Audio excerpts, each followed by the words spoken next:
2021, the second round of our season here at the Circuito Internacional de Zuera. The sun is out, the sky is clear, and we're in for a fabulous 2 days of racing action. I'm Jake Sanson. We're going to be talking you through the action all the way through, and it's going to be fabulous stuff from the OK Senior and Junior categories. Let's catch up with our pole position drivers who were the fastest in time qualifying over the course of yesterday's sessions. In the Junior, it is Dmitry Matveev of Russia, and in the Senior, Andrea Kimi Antonelli.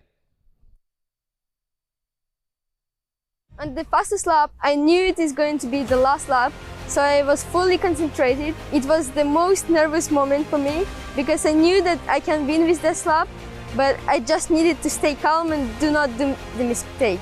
Yeah, it was the fastest sector and I won the quali. I'm proud of myself, proud of my team and teamwork. This gives me a power to do this race good. Even if I do the mistakes, I will learn them and I will try to don't do them in the next races.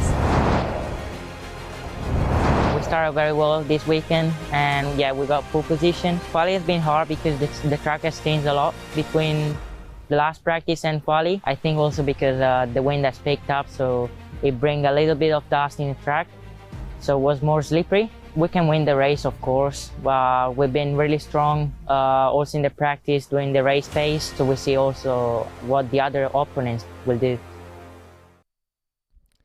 So obviously the competitors are now gearing up, ready for the start of the weekend. And technically speaking, the juniors have already started their weekend. We had 3 races in the closing of yesterday's action, and they were very exciting races indeed. In the qualifying heat for E versus F, it was Harley Keeble who continued his momentum from last week's FIA event at Sarno to continue and be at the top step of the run. Alexander Gubenko in front of Matteo De Palo. Freddie Slater fighting back to 4th place after starting from the 4th row, which is where he'll start all of his heats this weekend. Yvan David in the top 5 ahead of Adgaran Piligov, Zach David, Jan Puchu, Adrian Klosmenil and Kirill Dzitiev. In the qualifying heat for C versus D, David Walter came fresh out of the blocks, very fast in time qualifying and remained at the front end. Kirill Kutskov in second ahead of Alex Powell of Jamaica, Ian Eichmans of Belgium, Lucas Samalisto of Finland, and then Enea Frey, Akshay Bora, Alexander Bondarev, Will McIntyre and Josh Erfan in the top 10. You can see on your screen the schedule for the morning. And we're going to start, as you can see, with qualifying heat A versus C. That is going to be the next race that will be out on circuit. We'll talk you through the grid for that in just a moment. In yesterday's third and final qualifying heat A versus B, Keanu Alizardi started the race very strong and ended up crossing the line in first position, but was then handed a 10-second penalty post-race for an incident involving Dmitry Matveev, the man who started from pole position and ended up spinning off on the first lap of the race. So that docked him back into in 18th position, unfortunately, but he certainly has speed this weekend, which is good to see from him, having switched to the Tony Kart factory team. Max Popov, therefore, inherited the win from Due De Decker and James Zagotzi. Max Orlov in 4th place from Jules Caranta, then Gustav Wisniewski, Gerasim Skudanov, Kai Sorensen, and then we will have Maxon for Bruges. Heitor Delanio Farias was in 10th position as well, the Brazilian for the Praga racing team. I'm Jake Sanson. Beside me is Kai Bacchini. We're going to have a very busy day of race action. And now the competitors are heading out for their first heat very shortly. And it's going to put Dmitry Matveev and David Walter, 2 of the fastest drivers this weekend, and for the same team, Koski Motorsport, up on the front row of the grid. They've been very strong so far, Kai. Yeah, very strong so far have been Dmitry Matveev and David Walter. Obviously, Matveev, he had that incident with Alizari, got that 10-second penalty in that heat. So hopefully he's able to redeem himself in this one. He'll be starting from the front row of the grid, as you said, alongside his teammate David Walter. Koski Motorsport, I wouldn't be surprised if these 2 drivers try and work together to pull away from the rest of the pack. Behind, they have loads of challenging drivers in the form of the Car Republic teammates. You've got Samalisto. He's been performing brilliantly all season so far, and he'll be looking for that win. So here is the grid in full for the opening heat. Dmitry Matveev and David Walter from Jules Caranta and Lucas Samalisto. James Zagotzi and Ian Eichmans from Max Orlov and Josh Erfan. Then Rashid Aldeheri and Hugo Hieroin. Gustav Wisniewski and Enea Frey from Mark Kastelich and René Lammers. Then it is Heitor Delagnol and Simone Bianco, Edu Robinson and Lucas Flusha. Oscar Wirtz and Martin Molnar. Then Thijs Kieren and Adam Hideg. Clement Outran and Maxim Rem from Joel Bergstrom, Cahal Clark, Aurelio Nobels and Max Obst. A very talented field of drivers, 28 of them in total in this qualifying heat. And Dmitry Matveev versus David Walter. I'm fairly sure that's the first time this season that we've seen two of the Koski Motorsport drivers filling out the front row of the grid. Now, with this being Champions of the Future, they're going to get 2 laps before the start, so they will have the out lap and the traditional formation lap, so they'll get a little bit of time to warm up the tyres and brakes. Very critical, these 2 laps, to dial the kart in, Kai, because this is the only chance you really get to make sure you're going to get the best out of the first couple of laps. Yeah, these 2 formation laps, they're very important for the drivers. It's going to be all about getting yourself into the right mindset, preparing yourself for the start of the race, and obviously getting your tyres and engine also up to the optimal temperatures for the start of the race. So these 2 laps, drivers will take it very seriously and maybe even treat it as seriously as the actual race itself. And of course, the drivers can actually monitor this when they're going around, because those Unipro dial dashes on the steering wheel, they can actually give the driver an indication as to what the tyre temperature is doing, what the engine temperature is doing. They can actually monitor it as they go around. Of course, the monitors which they have on the steering wheel will tell them their engine temps. The only thing that they can't see is the tyre temperature, so that's a problem for the drivers. But I think a common mindset for most of the drivers is just weave and warm up the tyres as much as possible, because in theory, the higher the temperature, the softer the tyre is going to be off the start, which means you're going to get more grip. So the competitors are now starting to get closer in. They've obviously been told pre-race in the driver's briefing that they cannot excessively warm up the tyres, because they obviously have to keep an eye on the other drivers out there, because it's not easy to predict what a driver is going to do if the tyre warming is excessive. But now they are in their 2 rows. Looks like they've formed up quite well. So it's going to be an interesting starting procedure for the drivers. I can see race director Martin Bean up on the top of the gantry, and he will be the one, of course, who sets them on their way in their 2 tram lines. Are we going to get started straight away? Yes, we are. Away we go, racing up to the first corner, and already a good start from Matveev. Walter's going to hold it. Is he round the outside? Jules Caranta trying to come through in a second place, but has Walter been able to hold on to that second position as he comes through? Yes, he has. So well defended there from David Walter in the first start. Everybody's got through. No problems there from the 2 drivers as they run through into the first hairpin. This is where we get conflagrations, and we have got one. 2 karts spinning initially, and it's caused an absolute travesty for a few. Heiter Delanio's gone around, so too is the 63 of Simone Bianco, and then drivers just pile in. Lucas Fluscher is one of them, and it looks like we've also got the 122. That's René Lammers, the new boy. He's involved in that one as well. Thijs Kierden has struggled to come through, so already big problems, and 5 karts involved. Thijs Kierden has got going again, but is now right down at the back of the field. So Matveev and Walter, they lead on lap 1, but unfortunately that conflagration all too predictable on the opening lap in turn 3. It's a shame to see so many drivers go so early, but a great start there from Walter as he charges from the front now as they make their way down and around the final corner to cross the line for the first time. Walter is going to be in second position, but Matveev is going to lead the way, so he's managed to hold on to his position at the start. The 23 is going to lead from his teammate. The 2 Koski Motorsport cars still in the lead.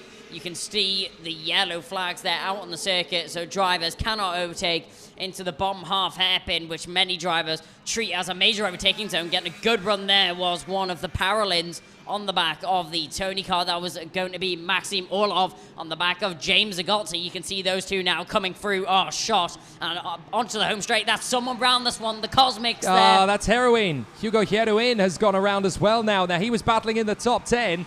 So I wonder if he's just drifted wide through that hairpin, trying to avoid the issues around the circuit, and has just dropped it. So Hugo Heroin out on the same spot. There he is. And you can see one of the Praga's front fairings has gone. That's Heiter Delanio's car that went off on the first lap. So Hugo Heroin, unfortunately, joining the scene of the accident. They come off the final hairpin and onto the main straight. The leaders, that is Samalisto in the queue in front of Max Orlov, Ian Eichmans, and Rashid Al-Daheri, who's made a decent impression on the opening lap already. But it's Matveev and Walter in front of Jules Caranta. The Frenchman hasn't really made many gains here and is already under pressure from James Zagotzi. But Zagotzi, this is an ultimate overtaking move into this turn 4 hairpin. But he's not actually able to get close enough to make the move, and certainly can't yet, because the yellow flags are still out on that corner. There was a lot of debris to clear up on that particular course. It wasn't dangerous enough that they had to throw a full course caution. But certainly it was tough enough that they've got to keep the yellow flags there all the way throughout. So we've lost Fluscher, Bianco, Delanio, Lammers, and Hugo Heroin all out of the race. So 5 drivers within the first lap and a half of action. But here are the 2 Koski teammates. And as you said, Kai, it looks as though they're stepping up to work together as Eichmans gets his move on the inside of Max Orlov, I think, to move up into sixth position, has very determinedly got that from Orlov and shut the door. But now these two teammates are going to want to work together, Matt Vive and Walter. It's only on about lap 8 or lap 9 that one of them is going to turn road. That's looking to be the case. It's only the last couple of laps when teammates really start to battle if it's needed for both of them to work together there. You can see that's Eichmann, and behind him that's Maxim Orlov, and he's looking for a move there. Eichmann, he's going to take the position. Is the Car Republic going to drop too? It looks like that's going to be the case. Sam Listo not in the best position right now, but you can see trying to fight back the paralleling of Orlov, just trying to slot into position as he signals to Eichmann to go forwards. Yeah, Orlov getting very frustrated there behind Eichmann. He clearly feels, no, you need to get out of the way. I'm the fastest driver in this queue. Let me get past. So Orlov getting very frustrated. Look, he signals his intent there to hold the line on the inside, and that's Gustav, that's Rashid Al-Daheri trying to get his move on the inside of Irfan and manages to make it stick. But a very frustrated Maxim Orlov, clearly feeling that Eichmann's spending too much time battling away in the middle of the gaggle and not enough time to actually try and catch up to the drivers in front. So Max Orlov now stepping up the attack again as they come off the final double apex. The last one is completely flat. Now this is interesting. I thought Walter might be able to get a little bit closer to Dmitry Matveev to work with him, but in actuality, Matveev seems to have raw enough pace over Walter to keep that 0.2 of a second gap. Has actually increased it now to 3. It's actually quite a steady gap between the two of them. They're trading fastest sector times as well, but Matveev does look like he's got enough in the bag here to hold on to the leaders. On the inside, that is Inea Frey. He gets through on Gustav Wisniewski, so a good run there, but Matveev's got it over Walter at the moment. Yeah, Matveev and Walter, the two Koski Motorsport cars, are the only two drivers in the 102s right now, so great pace from the two of them, quicker than anyone else out in the field, and I think that shows by the gap there that's starting to appear. Yeah, Walter's made a big mistake on that first sector. He's just on a 20.6 compared to Matveev on a 20 flat, so he made an error there somewhere, and that's really opened the gap up to a second now between Matveev and Walter, and Gilles Caranta will see that as an invitation. Yeah, he's lost over half a second in the first sector. That's not what you want to see from a driver in second position. That just is going to bring Jules Caranta closer and closer to the back of the Koski Motorsport car. You can see there, that's the Car Republic car just closing in on the back of David Walter. James Zagotzi not going anywhere, though, in the Tony car. He's closing in on the back of Caranta, and Caranta, he's applying pressure to the car ahead, but he's also got a lot of pressure behind. Walter is clearly feeling vulnerable. He keeps looking over his right shoulder to see how close Caranta is. I wonder if he's got a slight issue in terms of pace now, because something hasn't quite gone well. For some reason, the timing screen seems to believe that Adam Hideg is now currently out in front of the race, but it doesn't appear that way to me. Hideg is still down there in about 16th place. He may have run off the road somewhere and just tripped the timing beacon in an awkward position. But the 54 there, James Zagotzi, the American, who has really taken this second half of the season by the throat and made it his own. So he's doing a great job, is James Zagotzi. He's suddenly found the raw pace that was missing in the first couple of weekends of the season. If you remember back to the first round of Champions of the Future at Genk, he was there or thereabouts in terms of one lap pace within half a second of the front end of the field. Now he is one of the drivers battling for the victories every single heat. So this is a good change in fortunes for Zagotzi. They fly through the first corner, and the American still running well in front of Ian Eichmann's. And as they come into that very tight right-hand corner, that's the first major braking point on the course, but it's not actually as slow as it looks. You walked the circuit this morning, as I certainly did, and that is actually a very fast apex, despite the fact it's basically a square right. And on the inside, Eichmann's does jump James Zagotzi, gets into 4th position. Fastest lap of the race as well from the Belgian. No wonder Orlov was frustrated, because it turns out that Eichmann's has not only been able to get past Max Orlov, but he's also dropped him and now made up another move on Zagotzi. Yeah, Ian Eichmann's going for that overtake there. James Zagotzi not getting any room for comfort as the Cosmic Chassis blasts past and up into that 4th position. You'll now be chasing down the back of Jules Caranta, which we now see in our shot. The 58 is soon going to be chased down by the Cosmic. You can see the gap which is already formed between Ian Eichmann's and James Zagotzi. The pace that the Cosmic has right now is just outstanding over the top of everyone else. Just keeping a look at front fairings. Looks as though everybody in the top 5 seems to be okay. I did wonder for a moment if Eichmann's might have had a slight issue with his, but looks okay to me as they continue to progress through. 3 laps to go, and Matveev has definitely made this race his own. David Walter responds with a new fastest lap, a 102.5 compared to his teammate on a 102.6, but the gap is still steady at a second. Walter is now just trying to secure that second place. This is a very tame opening heat, even though we had that incident on the first lap that took out 4 or 5 karts. There's still a very interesting spec of drivers that are trying to work their magic further forward. For the record as well, Thijs Kiernan, who was involved in that first lap accident, he actually pulled off into the pits at the end of the second lap. So his race didn't last much longer in the end either. But the battle still raging. Gilles Caranta, actually, just watching him come through that triple right apex in the final sector, that kart is looking very loose, almost four-wheel drifting it as he comes through there. Yeah, I think a lot of the karts are running very loose around the circuit. I mean, it's not a kart where you need a stiff setup because running wide through the corners, and I think you need it loose, especially in the heavy braking zones, to get a good release off the corners in the kart. You need it very responsive, maybe a little bit too responsive in the case, and that's a Gotzi just defending there from the parallel behind. You can see going for an overtake there, Maxim Orlov. Gotzi just dropped off a pace a little bit, jumping forwards in the seat. How often do you see that to make an overtake? And that was a great little piece of I'd say a little bit of acting there from Orlov to get himself in front of a Gotzi. That was desperation in increased momentum, wasn't it? Yeah. Desperately trying to find a little bit more speed and a little bit more grunt out of the car. Oh, cheeky little move there from Samalisto. Gets through on the inside of Agotzi. And now Eichmanns has caught up to Gilles Caranta. This is what I thought we'd see. Caranta drifting very wide through some of these apexes. And now Eichmanns, a little bit smoother on the Cosmic, is able to get right in there behind. So Kart Republic versus Cosmic. France versus Belgium, Caranta versus Eichmanns as we go into the final lap. Don't worry about the Koski pair up front. They're safe and sound in the lead and second. Matveev and Walter, Russia and Denmark. But these two having an absolutely sensational duel on the final lap. And is Caranta going to be able to hold on, or is Eichmanns, who clearly has the faster car at the moment, trying to sweep his way through? Will he get the switchback maneuver on Gilles Caranta? No, Caranta shuts the door nicely there.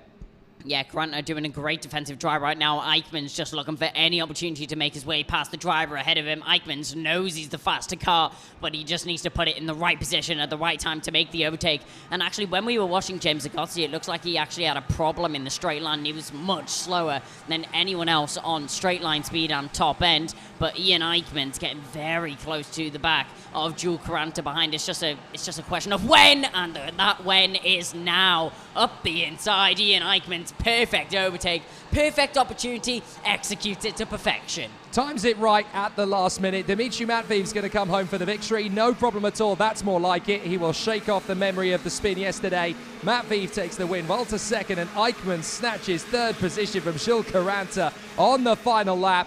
Well executed from the Belgian. Max Orlov in fifth position. He did get James Agotzi back again in the end then. So good determination from Max Orlov. Aldeheri, Samalisto, Erfen and Frey in the top 10. Some great racecraft though, but the two Koskis, they are threatening. They could be a bit of a dark horse of a team for next week as well, because they seem to have come fresh out of the blocks here into Zuera, and the Scandinavian team definitely has something special here.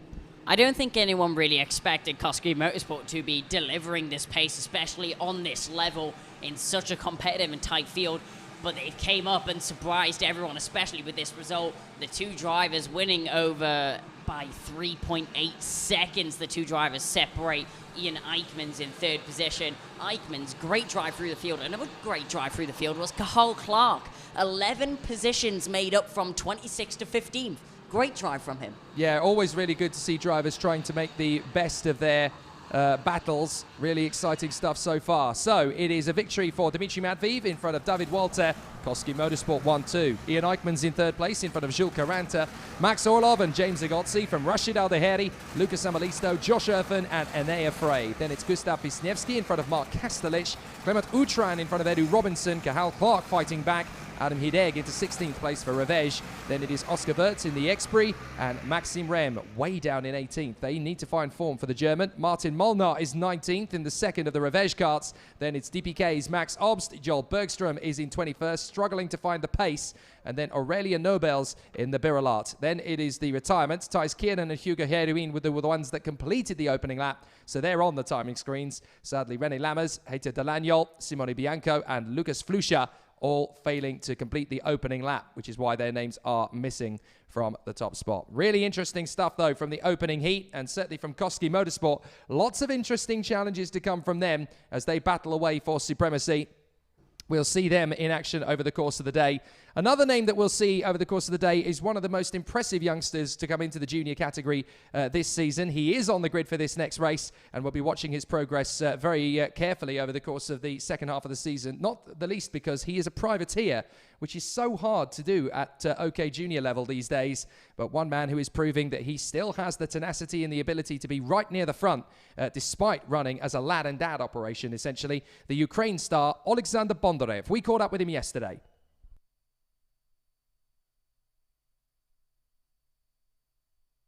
We still have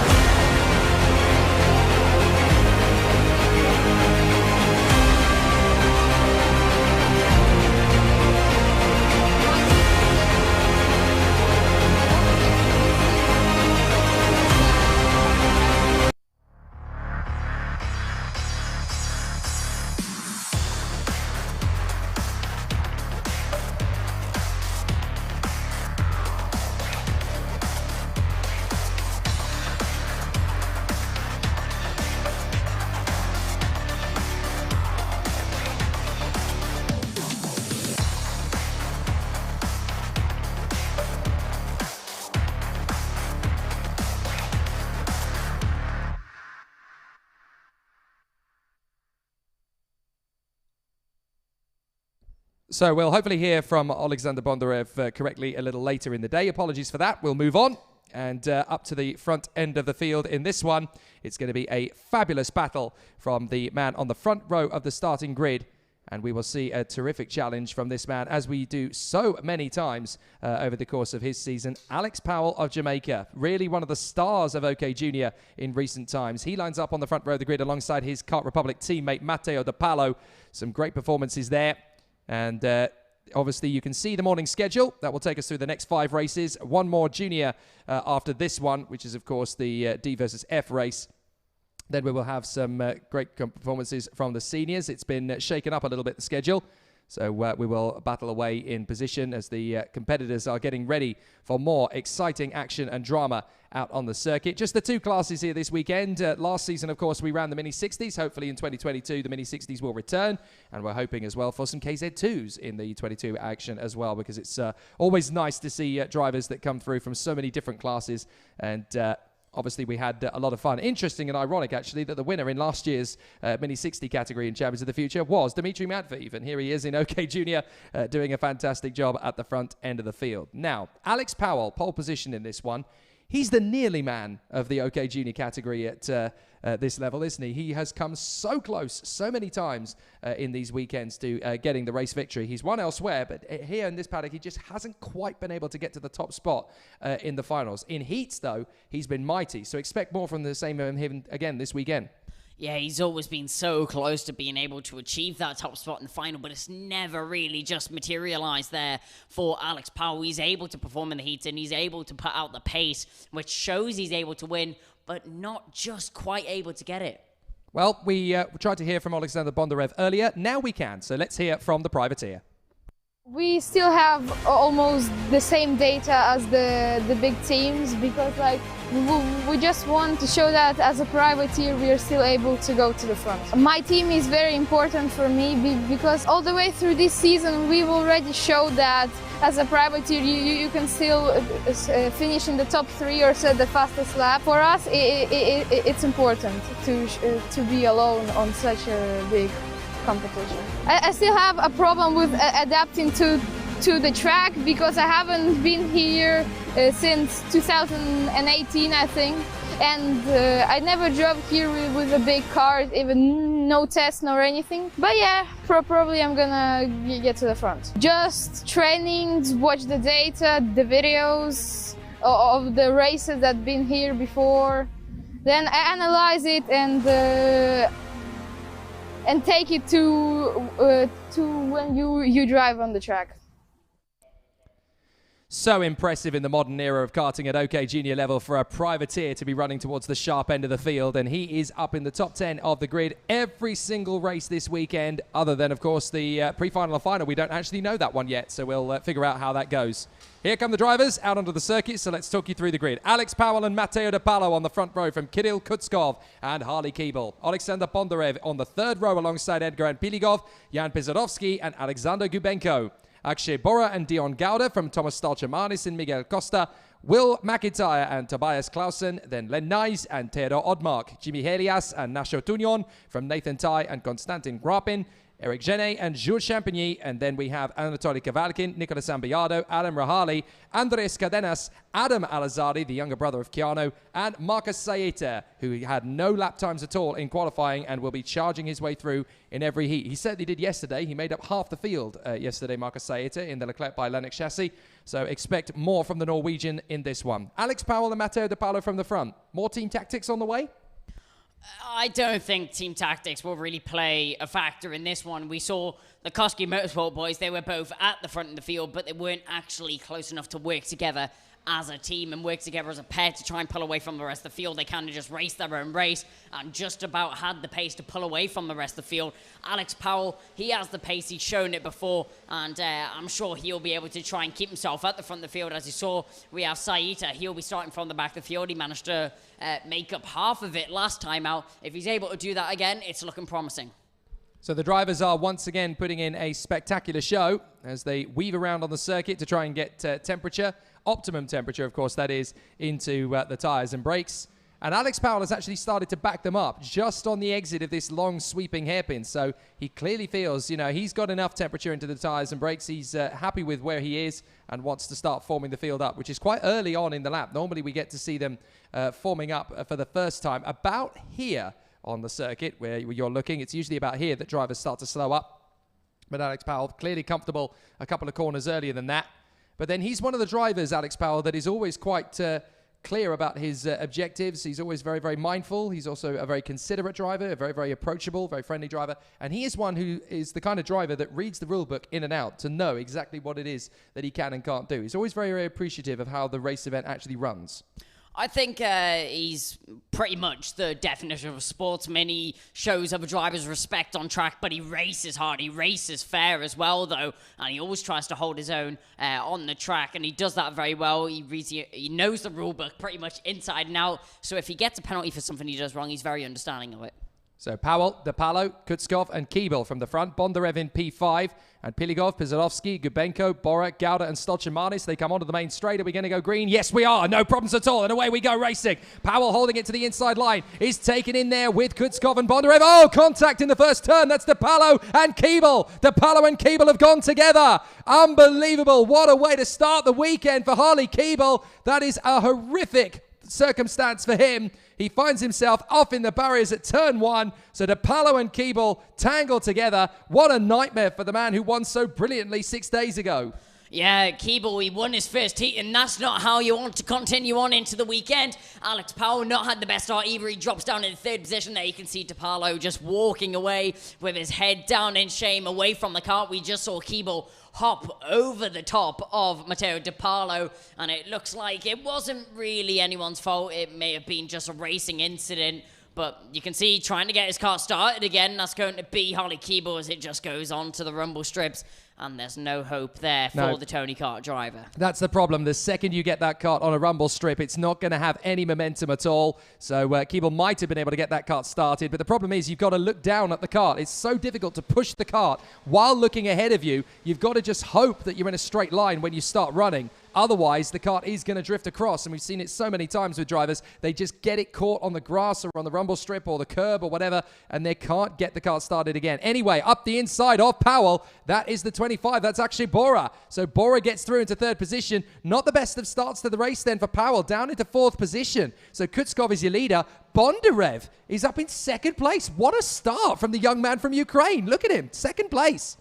You were talking about maybe team orders for in play. Well, that's clearly not the case. Alex Powell just got overtaken by his teammate. Not waiting around is Akshay Bora as he makes his way past Alex Powell. Powell definitely not had the best start. He's went from 1st to 4th in the space of 1 lap. He'll be looking to redeem himself, though. If he's able to do so, that's another question. You can see the Mercedes Junior driver still sitting in behind his teammate, William McIntyre. What a start from him, though, up in the 6th position, and he's going to be chasing down the NG course kart. But this is fabulous from Alexander Bondarev in 2nd position, the privateer having an excellent run. And they always say, don't they, you can't run as a privateer at this level. You can't run up against the big boys in the teams in Europe. Alexander Bondarev, hold my soda. I've got this. This is brilliant. Second place from him in the heats and doing an absolutely sensational job. There's Alex Powell pushing, but also you've got Tomas Stochamanis having worked his way up into 5th position in front of the lightning bolt that is Will McIntyre. Alex Kubenko, 7th place at the moment ahead of his teammate Jan Pesadovsky. Lenais is 9th. Dion Gala is 10th. Still plenty of great racing to come in this one, but Kutskov out in front being hunted down by Bondarev. The underdog is definitely pushing hard here. Yeah, Bondarev, he's looking to push for the lead here. Kutskov, he's going to try and hold it as long as he can, but with the pace that Bondarev's putting down right now, he is looking very competitive to try and take the win away from the Public Motorsport cars. But it looks like Akshay Bora, he's not going to help Bondarev at all. If anything, he's going to hinder him as they go around the final corner. You can see just a little bit wide there goes Bondarev, and onto the back goes Akshay Bora. Powell just sitting in behind, waiting for something to happen between these two ahead. They go down to the second corner. Is there going to be an opportunity? No, there isn't. Doesn't even look for the overtake, does Akshay Bora. But is he going to look now? He has a little look up the inside. That's a move there from Akshay Bora. And Alexander Bondarev goes down to third. It's a good move from Bora, that is for certain. And we're starting to see the Akshay Bora that we saw at Genk at the early part of the season. This is a bit of a renaissance and a return to the front for the young man from Singapore. So a great run from Akshay Bora. He has found his feet once again. Alex Powell defending now from Tomas Stochamanis. Stochamanis trying to cut through. He is a podium finisher in the European Championships this year. Did that at Ornay-le-Bois a few weeks ago. Alex Powell still looking for that first inevitable podium that you just sense it is coming. And every single time he's out there on the circuit, he is pushing 10 tenths. The Argenti Motorsport-backed youngster in the Mercedes Young Gun program, of course, as well.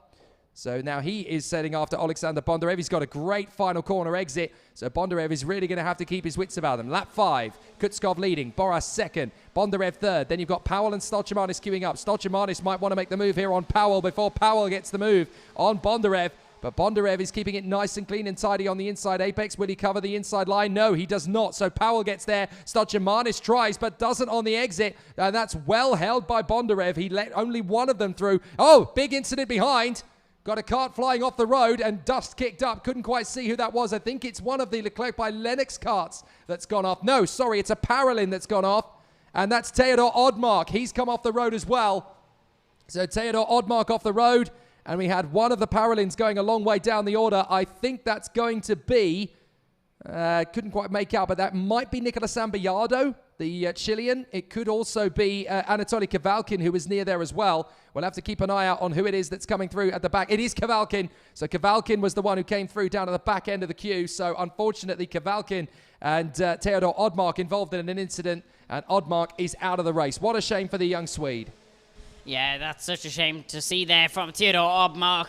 He was in 13th position, but now he drops all the way down the order. You can see Bondarev, they've switched around. Bondarev and Stochamanis have switched positions, but Bondarev not looking to keep it that way up the inside. William McIntyre will follow through. Stochamanis drops down 2, and he will not be happy about that one, down to 6th. He's still having a look, though. William McIntyre holding his line and joining onto the back, squeezing his way through there. I can't quite tell if that was a clean move there. There was a little bit of contact, a little bit of rubbing and racing between the two of them, but he manages to make his way through. Alex Kubenko. Yep, Kubenko just pushing that little bit over the limit there in his way to come through on Stochamanis. A cheeky move through that hairpin, proof that you can overtake on that corner, but you've really got to get your elbows out if you want to make it stick. McIntyre now swarming all over the back of Alexander Bondarev. He's queuing up now to try and make that move past the young man from the Ukraine. But Bondarev obviously is not taking defeat lying down. He's made up a couple more places. It is a Kart Republic 1, 2, 3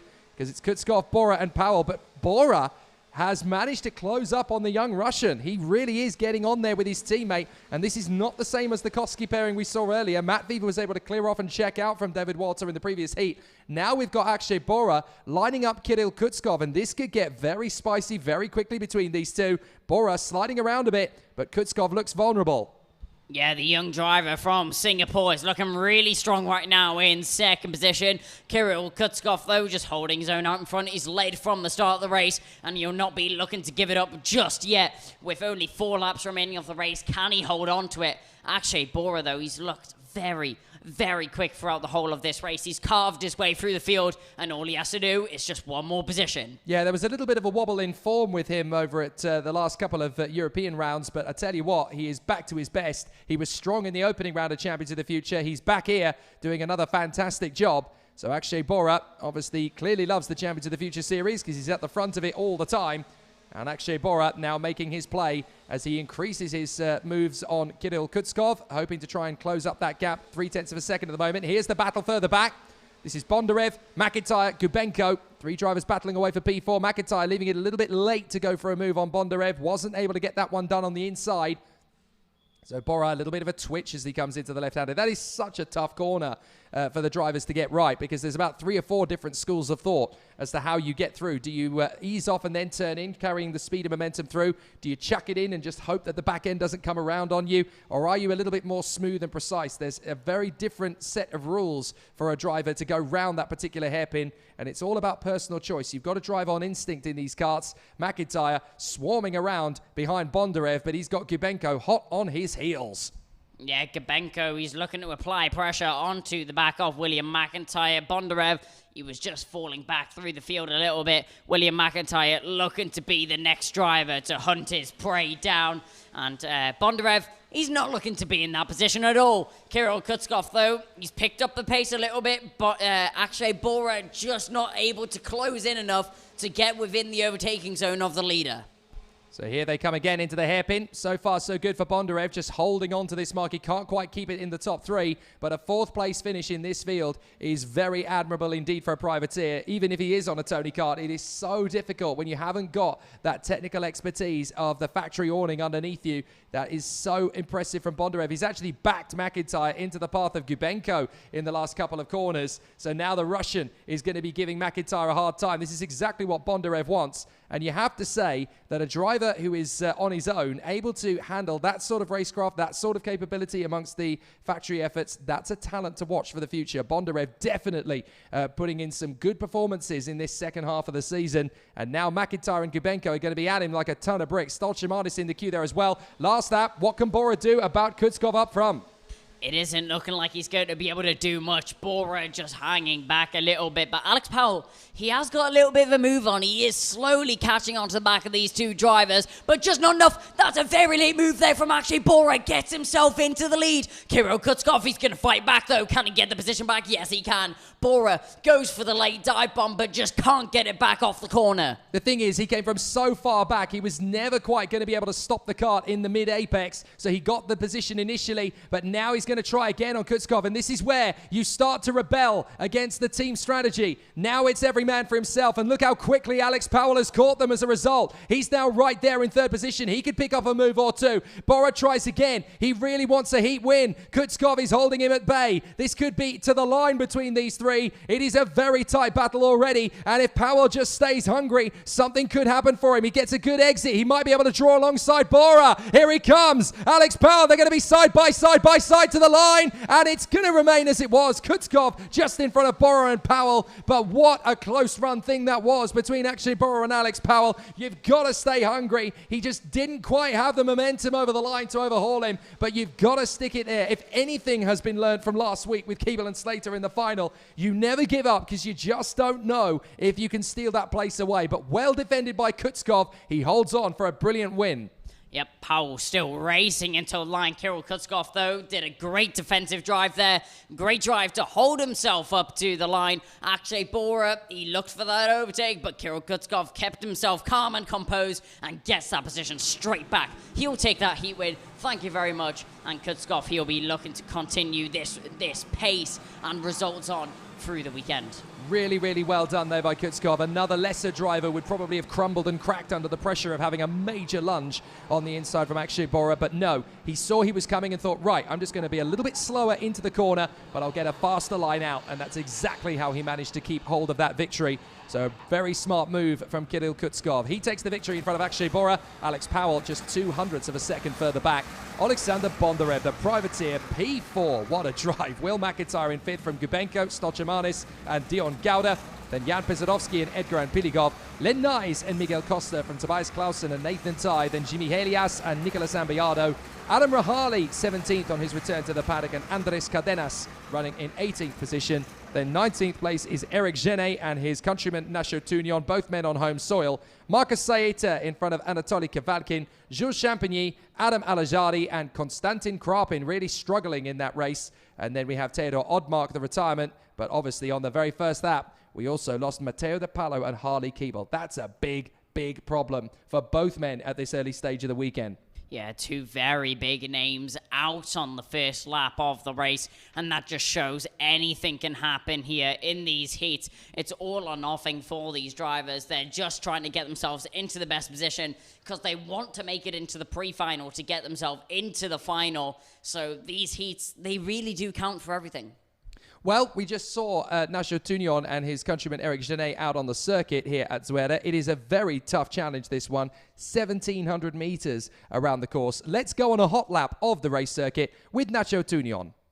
Come off the final turn, flat on the throttle, then making your way down the home straight. And it is absolutely flat to the floor through the first corner as well. You keep it absolutely nailed through turn 1. Then up to turn 2. This is a big stop, but you carry a lot of speed through this corner. It's actually tighter than a square right. Then in through the left, you're carrying the speed into the hairpin. This is the first big crunch point on the course. You continue to charge your way up off the turn, just off the rumble strip, now into one of the toughest corners in karting. You've got to try and keep as much speed as you can while also keeping tight to the inside of this long flowing left-hander. Then you come back on the right, and then you get it corrected as you go back up on the speed into the braking zone, 180-degree hairpin.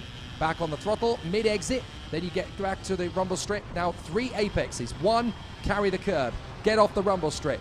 Then 2, mid-apex. Then 3, tighten up for this one, back in for the 4th, and then you're going to come back across, sweep in for this double apex left-hander. You miss the apex of both of those to carry more speed as you come to the right. Then you're back on the throttle, you're powering on, and you're flat on the throttle for almost 20 seconds by the time you get to turn 2. A fabulous fast-flowing lap. And there you are, an actual approximation 1,699 meters, just that extra meter away from 1.7, practically a mile around this circuit. And as you can see, it's reasonable humidity here, 56%. There is a bit of wind in the air, which does make it a little bit cooler than we saw when we were out in the paddocks of the FIA Championship last week in Sarno.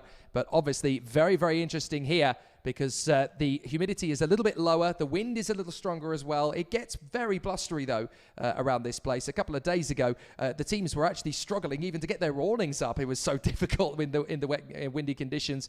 Wednesday in particular, the teams were having an absolute mare of a situation. Yeah, it was very, very windy earlier on in the week, especially trying to put the toppers on the awning as well, just blowing everywhere. And I think it was a less than ideal situation, to say the least, for the teams. But hey-ho, I managed to do so. They get the toppers on the awning, and we move on with the weekend. But you can see the direction clockwise around the track, which means that this is a grueling circuit for the inside and left-hand tyres. So tyre wear, it's going to be interesting, especially where the new tyres are going to come into play.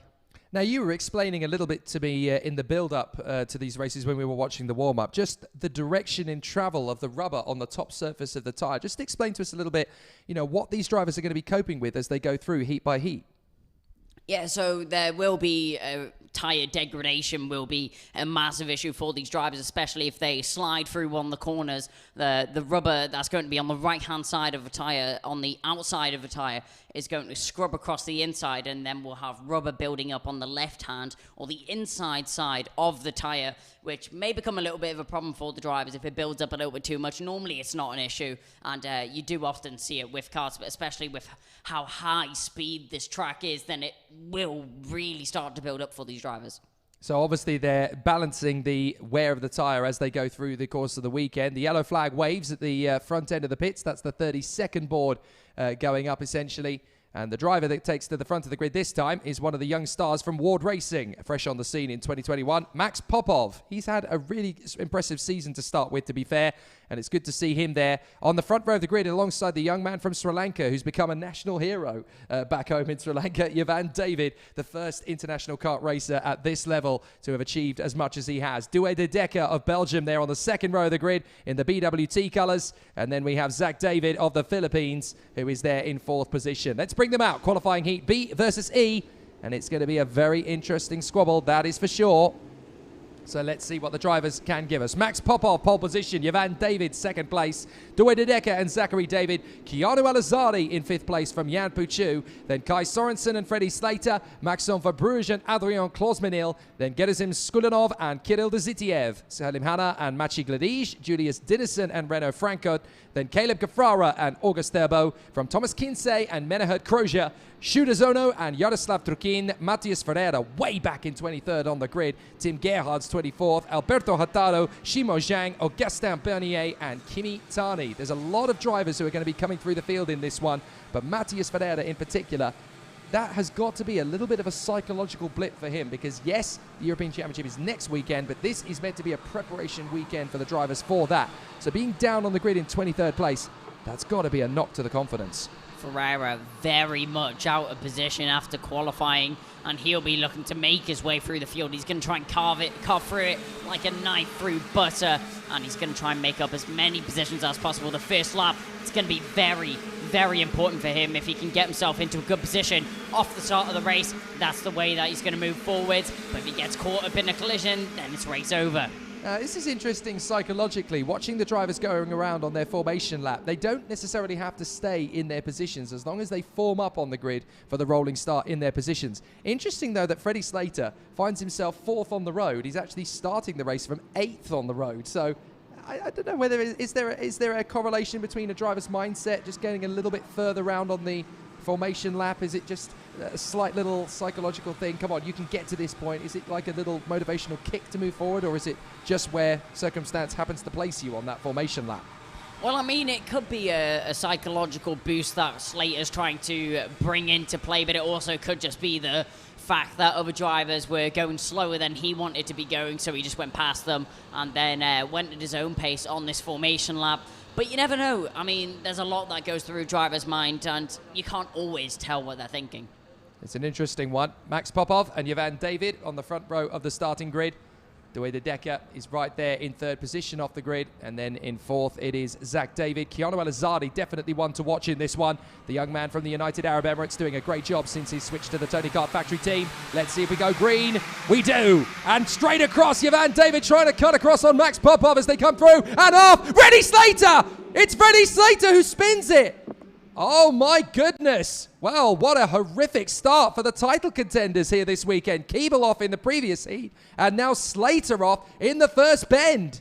Oh my word, what a terrible start there for Freddie Slater as there's congestion through the whole field. Oh, drivers swarming left and right, trying to avoid the dust, trying to keep it in their view. As they're backed into each other, they go through the hairpin now. Everyone just about keeping it informed, everyone just about keeping it clean, keeping it on the track. Is everybody, we see no offs, but a lot of congestion in the midfield. Slater walking away from his car, devastated with the situation that he finds himself in. But it's a full-course yellow. Not a full-course yellow. There's yellow flags in the first corner as Slater's car is taken away. Great stop there from Douwe de Decker. Popov holds on to the lead. Yeah, now the yellow flags have been withdrawn. They managed to clean it away. This is such an important moment for the race now because with Slater out, it's open season up front. You've got Popov, de Decker, David, Klosmenil, Sorensen, Chu, and Alajari. And then it's Verbruge up the inside. Popov is absolutely mobbed there by de Decker and David. They both get through, so Douwe de Decker into the lead. Yavan David is second. De Decker throws anchor. He's defending on the second lap of the race, and that's going to bring Klosmenil into the squabble. The VDK driver has come up to third place. Now David is trying to get round the outside of de Decker. De Decker is absolutely putting on the brakes. He does not want to pull away, or he genuinely feels he hasn't got the pace to. He is defending at every single single corner. It's backing the field up and up the inside. Oh, contact! Klosmanil's brilliant run comes to a stop, courtesy of Kai Sorensen on the inside line. You've got to feel for Adrian Klosmanil. And there's David on the inside, trying to squeeze in on Due de Decker. He can't quite make it through. De Decker absolutely parking the bus, as drivers would say, backing up the rest of the field, not letting anyone have a sniff of an opportunity to try and get past the BWT machine that leads away the pack. Yvan David still in second position. We saw him looking for an opportunity there. He stuck his wheels in, had a little look for the overtake, but Due de Decker slams the door firmly shut in his face and holds on to the lead. And if he keeps up the way that he is, Yvan David once again going to be backed up into the pack. That's the 24 there. They see Ampiu Chu but defending for his position. We cut back to the lead. There he is, Yvan David chasing down the leader. Well, it looks like another yellow flag incident they've just left the scene of there. So Al-Azadi now into third position in front of Jan Puchu. The Tony Kart driver making steady progress in this one as he climbs back into third position. Sorensen and Klosmanil walk away. You've got to feel for Adrian Klosmanil. He was doing such a good job, the VDK youngster, who's really taking his first steps into this paddock, right up in the top three, and then it all goes awry as Sorensen goes for the move, and it's just the door that shuts on him, and there's no way he can get back out of it. So both Klosmanil and Sorensen off the road. I would say that one was a bit of a 6 of one, half a dozen of the other there. Two drivers obviously going for the same bit of racetrack as off the road goes the 47. That is Thomas Kinsey. So Thomas Kinsey having a problem there at the back of the field. That's unfortunate. And he was already struggling down at the tail end. So I wonder if he's got a problem developing there, Thomas Kinsey. But Due de Decker just trying to back the field into each other, and it's worked to a certain extent. Only David is still with him now. That gap is up to a second and a half back to Keanu Al-Azadi. Here's the move, trying to come up and be created by Gerasim Skulinov in the CRG, trying to get one over on Renault Franco. They come through, and off of the first sector is Al-Azadi and Chu going to have a chance to close up on the two leaders. I guess it very much depends on how defensive Due de Decker gets again in this one. Yeah, De Decker was just defending from the driver behind to keep the pressure off him, but actually what he did was built up a lot more pressure than he actually wanted to. He brought pretty much the whole field together. I think that was a 6 or 7 kart trade. Then there was the collision behind, which opens up the floodgates. Let's do De Decker and Yvan David run away with it a little bit, but David not being caught on the back foot at all as he's still chasing down the back of the Kart Republic car. He'll be looking for an overtake as soon as possible and as soon as the opportunity arises. It's such a risky strategy when you back the field in, because you're basically hoping and praying that one or two drivers in about 4th, 5th, 6th position are going to start making those big banzai moves and come together. You're kind of playing Russian roulette a little bit with the drivers behind you, in the sense that, well, if I keep backing them up, if I defend, then 2 or 3 of them are going to have a conflagration, they're going to have an incident, and it's going to hold the field up. I'm going to get clear with 1 or 2 drivers. It's such a risky strategy because it's... Oh! Big issue there for Yvan David as he plows into the back purely by accident. There is the problem finally coming to an end for Thomas Kinsey as it becomes a terminal issue for this race. But you just saw there Yvan David getting very hungry in behind Due de Decker. Just a little bit of a contact between the two of them there as David tried to... I think he was actually on the normal braking zone. I think Due de Decker braked a little bit earlier than Yvan David was anticipating, and that's how he ended up just kind of nudging the back. Hopefully the front fairing isn't going to be loose as a result of that one. But again, Due de Decker's tactics, he's being super aggressive in terms of not just his physicality on the track, but where he's positioning his car, where he's braking, where he's keeping the car. He wants to make sure that his win is in no doubt. Now Yvan David's going to dive up the inside. Have that, Due. You're not going to get this win now if I've got any say in it. He taps his head. Come on, let's get away. Yep, the two cars are now working together. That's a move from on the X-Breeze. Oh, and there's a big nudge there from the CRG. That was a big impact there from Gerasim Skulinov as he goes back into the X-Breeze. That's not what you want to see there from the 72. Renault Franco will not be appreciative at all from that. I see exactly what he was trying to do. He was trying to go from the left, from the right side to the left and cut across, but he just caught Franco's rear bumper as he did it.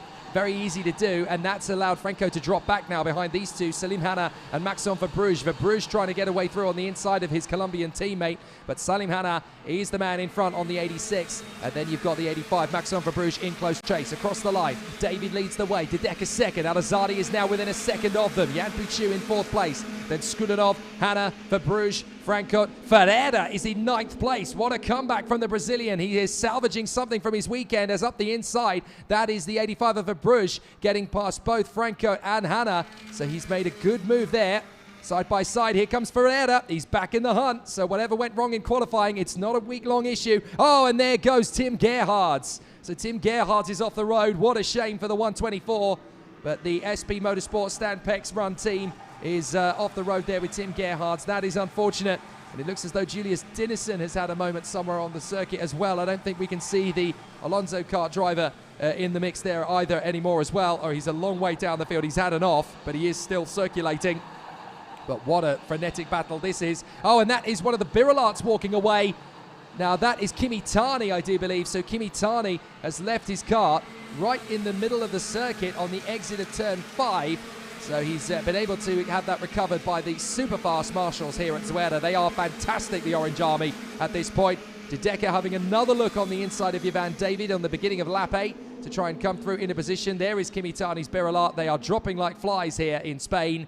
But look at Keanu Alizardi. He's just getting closer and closer and closer. These two are going to start rocking and rolling. And if they do, Keanu Alizardi is there for the pounce. With the way that things going between the top two, Alizari is going to be brought into the occasion very, very soon. Ivan David, he's soon going to have to become defensive as De Decker is getting more aggressive and aggressive as time goes on, as he becomes impatient, wanting to get back into the lead. But I don't think he's going to be in second position for much longer as Keanu Alizari now makes his way onto the back of the Kart Republic, and he'll be looking for an overtake as soon as possible. They go around the final section and round the final corner. It's flat out from now on for nearly 18 seconds. Alizari, he's running out of opportunities in this race with only 2 laps remaining. You can sense a good move coming into turn 4 for Alizardi. He can get very close behind on the slipstream of De Decker.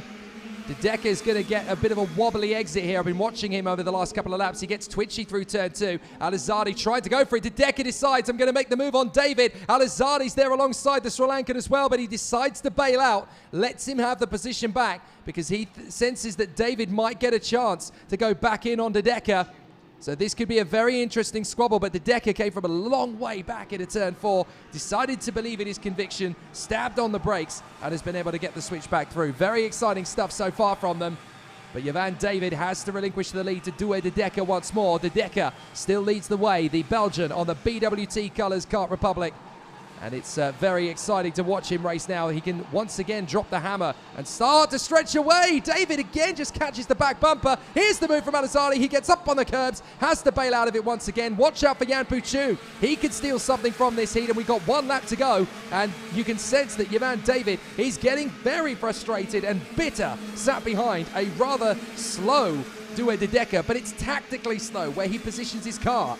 Yeah, De Decker putting down the anchor. He's not going to give anyone an opportunity for an overtake, and Jan Puchu arrives on the back of Keanu Alizari after that unfortunate incident. Alizari just catches the curb on the inside. That throws him completely offline and completely into the grasps of the driver in 4th position, as it's so close between the top two right now. David, is he going to look for it? Alizari's going to have a look, but it's not possible. He's still going to sit there in 3rd position, but David still chasing down the back of De Decker. De Decker with a little bit of breathing room. Alizari all over the back of the Forza racing car in 2nd position. Is he able to make an overtake as they make their way round the final section of the circuit and now into the David final on the corner. inside. He's got him. He's got him. And the final turn. David gets there. Alizardi's going to get there as well. And Jan Puchu may just have momentum. Ivan David snatches it on the final lap. Excellent work from the Sri Lankan. Patience pays off, and he manages to dive on the inside of the last possible opportunity. Douwe De Decker bangs his steering wheel in frustration. How did I let them both get through? Brilliant move there from Ivan David to get himself into the lead. Keanu Alizari just manages to slip through with the opportunity. The door was open, and it was just not closed in time there from Douwe De Decker. De Decker drops down into 3rd. It's still a good result, but it's not the result he was hoping for. Excellent, excellent work from Ivan David, and the Sri Lankan flag is resplendent again on the timing graphic. We are going to get to see quite a lot of this over the course of 2021 and 2022, the way Ivan is going. Excellent stuff from the young man from Forza Racing. Keanu Alizardi, very hungry at the end of the race there as well, snatching a brilliant second place. Just patience and control, and he is now getting the results he richly deserves, up in the top 3 every single time. But Freddie Slater, what an unfortunate opportunity taken away from the Brit as he gets himself ready to go for the European title next week. But this is definitely going to be a character-building moment for the Brit. Ivan David takes the win. Keanu Alizardi in second from Douwe de Decker in third. Jan Puchu is fourth from Gerazim Skudanov. What a drive from him. Sixth place from Maxime Verbruge, Salim Hanna, Renaud Franco. Matthias Ferreira fights back to ninth, and Maciej Gladij in the top 10. Zach David in front of Augustin Bernier. Menihard Kroja does well on his debut. Shudazono and Max Popov in the mix there as well. Kirill Lazitiev, August Terbo, Alberto Hurtado in 18th in front of Yaroslav Trukin. Then it is Shimo Zhang, Caleb Gafrara, who finishes at the back of the grid after an incident. And then we lost several drivers in that race. Julius Dinesen, Kimi Tani, Tim Gerhards, Thomas Kinsey, Adrian Klosmanil, Kai Sorensen. And then, of course, one of the big names from the field, Freddie Slater. Not sure we expected him off at turn 1 on the opening lap. I don't think anyone could have predicted that. Freddie Slater in the first corner just gets caught up in a little bit of a jumbling throughout the field. Drivers going for the same bit of track, and Slater just caught up in it. A little bit of wheel-to-wheel contact, a little bit of rubbing his racing, as people would say. But unfortunately, the racing ends there for Slater. Certainly does. Well, the juniors have definitely given us plenty of drama and activity in the opening heat of the day. Champions of the Future. It is really exciting. Fantastic stuff so far, but a really strong battle so far from the junior contenders. In the seniors we go to now, and one of the stars of last week, who was unbeaten up until Sunday morning, was the young Russian star Artem Sevryukin, who's driving this year for the Ward Racing team. We caught up with him yesterday morning. It's very fast. We was fast in 7 on FIA Karting Championship, but in the final was not so good. We was disqualified, and now we fight for the championship to go into the top 3. On first round of Champions of the Future, I out in pre-final and final, so it was not so good. We look for next week to finish very good this season. Maybe we can go to the World Championship, and we need to fight for on next week. This top speed, this is very long straights. You need to stay in a big speed in the corners to have a good exit, and maybe so much corners when you can overtake. So Artem Sevryukin, so strong a week ago, and he's very quick indeed here as well as we turn our attention to the senior contenders. Let's talk you through how things ended at the end of qualifying yesterday, because we had some very impressive performances from our OK senior drivers yesterday. Some fast laps from the drivers over the course of the 2 practice groups. It was Andrea Kimi Antonelli who emerged as the fastest driver. Arvid Lindblad, second fastest, Joe Turney in third, and Rafael Kamara in fourth. Those 4 have essentially been, pound for pound, the 4 fastest drivers in this class at any one time. There have been a few drivers who have crept further towards that of late. You've got to look at the likes of Nikola Tsolov, Yuga Chukwu, who's making fantastic progress, Luigi Coluccio, never outside the top 5 in terms of one-lap pace, and we proved that in qualifying yesterday with a 5th place run. But there's still a few drivers who are really starting to scratch the surface of it. Artem Sevryukin, who we just heard from yesterday, a very unfortunate qualifying from his point of view, never really got the lap at all. And Sevryukin now finds himself down in 31st in the total rankings there, a minute 0.7 compared to a minute 0.1 for Andrea Kimi Antonelli. Just didn't quite get the lap strung together, unfortunately, for him. And it's his teammate, Norton Andreasen, who got the best out of the package for Ward Racing. But even he was only the 16th fastest driver. So it's interesting from one circuit to the next, from one country to the other, just how quickly some of the drivers that are challenging the front contenders, how their form dips and troughs. Yeah, I think adapting to different circuits, it's difficult for some drivers, and obviously the teams don't always get the setups right. But the top 4, if you were to name the top 4 drivers in OK Senior in this class right now, who would you say? Antonelli, Lindblad, Turney, and Kamara. And that's the order that it's in. I think that top 4, it was quite predictable in terms of pace, but it won't finish that way. There is a lot of drivers that aren't quite getting the one-lap quali pace, but their race pace is much, much improved. Now, one driver that's going to be strong this weekend, again, as we saw last week in Sardo, and certainly seems to have turned around the form along with the Ricky Flynn Motorsport team in the senior category, and that is the Japanese driver, Rintaro Sato. He really has been exceptional over the last 7 days, did a fantastic job last week. Here he is in Zuera. The pace hasn't dissipated. He's still found it in very, very strong form. The kart is regular and consistent at the front end of the field now, so he's definitely one to watch out for this weekend. Has that raw pace. Nicolo Kuman has definitely come in. I thought last week was just a local boy making good, but you know what? He has been absolutely lightning here this weekend as well. So great to see Nicolo Kuman, the Forza Racing driver, up in the top 10 overall of the grid as well. The driver's heading out on the circuit, and it is for qualifying heat A versus B.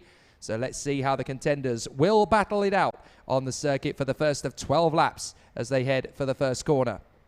Plenty of drivers out of position, but plenty of drivers here to make a play while the sun shines. Andrea Kimi Antonelli and Arvid Lindblad, the front row of the grid. What a front row. Luigi Coluccio and Yuga Chukwu from Alfio Spina and Matthias Mogato. Timo Kucharczyk and Nikola Tsola from Martini Estension and Pedro Hilbrand, the former world champion. Juha Valtonen and Gerard G from Nicolas Bertolatti and Ricardo Gracia. Marlon Hernandez and Eduardo Villa from Laurence de Certua and Jose Carlos Hernandez. Christian Bratuca and James Wharton, Jesse Carrasquedo and Andrei Zhivnov. Nicola Lacorte, Ella Stevens, Kuba Raski, Victoria Blokina, Oscar Pedersen, and Max Angelard. A few new faces in the field this time, including the young British charge Ella Stevens, who joins the ranks of OK for this weekend, having replaced Ekaterina Lucia at the Birolart team in the Richard Mill Talent Academy. One of the young guns from the British scene under the tutelage of one Rob Smedley at Total Karting. Great to see how she's worked her way forward. And Ella Stevens making a good impression so far this weekend. Only about a second off the pace in time qualifying. Yeah, Stevens has been doing a brilliant job. She's been thrown in the deep end and she's performed really well so far. 1 second off the pace. That's not really much, especially for your first time in Europe, first time at the track, first time in the car. It's a first time for many things. And she's doing brilliant out on the circuit. I'm sure her pace will just improve over the weekend. I wouldn't be surprised if we see a top 15 result. Yeah, I was talking to a few people yesterday who were watching her out on the circuit. Compared to the first time she was out on the circuit, a few seconds off the pace compared to where she was in qualifying, she's made rapid progress. And if you consider that she was actually the fastest of the women in this field, and we've got 2 incredible talents from the women in this field. Victoria Blakina, who's been fighting in the top 10 over the course of the weekend prior to this one. And, of course, Senya Phoenix, who represented Russia in the Academy Trophy a couple of seasons ago. So they are not slouches, and Ella has come right in on her first weekend and been very impressive. But there is still a long way to go this weekend. You're going to see some really interesting battles from the drivers, and there's a long way to go to get up to the front end. But Antonelli versus Lindblad, these two are likely to be the contenders for the European title now after the difficulties last week for Kamara in Sarno. Now he's here trying to get things together again. He's still up the sharp end of the field, so expect some wins from him, and he needs to win this weekend. He really needs to showcase his form to give Antonelli and Lindblad that little reminder that he's still there for the taking. But Lindblad has extra motivation to beat Antonelli this time. He's had 2 defeats to him in recent times. Green light, let's see how it goes. Coluccio moves forward. Can he get through on Antonelli? No, he can't. He drifts wide, but he had a good crack at it, did Coluccio. Antonelli leads the way, and that has opened the door for him. Up the inside, that's one of the Paralins coming forward. That is Spina. Alfio Spina with a good start. And we've had an incident already. Yellow flags off on the far side. 3 or 4 karts involved in that one up at turn 2. As Solov gets on the grass and runs wide. That is one of the Birolarts walking away. Now that is Raski, Pedersen, Angelard, and Ella Stevens. All 4 of them gone up at turn 2. There's Kuba Raski trying to get going again. But it is a big problem. We've lost 4 drivers already. Raski trying to recover. But Stevens, Pedersen, Angelard out. And there's more drama as they come through turn 7. So more karts running wide. More drivers getting low down the order. And I think that was problems there for Carrasquedo and Zhivnov. So Carrasquedo and Zhivnov really starting to fall backwards down the field there. And they jump through at the tail end, Charlie. But Antonelli has got a massive advantage over Alfio Spina already. Spina with a brilliant start gets himself up at 2nd, 3 positions made on that first lap. of the race. And Ugo Chukwu keeping pressure on his teammate Arvid Lindblad, not sitting comfortable at all with the silver helmet. Car Republic car in behind, looks up for the overtake, 3 wide. They just about make it through. Lindblad, he's going to lose 2 positions though, and he has the Birla alongside him. Can Mugato try and make his way through, as there's just a little bit of rubbing between the two of them. Lindblad holds on to the position, but Ugo Chukwu causes heartbreak for his teammate. You know what? I would expect a conversation in the awning afterwards there between Lindblad and Ugo Chukwu. What were you thinking on lap 2, making such a risky dive? Well, I found the gap, I'm going to make the move. 2 very interesting drivers there in the same awning. One backed by McLaren, one backed by Red Bull, and they both wanted the same bit of tarmac. But Ugo Chukwu so late on the move. That's about as late as you can leave it to make that overtaking move work. Solov is trying to fight his way back into contention here as he battles away with the former world champion Pedro Hiltbrand, who won the world title 5 seasons ago. And now he is there on the Leclerc by Lennox chassis trying to fight his way forward. Great to see him back in the paddock once again. Solov on the inside. Can he get there on Hiltbrand? Yes, he can. He's no problems on the exit, and now Timo Kucharczyk, the lone Kubica chassis runner, is going to try and make his way through on the inside, side by side with Hiltbrand. Can the Kubica driver get through? No, he can't. He chops across there on Gerard G. The Chinese driver, with nowhere to go, has to slam on the brakes to avoid contact there. That was risky from Timo Kucharczyk. Yeah, there was nothing there that he could do. Gerard G just in for the ride, and a ride on the grass as well, as he gets cut across and put onto the rough stuff. But we go around the circuit. The roles have been reversed now. Lindblad is the one who has to make the overtake. Can I just make a point about that? Gerard G is up in 10th position as he battles away. Was that Coluccio on the inside of Spina? Yes, it was. So Coluccio in a second on Spina. But I want to pick that up. Gerard G in 10th position in front of Stenshorn, Valtonen, Piertalati, doing an incredible job in there. Without even the likes of Wharton and Lacorte, Bertuca, Villa, great drivers who have been podium runners and top 3 runners. Gerard G, bags of confidence since his victory in the heats at Genk, as up the inside of Spina. Ugo Chukwu and Lindblad both trying to get there. Spina will not let Lindblad have any space and chops across. Lindblad is being shown a real clean pair of heels there by Spina. Yeah, Lindblad tries to squeeze Spina to the inside of the track, but it doesn't pay off at all for the Red Bull Junior driver as he drops down another position. Well, he doesn't drop down a position, but he doesn't gain the position that he was wanting to. He's going to sit on the back of Spina and wait for that overtake to come to him as they go down into a great overtaking opportunity, and all over the back of Spina is Lindblad. Spina will be feeling the pressure from the Car Republic driver behind, and this is just brought into the occasion. Morgato is now arriving on the back, and that's a very late move there from Lindblad. Can he make it stick? He tries to go on the curb around the final corner, tries to slip up the inside of Spina. Doesn't work, but loses a lot of ground to the drivers behind and Morgato behind. Yeah, I tell you what, you do not see many drivers getting up on that curb in the final turn. Now Lindblad's going to go for the traditional move into turn 4. On the exit, though, he needs to shut that down from Spina. He does indeed. So Lindblad does get through in a P4. No problems at all there. Matthias Morgato now right in behind Spina, and Solov is joining the queue. Little bit of a love tap there from Morgato on the back of Spina. Come on, man, get out of the way. I'm coming through. And Solov is going to have the gap there on the inside as well. Spina on the dust. No room, and he loses ground. Well, that was kind of inevitable. Hiltbrand getting through, Kucharczyk getting through as well, and Stenshorn has made his way through. What's happened to Gerard G? He was doing a great job, but he has now drifted back down the order once again, so over-exuberance, I guess, maybe getting the better of him on that one. But it was a good opening banker or two from Gerard G. Good to see him fighting up in the top 10. But now we've got the battle for second, Ugo Chukwu and Coluccio. And this is lap 6 of 12. Do not expect a move from Ugo Chukwu just yet. He'll want to work with Coluccio to try and get that gap to Antonelli down a bit. I don't know. I wouldn't put any money on it, and that's shown at all. He's not going to work with Coluccio at all.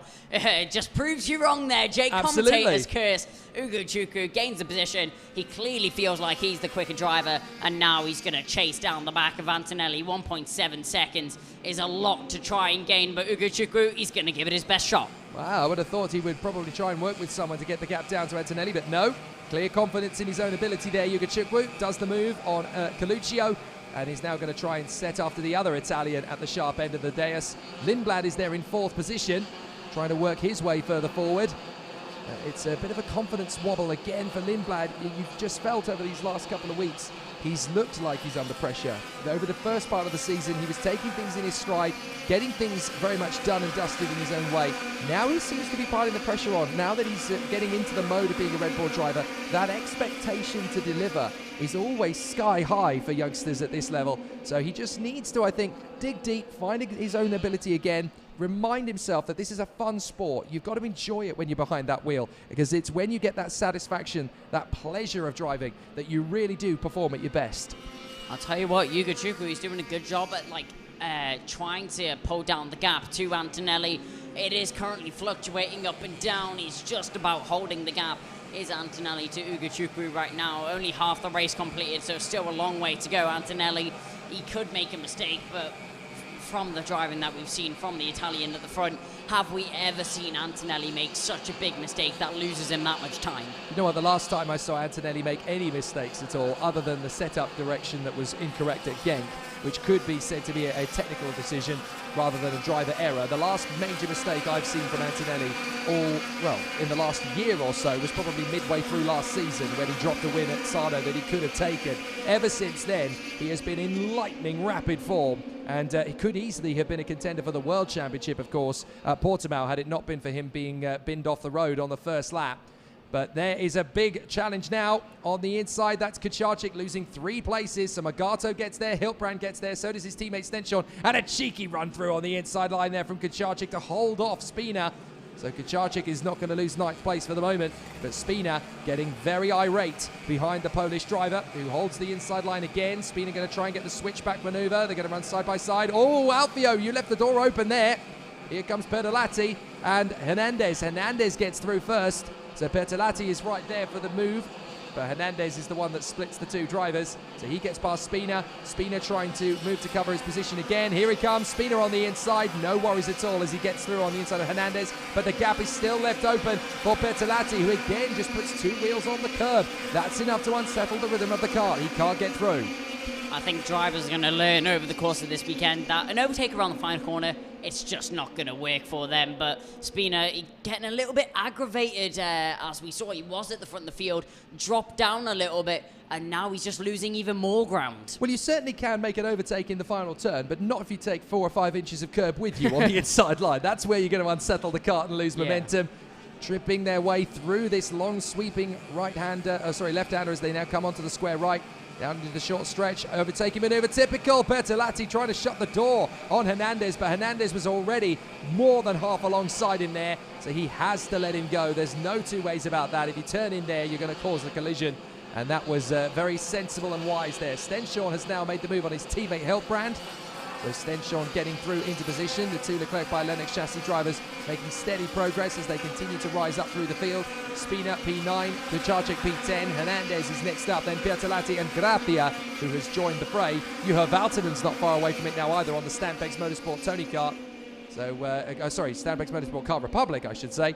So they continue on their way. Lindblad is up to 3rd now, having got past Galuccio, and now he is there and the fastest lap of the race, 60.426. See, the pace is still there from Arvid. He's just got to rely on his own instinct and push like crazy, and this is exactly what he's good at, fighting out of a difficult spot. So Arvid Lindblad getting himself back into good contention. Well reset, well recovered. Ugo Chukwu, he pushed back Lindblad earlier in the race, and I'm sure Lindblad will be looking to get that position back and say thank you very much, that position was mine all along, but 7 tenths now is what separates them, as Ugo Chukwu loses a chunk of time to Antonelli in the lead.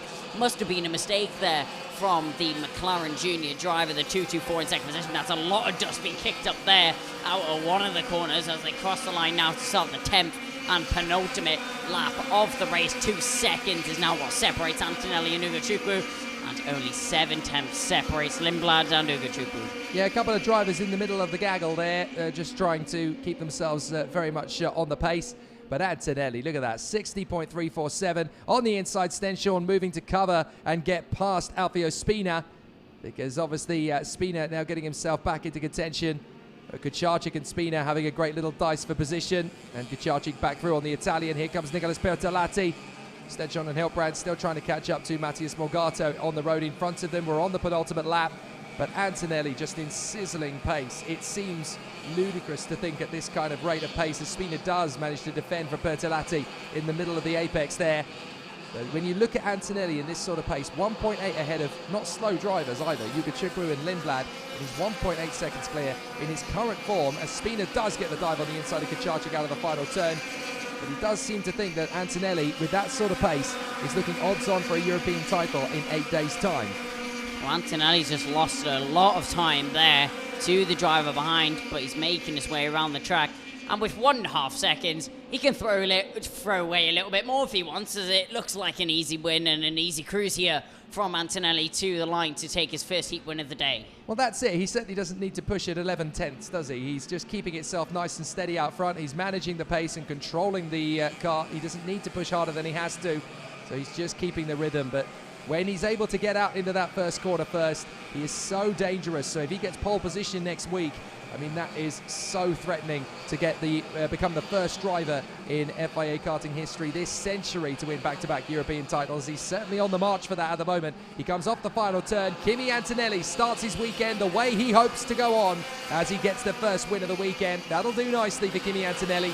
Job done so far. Yugachukwu second, Lindblad third. Kart Republic still the strongest material out there, but Antonelli is just in a different league at the moment. Yeah, it looks to be that way. Kimi Antonelli with a brilliant drive, just looking around him, sees nobody around, has a little check of his car, makes sure everything is okay. Hopefully he wasn't checking for a drop down, as that might not be the case, but he did lead from start to finish. Antonelli should be okay on that side, and if he keeps up this performance this weekend, it's looking to be the usual Antonelli show. Well, the thing is, even if he did get a front fairing penalty, he'd only drop to 5th place, such has been his performance. So it's not exactly a big panic for Kimi Antonelli now. That still keeps him very much in the hunt, even if he were to get one. But looking at the kart there's no issues at all. He hasn't really come near anybody over the course of that first heat, so he should be absolutely fine and dandy.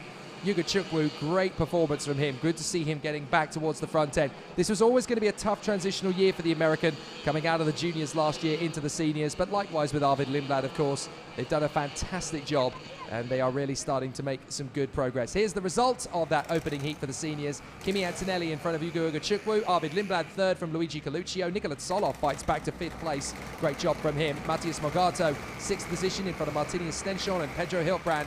Alfio Spina and Nicolas Bertolatti from Marlon Hernandez and Christian Bertoka. Johan Valtonen ahead of Ricardo Gracia. Laurence Sertua in front of Jose Carlos Hernandez. Andrei Zhivnov, who is from Russia, not from St. Lucia. Not quite sure why it says the St. Lucian flag. James Wharton in 18th position. 19th is Jessica Arrasquedo, Eduardo Villa and Victoria Blokina, Gerard G and Nicola Lacorte. Then we've got the two Polish drivers who retired from the race. We didn't really see what happened to Timothys Kucharczyk, but he did go out on the final lap, unfortunately. So Kucharczyk out, Kubaraszki out, and then the three drivers that were out on lap 1, Ella Stevens, Oscar Pedersen, and Max Angelard. So those three learn about the life in the OK paddock the hard way. And obviously Max Angelard, Oscar Pedersen, and Ella Stevens are all still learning their craft in the senior category.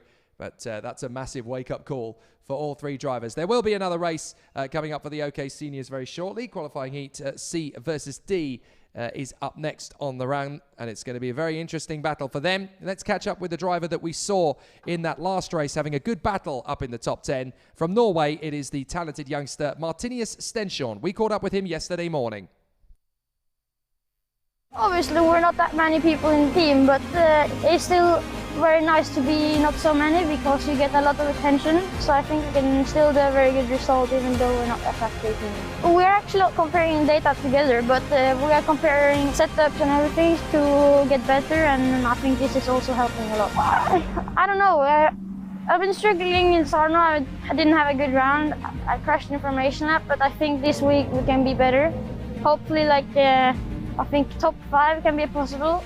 This is, yeah. I've not had the results I really wanted. I would like to have a bit better, but we just gotta keep improving and we can do good.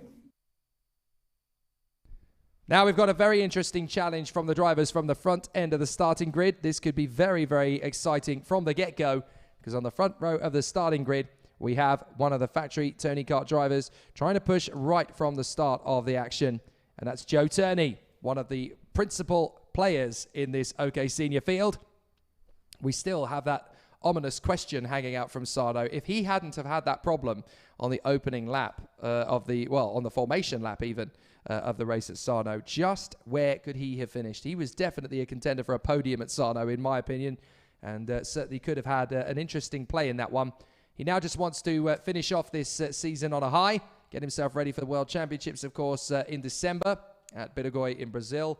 And we could well see him out for the third and final round of the summer element of the Champions of the Future, which of course is taking place at Castelletto in Italy on the 5th to the 8th of August. We're all really excited to going back there on the gorgeous Siete Larghi circuit, and really is fabulous this weekend. We really do seem to pick the best race circuits to go driving on in the Champions of the Future. We've had Genk, and here we are in Zuera, the beautiful northern Spanish cathedral of speed, and then Siete Larghi coming up in August. Thrilling stuff.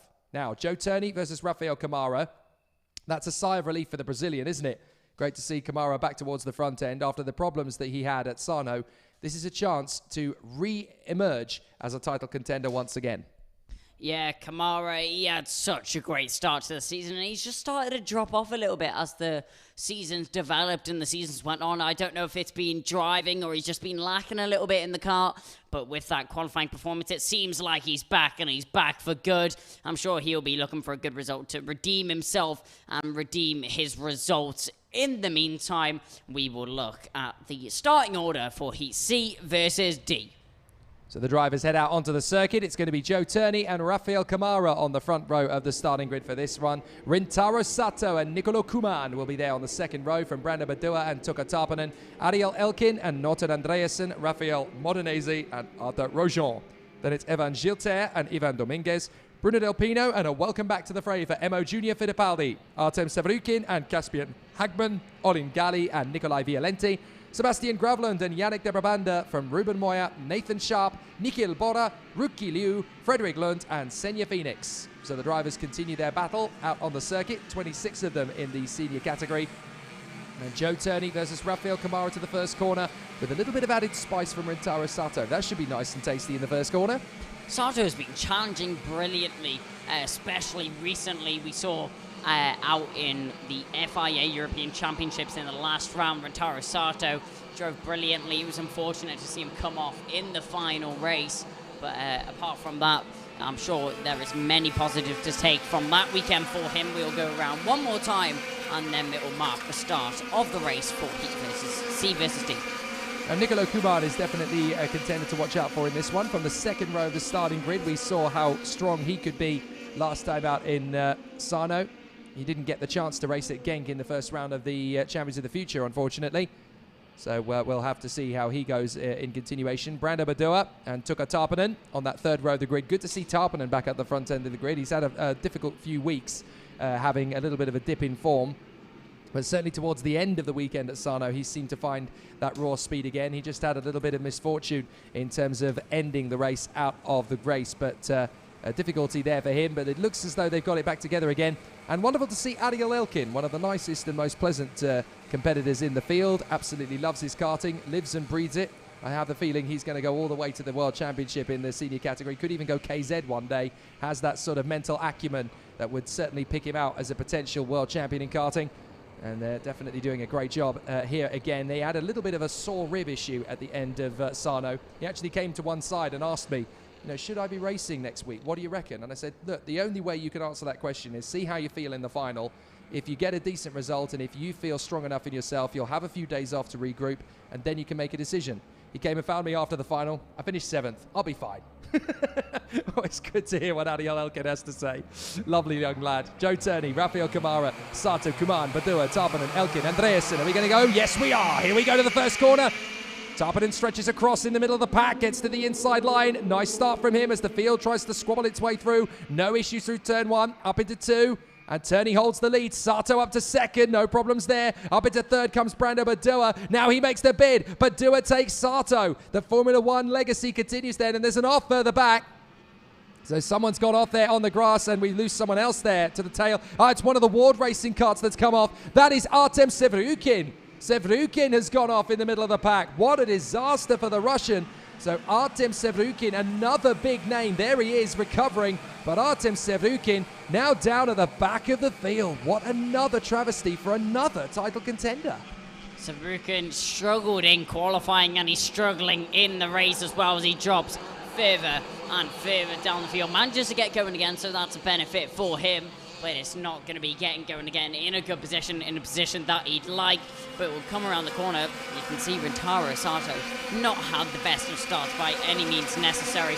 Joe Turney still leads from Brando Badoa, though. These two drivers, Badoa with a brilliant start. 3 places gained on the first lap, and that's a move there for the inside. That's Rintaro Sato getting pushed out very, very wide. Just about regroups, but loses 3 or 4 positions there. Now, the interesting thing with Sato there was that a driver error? Was there contact? Or there's certainly contact further back. We've got 2 karts off up at turn 4. 2 drivers negotiating the same bit of racetrack. That's Yannick de Brabanda and Rafael Modenese. They're the teammates. Teammates at Praga. Well, that is very unfortunate then. So de Brabanda and Modenese have gone off at turn 4. They're trying to get going again. There is that's 237. No, sorry, that's 290. That's de Brabanda. So he's desperately trying to get going again.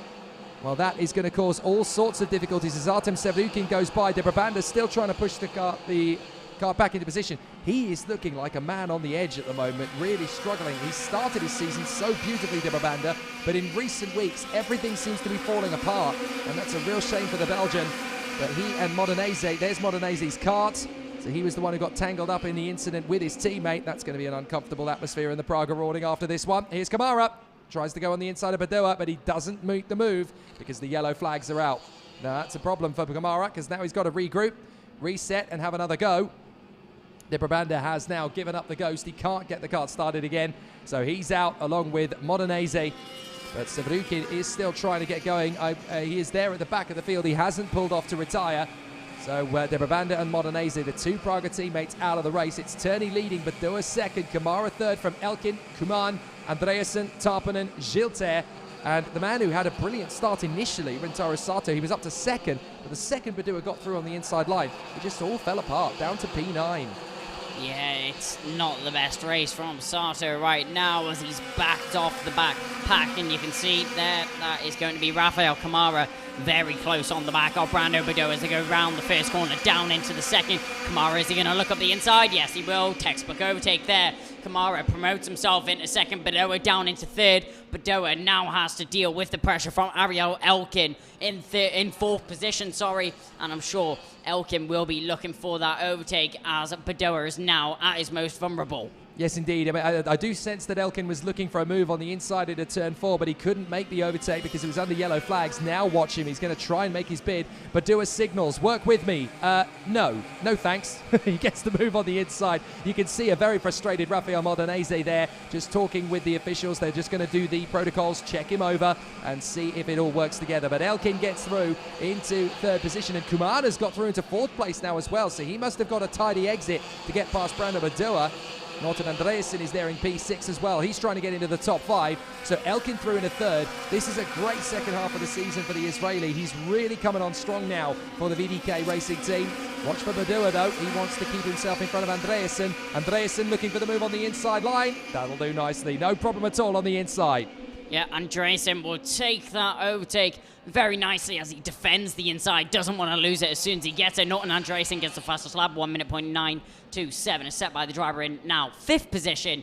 Was in sixth as we go through the long left-hander now into the sweeping right, pretty much flat out for every car on the track. Down into the hairpin, that's going to be a move there. Ariel Elkin will now fall victim to the driver behind him. Nikola Kuman will now promote himself into fourth and chase down, into third and now chase down the back of Rafael Kamara. Really good driving this one from Nikola Kuman. He is the new man in at Forza Racing in the mid part of the season, and he has only done a half campaign really for 2021 with him joining the team in recent weeks. But boy, is he making a big impression. Nikola Kuman has now just got 2 drivers in front of him, Turney and Kamara. Look back, you can see Sato on his own there in 9th position. He's in no man's land. As up the inside, that's Tarpanen on Badoa. So Tarpanen gets through, no problem for the Finn, as he now makes his way over to P6. And here comes Gilter. Gilter on the inside of Badoa. What a shame for Brando Badoa. The Paralin seems to have just dropped off the pace completely. And now Badoa needs to regroup and get himself resettled. He is there in 8th position. So Badua and Sato, the dynasty continues for both families, but they are in 8th and 9th, having originally been 2nd and 3rd. So a bit of a struggle there. Tarpanen running in behind Andreasen. Andreasen is 5th place behind Elkin. Elkin is 4th behind Kuman. Kuman is 3rd behind Kamara, but for how much longer? Because Kuman is setting fastest in the 1st and 2nd sectors of the race. Let's pick them up. Beautiful transition there as Kuman picks up behind Kamara. And look at this, the Brazilian is under massive pressure from the Italian as they come onto the home straight. Kuman could do this, and that is going to be a massive blow to the confidence of Kamara if he manages to get through.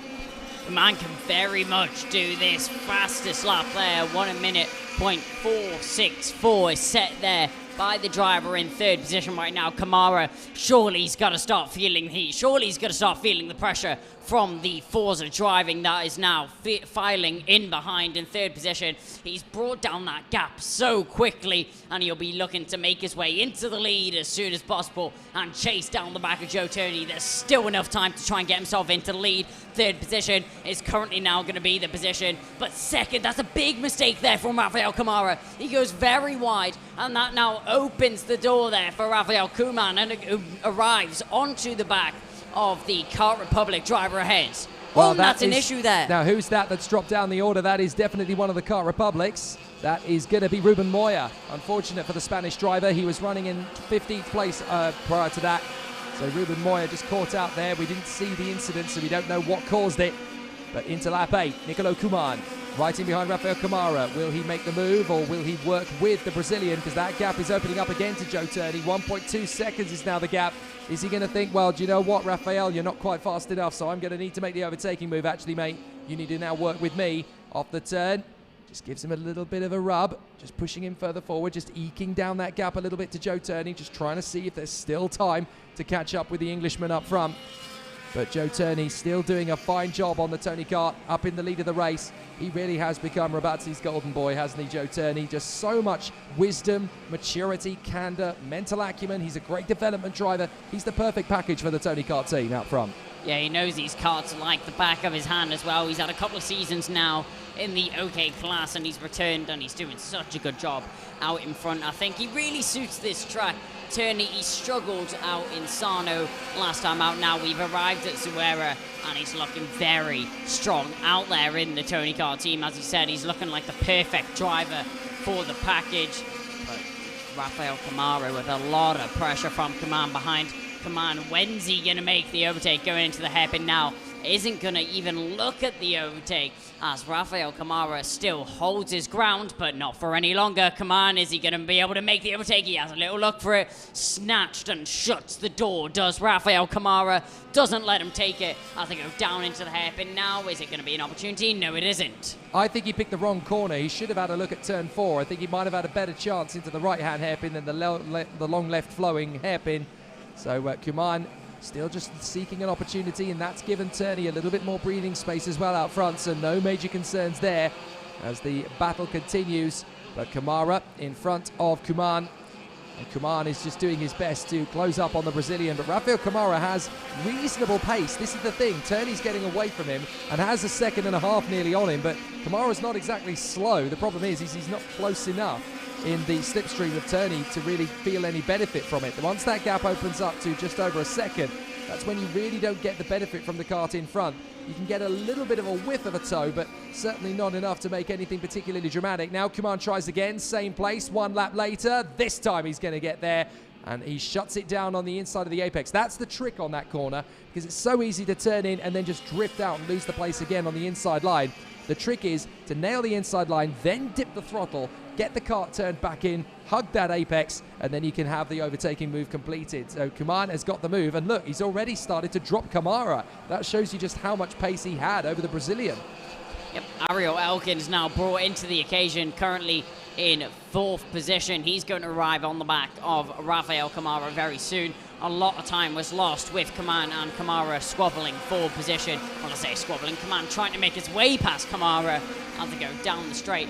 The gap to Turney still 1.3 seconds. Can Kaman try and bring it down a little bit with 2 laps left to go?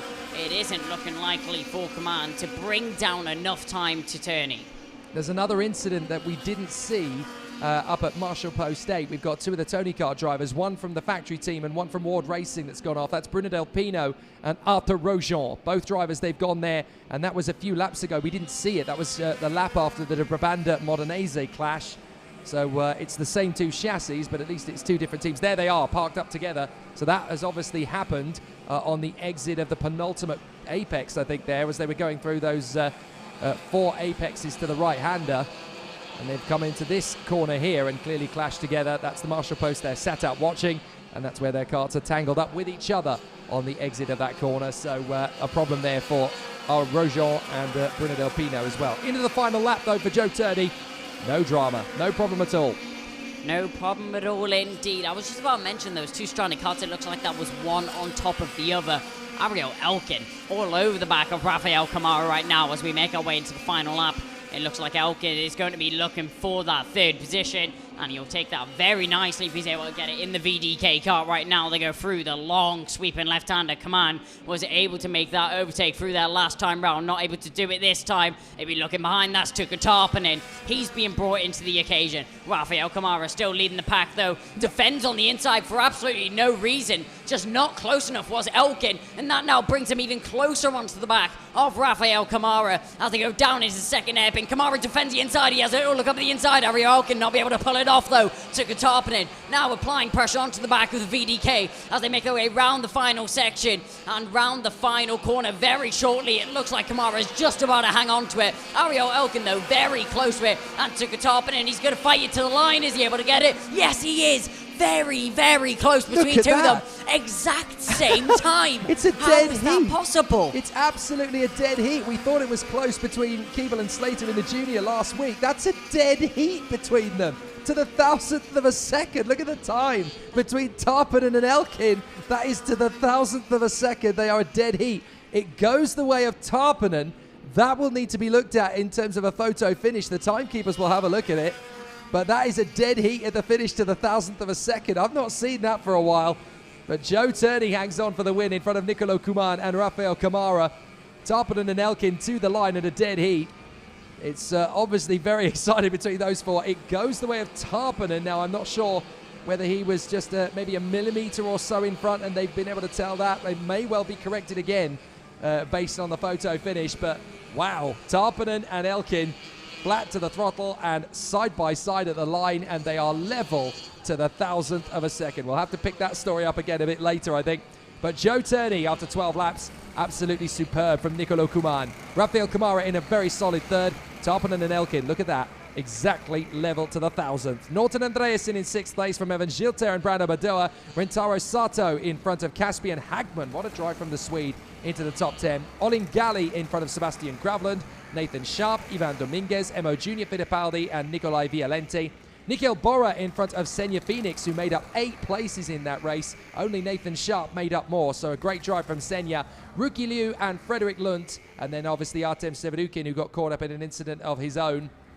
Then the retirements, and there were many of them. Ruben Moya, Arthur Rojon, Bruno Del Pino, Yannick de Brabanda, and Rafael Modenese. The two Pragas coming together on the second lap. I would not want to be in that Praga warning when those two get back. It could get a little bit heated. I think that's quite a fair statement. Teammates colliding, it's never the best thing, and especially when you're a development driver colliding with one of the full-time drivers in the team, that's maybe going to cause a little bit of tensions, pull a little bit of heartstrings in the awning, and yeah, I think it's fair to say that the environment isn't going to be the best. Yeah, and the thing is as well, Yannick de Brabanda, yes, he's been brought back as a development driver, but he is a seasoned campaigner. He's been racing and karting for a long time. I was speaking to him this morning, and he was telling me, you know, for whatever reason, we just can't quite get on top of the tyre pressures with this package. We're clearly fast, and we have the ability to win races, but we just can't get on top of tyre pressures, and that's been their unraveling over the course of the weekend so far. And just getting into an incident with your teammate, that is the worst psychological stopping gap to trying to make that developmental progress up, because you get stuck in petty incidents from his point of view. And that's not the way they wanted to make it work. So a bit of a tricky situation there and a tough scenario for the Praga team to cope with on that occasion. Right, we continue back on again, and it's the juniors that we turn our attention to. Let's talk with one of the star drivers of this second half of the season in the junior category. He's obviously towards the sharp end. We'll see him in the heat after this one, but he's definitely quite a character, and we love catching up with him week in, week out for the Tony Kart Factory team. It is the young American star, James Igotzi. Well, definitely for the heat races, it's a bit of a sprint because the heat races are going to be very few laps. Definitely the heat races, it's a bit of a sprint, trying to get away from everybody and get as many spots as you can immediately because, like I said, it's not a long heat race. But the final, considering how long the track is and how many laps there are, it's definitely a bit of a marathon. You're going to want to save your tires for it because it's going to be a long one. Yeah, the heats are going to matter just as much as always because the pre-final is nearly as important as the final because the pre-final decides your position for the final. Because if you win the pre-final, then you start first for the final, which is ideal. So you want to start up in the front for the pre-finals in order to be able to win the pre-final. So yes, I would say the heats matter quite a lot. I mean, if I see I have a big enough gap, of course I'm going to save my tires a bit, but if I have pressure, I'm going to drive it hard because it's necessary. He's become a real little contender, James Igotzi, in this second half of the season. Really good to see him battling away. I was wrong before. He is actually on the grid for this race. He's there on the third row of the starting grid on the inside line. So he's definitely one to watch out for.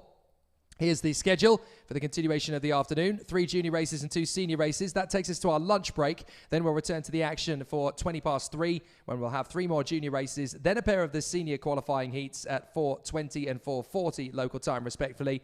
That's when we got to see an awful lot of the drama unfold last year in the Champions of the Future weekend. I remember very vividly the big pileup that took out several drivers from the field in that one, including a rather unfortunate incident for James Wharton, the Australian. He won't want a rerun of that in 2021, that is for sure. So we'll see what the contenders do as they head out onto the grid for this one. And we're just waiting for the final checks. And I think 1 or 2 of the karts is still being recovered out on the circuit. And with only 1 recovery vehicle, they obviously have to take them from various different parts of the course. And the karts that are out on circuit being recovered are those of Bruno Del Pino and Arthur Rojon, who had their moment earlier on in the race. So while the time has ticked down to 0 for the next race, we obviously have to wait for the karts being recovered. And we might even be able to get a look at them out on the circuit as well, because the 2 Praga drivers have been recovered from the scene. Yannick de Brabanda with his kart. Rafael Modenese nowhere to be seen. I wonder if they've just decided intentionally to keep away from each other so that friction doesn't bubble over into something toxic. But you've certainly got the 2 drivers there up at Marshall Post 8 waiting for their recovery. That's Arthur Rojon and Bruno Del Pino. Unfortunate to get into these incidents, essentially when you're trying to build up. This is a difficult weekend in a way because psychologically it's an opportunity for the drivers to get a little bit more data and a little bit more expertise out of this weekend, because obviously it's not a European Championship weekend. That's 7 days from now when that really gets started. But there is a sort of a psychological mentality. You've got to try and get things right this weekend because it sets you in a good mindset. It sets the tone for next week. Well, I think drivers will be pushing the cars to the absolute limit and pushing as hard as they can, because you can't really set up a kart to when you're going to be going full commitment if you're not going full commitment at the time that you're setting up the kart. I mean, I've been talking to a few of the drivers about this, and they basically said the good thing with Champions of the Future here being this weekend, a week before the European, is that essentially they can make those sort of mistakes. They can take those gambles that perhaps they wouldn't necessarily make in the European Championship, because then they can see, they can learn whether it's going to work or whether it's not. Yeah, this is all a bit of a learning curve for these drivers. It's definitely a learning race, a learning weekend for the weekend which follows, which is a very big event for a lot of the drivers and an important event for a lot of the drivers. So this weekend, it's interesting. A lot of drivers will be doing it for the championship, and a lot of the drivers will be doing it purely for the practice for the European Championship, which is going to be next weekend. So it's going to be a very interesting battle for the competitors. It's going to be a few minutes now before the drivers head out onto the circuit once again. The recovery vehicle is just heading back out onto the circuit to go and collect Bruno Del Pino and Arthur Rojon, 2 of the Tony Kart youngsters. Dmitry Matveev and Alex Powell will be on the front row of the grid for this one. The driver's obviously sitting in position, and this is the difficulty as well. When you're waiting for the recovery to happen out on the circuit, the drivers are there sat in position. The time ticks down to 0, and they expect the green light to come on, and they go out on the circuit. And then, well, if there's been problems in the previous race, they then have to sit there and wait. I mean, you've been a racing driver in these sort of situations when you're waiting for a race to start. And then you obviously have to then, get that adrenaline back down again. You have to get back into a resting position, get calm once again as you're waiting for the next race to start. It must be quite tricky to manage that sort of adrenaline rush. I think in the time of delays between races, drivers, they just try to keep as calm as possible, try to focus on the race ahead and not focus on what's going on around them or what's going on the track. But in this moment in time, you don't really have an adrenaline rush whilst you're sitting on the grid. You're more just focusing on what you're going to be able to do when you get on the track. That's really when the adrenaline kicks in for these drivers. But now it's just sitting, staying calm, and preparing yourself still for the race, which follows up ahead. So it's going to be an interesting one for the continuation then of the OK Junior drivers. Matveev versus Powell will be very interesting from the get-go, because Powell on the outside line very much at a disadvantage here. And we've said this time and time again, if it's a clockwise circuit, being on that outside line off the start, so tricky. We've seen it at pretty much every race circuit we've come to. That front row of the grid is such a poisoned chalice for drivers, because yes, you're starting towards the front, and yes, you'd rather be there than 4th, 6th, 8th, 10th on the grid on that side, but it's so easy to get squeezed out onto the marbles on the outside of that first corner, especially if it's a fast first corner. We've seen that a few times already from the junior drivers. They get the signal and the command to head out on the circuit in 30 seconds. But we've seen it already. We've seen, Keeble and DePalo get close together on the outside line and get spat out. Slater on the outside line getting spat out. Being at the front on the outside line is not as big an advantage as being on that inside line, because the flow through that first corner, it's so hard to get the cart across without causing an incident or getting het up with somebody to guarantee you won't have a problem in turn 1. So very tricky. Qualifying heat A versus D now gets to head out onto the circuit, and we'll see what the drivers can do on this battle forward. Dmitry Matveev and Alex Powell will be on the front row of the starting grid. Jules Caranta and Kirill Kutskov will be on the second row. Then James Igotzi and Alexander Bondarev, Maxim Orlov and Jan Pisarovsky, Rashid Aldeheri and Akshay Bora from Gustav Wisniewski and Thomas Stolchamanis, Mark Kastelich and Will McIntyre, Heiter Delaniol and Lenny Nyes from Edward Robinson and Jimmy Helias. Then Oscar Wirtz and Nathan Tai, Thijs Kieran and Eric Genet, Clement Utran and Anatoly Kevalkin. Then it is Joel Bergstrom, Adam Rahali, Aurelia Nobels, and Adam Alazari. 28 drivers, and it's going to be a very tough battle for Matveev once again. He's had 2 races so far this weekend. One he's binned, the other he's winned, so it's going to be a very interesting battle. That wasn't the best English of all, but oh well. Dmitry Matveev and Alex Powell to the front row of the starting grid. So a very exciting run for the drivers. And let's see what Powell can do from that outside line. It won't be very easy heading to turn 1.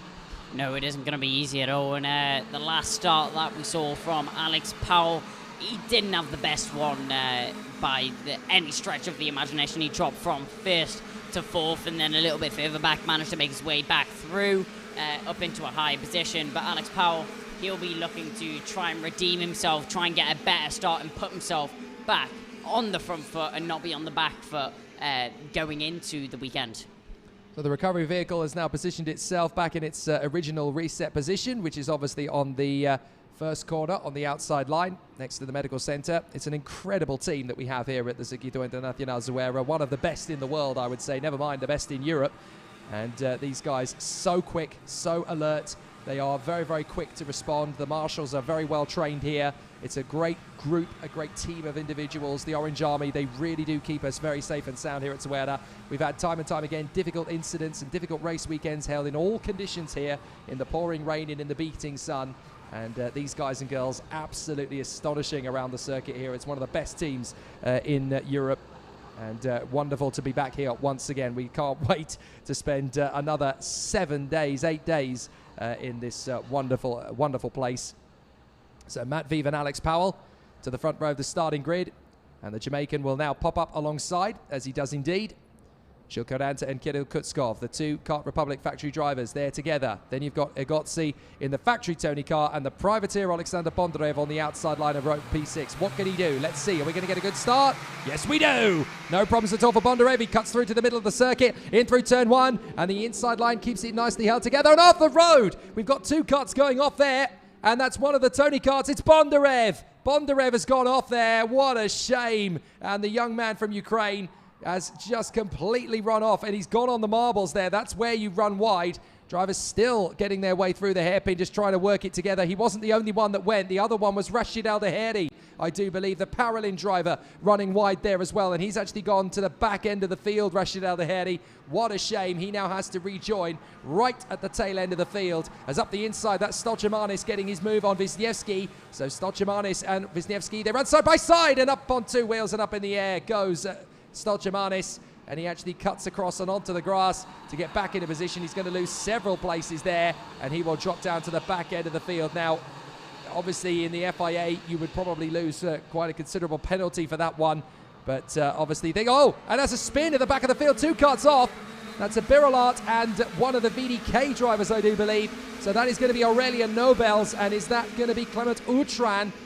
So Clement Outram has gone. So has Aurélien Nobels. That is unfortunate for both drivers. Outram desperately trying to recover. What about Aurelia, the Brazilian driver who is based in Belgium these days? No, she's walking away from her car. That's unfortunate. So Nobels is out. Clement Outram is getting going again. So unfortunate, but Aurélien Nobels will now have to watch from Marshall Post 8. And I'm afraid, Clement, you're not going to get going. What a shame. So back to the front. Dimitri Matveev. And then it is Jules Caranta in front of James Egozzi. Very interesting battle between those two. Egozzi lining up Caranta as they continue to squabble away for position. Now this is going to be an interesting one for Egozzi. Can he make his bid on the inside line up on the same corner that we've just seen that incident? No, he can't, because the yellow flags are still out. So Egozzi basically has to form up and wait for an opportunity. Caranta holding on to second for the moment. Yeah, Egozzi applying pressure onto the back of Jules Caranta. Caranta, we saw, was the one applying pressure as he signals Egozzi, clearly irate with the situation, gets himself in a second, hands in the air. You can see Egozzi clearly not happy with something. Caranta maybe defending in a position that Egozzi wasn't happy with, but he slots himself into second position. Around the first corner, we don't see many overtakes around there. Egozzi manages to stick it, and now they are going to chase down the back of Dimitri Matveev. Matveev, we saw absolutely dominant in his first race, pulled away from the pack, and he was very good in the Koski car. But James Egozzi, he's not going to let him run away. 6 tenths is the gap now. Let's see if it falls. Really good work so far then from Egozzi. There, unfortunately, is Alexander Bondarev as he walks away up at turn 1. What a shame. He was doing such a good job this weekend. That DNF is definitely going to hamper him. It's not going to end his weekend because, of course, here in the Champions of the Future, they get a second chance heat on Sunday morning. So even if you fail to qualify in the top 30 positions, there is a chance in the second chance heat on Sunday morning to get through. The first 6 drivers across the finish line in that race will join the drivers in the pre-final. Gives you an extra impetus to keep fighting and keep pushing, because it's not over until the fat lady sings. And as far as we are this weekend, she hasn't even warmed her vocal cords up yet. So Matveev, Egozzi, Caranta, Kutskov, you can see the raw energy between these 3 drivers. Powell is there in 5th place. Yet again, that outside line on the front row, it's just such a hindrance to some of these drivers, and Powell really struggling to keep the momentum flowing through that first lap, and has found himself in P5, still there or thereabouts, but that outside line is an absolute heartbreaker. Yeah, Powell, he's really struggled off the start, especially in this heat. He's dropped all the way down to 5th position, losing 3 positions. Obviously, he started in 2nd on the outside lane. I don't think it's just the outside lane. Powell just struggling off the line. Maybe it's an issue with the tyres not being up to temperature. Maybe it's an issue, and that's a move there. That's a very late move there from Kutskov. Gets himself past his teammate. Caranta drops down into 4th, but Kutskov promotes himself into 3rd. Very late move, as late as you can get. Perfect, no contact, and that's a very clean overtake to get himself into 3rd. That's a great one for the ego, isn't it? Right at the last minute, and of course those two are in the same awning. I wonder if there's going to be a little bit of banter between those two. Did you see that? Did you see that move? Did you see that one? The one I got on you just then? That was quite nice, wasn't it? Kutskov pulls a fast one on Jules Caranta. There's a nice move on the inside. That is the 112 of Delaniol. So Delaniol gets the move on McIntyre. He's making good progress, actually. Heito Delaniol Farias, the Brazilian, up there in 9th position as he takes on Will McIntyre. So a good run so far from Delaniol on the Praga, and he finds himself up there in the top 10. Now trying to chase after Jan Pisarowski. He certainly seems to have found his form as Delaniol. Certainly had the ability, but the results have never quite been able to string together. So now the Brazilian is up there in the top 10, looking for a maximum opportunity from this one. And this is a good chance for him to really grow and learn and get that mentality to fight at the front end. Matveev, Igotzi, Kutskov, Karanta, Powell, Orlov, Bora, Pisarowski, Delaniol and McIntyre, your top 10. Kastelic doing a fine job there in 11th place on the Alonso car chassis, I believe he is these days. And then you've got Len Nice running in 12th place. Was. Edward Robertson has now got through into 12th position. The Spanish charge lives over here, of course. Oh, that's a nice one from Delaniol. Picks up another place. Gets through on the inside this time of Jan Pisarowski. So Delaniol's having a terrific run. And McIntyre picks up the move on the pole as well. That's a slow kart coming off the turn. Who's that's in trouble? Is that Bora? That's Bora slowing. Akshay Bora slowing. Mechanical problems for Akshay Bora. What an absolute disaster for the young man from Singapore. He was battling for the win in the earlier heat. And Akshay Bora, there he is. He looks down at the engine. Nothing is to plan. Something definitely wrong with the Kart Republic as Akshay Bora slows to a crawl. What a shame. Yep, looking for a move there on McIntyre. He's looking for the position back, not able to pull it off though. Pisarowski, we saw, was overtaken by McIntyre not so long ago. It was a short overtake, and Pisarowski will be looking for that position back, not able to capitalize on anything yet though as our leaders cross the line. 4 laps remaining in this race. Matveev just running away with the victory right now, and that's a very late move. That's McIntyre who's been taken advantage of. Sorry, that's Pisarowski and another driver behind him making their way through. That's a look at it's going to be Kastelic who follows through on that position. And he makes another. McIntyre gets himself that position back. Pisarowski now drops down the field. They're switching positions left, right, and centre. Yeah, Pisarowski losing 4 places, trying to get back on the inside of Len Nice. The Dutchman does not comply. Here's the move. Up the inside, Kutskov on Igotzi. Runs wide. Igotzi gets the switchback maneuver. He's trying to squeeze him out. Watch out, boys. You've got Gilles Caranta right in behind you. Gilles Caranta wants to try and move up into 2nd place. So Igotzi all over the back of Kutskov. Trying to make a little bit of a play for it now as they swarm around for position. Can Igotzi get the move? A late lunge on the inside. Oh, Igotzi almost forced into a no-win situation there. Almost got squeezed into Kutskov. Had to bail out of it on the throttle and now has Gilles Caranta for company. Powell checks over his shoulder, makes sure he's got a decent advantage to Orlov before he makes his next move. 3 laps to go and Igotzi swarms in on the inside of Kutskov. Enough of this, but he gets too late on the brakes and drops back behind both of the Kart Republic drivers there. So that's Kutskov and Caranta both having made short work of the American. No pressure for Dmitry Matveev out front. He's just banging in fast laps. Yeah, this is just giving even more of a gap to Matveev out in the lead. And Igotzi, not the best situation by his stretch of the imagination. Kutskov and Caranta make their way through. They go down into the hairpin, a major overtaking zone, and Powell is now arriving onto the back of the Tony Car driver in 4th position. Alex Powell didn't have the best start, but it's normally towards the end of the race where he starts to revive the pace. So Alex Powell certainly making a bit of ground now on James Igotzi in 4th position. The Tony Kart driver wanting to get himself back into contention with Kutskov and Caranta. But Dmitry Matveev, 2.5 seconds clear. The Koski Motorsport driver, there he is in the lead. Loving life here at Zuera. He really has nailed this circuit so far. It looks good for him to do the same thing next week. But here is Kutskov and Caranta. Igotzi P4. Watch out for Alex Powell. He's there in 5th position. Now Igotzi is going to want to make a feisty maneuver. Here he goes on the inside line. He comes from a long way back. Shuts it down on the exit. Well held by James Igotzi. That was one heck of a move to try and get together. And he has made it stick into 3rd position, so he's still got a chance to salvage P2. That was very confident from the American. He would have been kicking himself running wide and dropping down to 4th position. He fights back beautifully. We've seen Igotzi make a couple of issues and couple of mistakes when doing overtakes.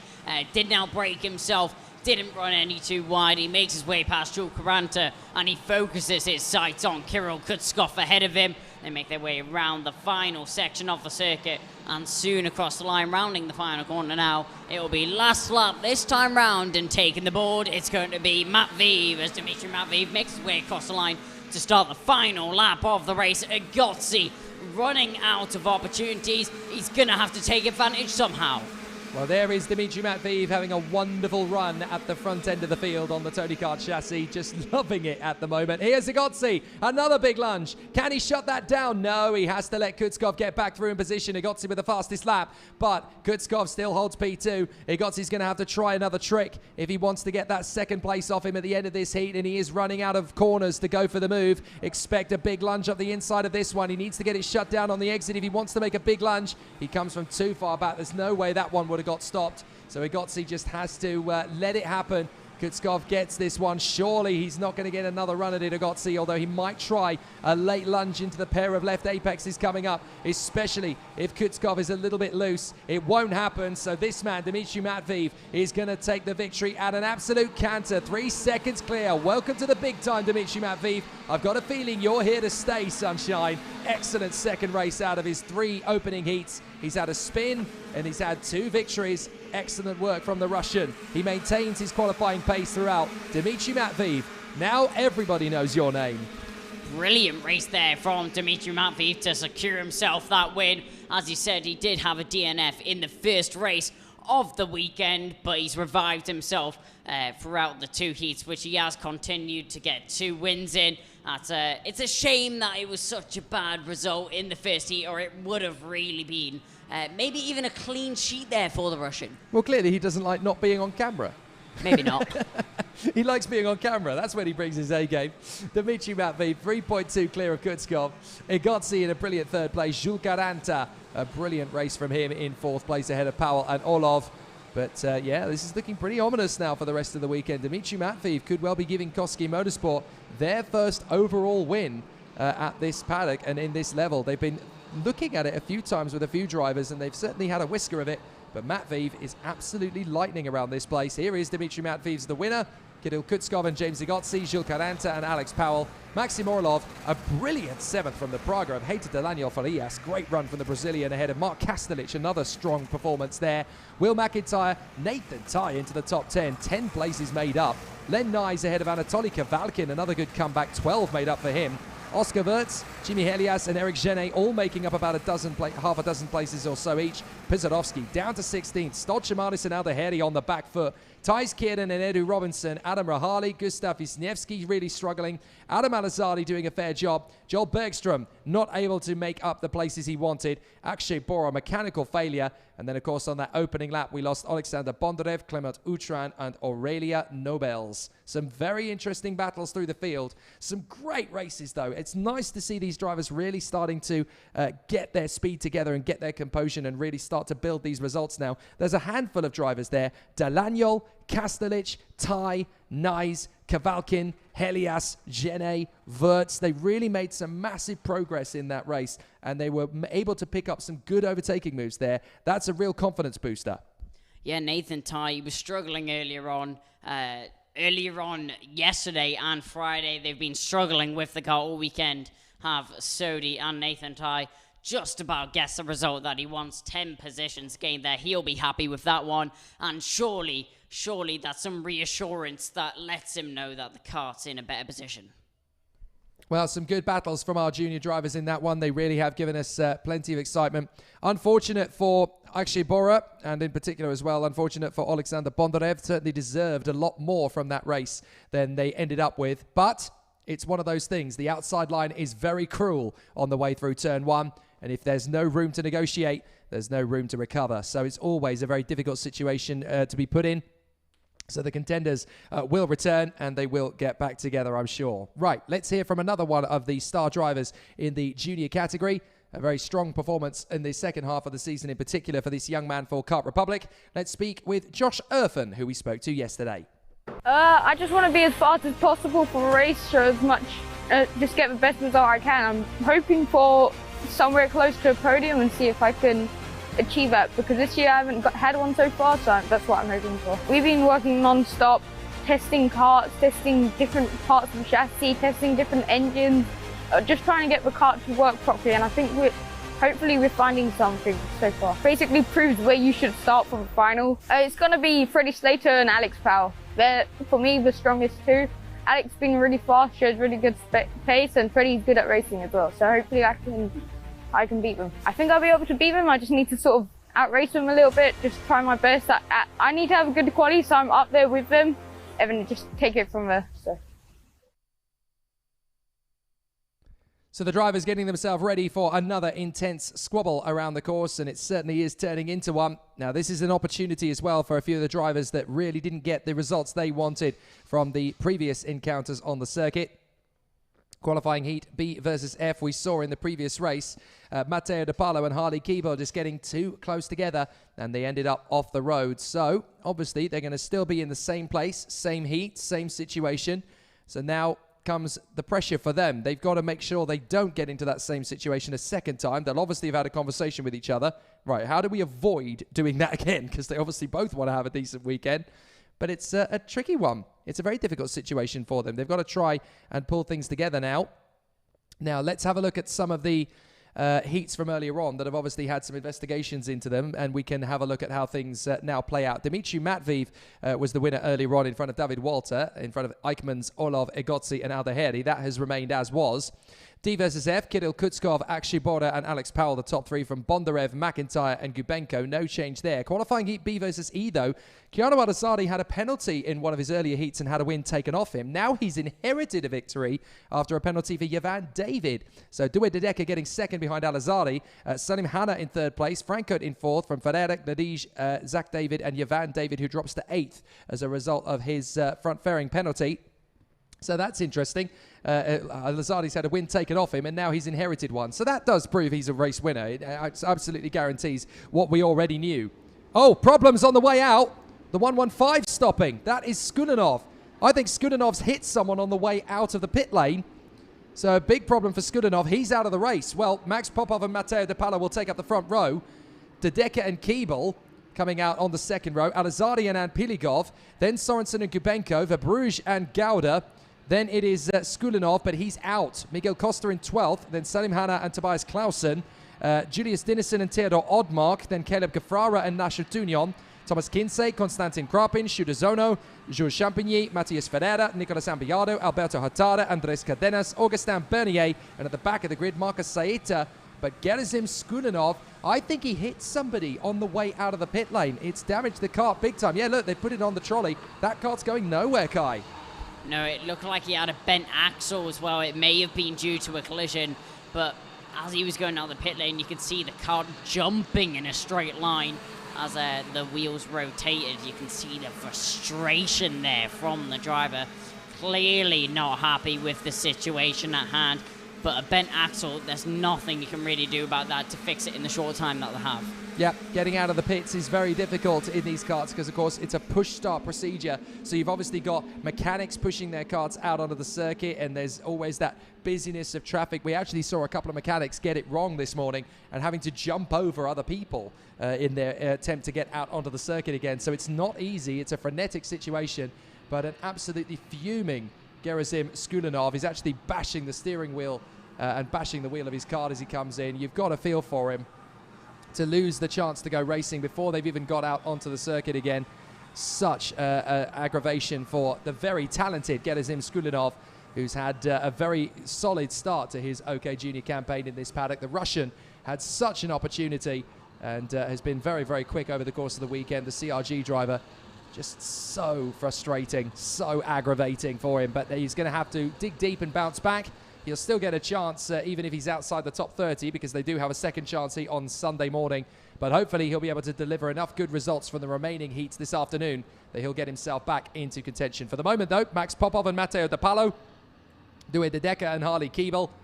And then it's Keanu Alazari, Edgar Piligov, Kai Sorensen and Alex Gubenko. Let's race! No problems at all off the start. Into the first corner.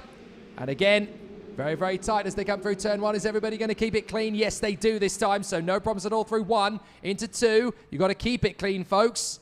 Everybody getting through. That's nice. Up towards turn four, the first big braking zone. And at the moment, It is De Decker holding on to second place. Have they got it together on the exit of the hairpin? Yeah, that's not a bad start at all. A couple of drivers getting a little bit wide, but no dust kicked up. Up into third place. That's the fast starting Keanu Alizardi. Back on the inside. Kai Sorensen gets him back again. So those two battling away for third place. Sorensen going well. Alizardi right in behind him. De Decker is already trying to protect. Sorensen trying to protect the inside line. Alizardi gets him on the switch back. What a move there from Keanu Alizardi. Completely read that situation right. And the Emirati up into third place. Yep, Sorensen just going a little bit too defensive there, and that's a move there from one of the Ricky Flynn drivers. That's the number 82 getting himself up another position, and that'll be a great move there from Edgar and Pilajov, and he'll be happy with that position gain. Clearly no team orders between the Ricky Flynn Motorsport guys, and as we cross the line, Popov just about holding on to the lead now, but if we know Dwayne De Decker, which we do, he's going to go for that overtake.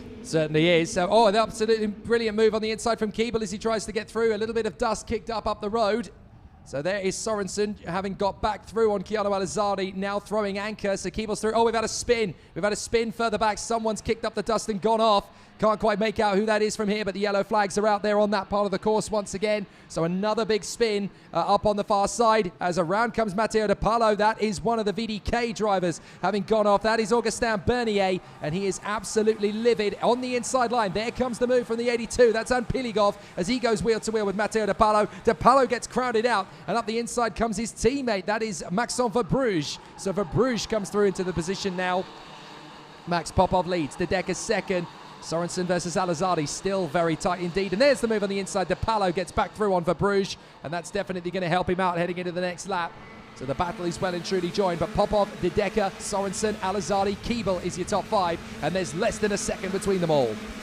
Yeah, less than a second separating the whole of the top six right now, and that's great to see. That's a move there from Sorensen. He gets his way past De Decker. De Decker now getting demoted down the field as he loses another 2 position to the Tony Kart drivers as he now has to defend from the third. De Decker dropped all the way down the field, but Sorensen in a great position right now. Now defending from the rest of the field. Oh, nearly goes sideways from contact from behind and just getting a little bit too feisty behind Kai Sorensen. That's not what you want to see. Sorensen well clear in the lead for that point, but then Popov just trying to get his way back on the inside in the hairpin, and it's opened the floodgates. Now we've got a bit of a traffic jam, a very fast one. De Decker on the inside line. De Palo comes with him, and they've left the door wide open as a couple of drivers there losing big time. Gauda and Anpiligov losing traction and ground as they come through on that far side in the 4 right-hand apexes. But Kai Sorensen has hit the front. Popov in second, looking pretty frustrated with his lot. And Alizardi there in third in front of Keeble, Gubenko, De Decker, De Palo, Verbruge,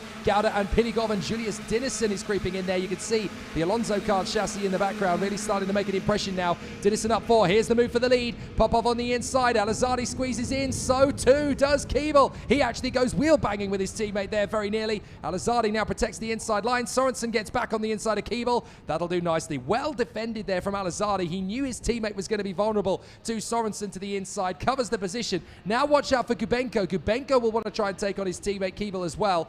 Excellent racing in Junior now. As soon as one driver goes for the position, the rest instantly react. And it's a bit like a chain reaction through the field. As soon as one driver goes, the rest go for an overtake as well, as Keeble gets dropped back a little bit after Sorensen tries to make his way back through.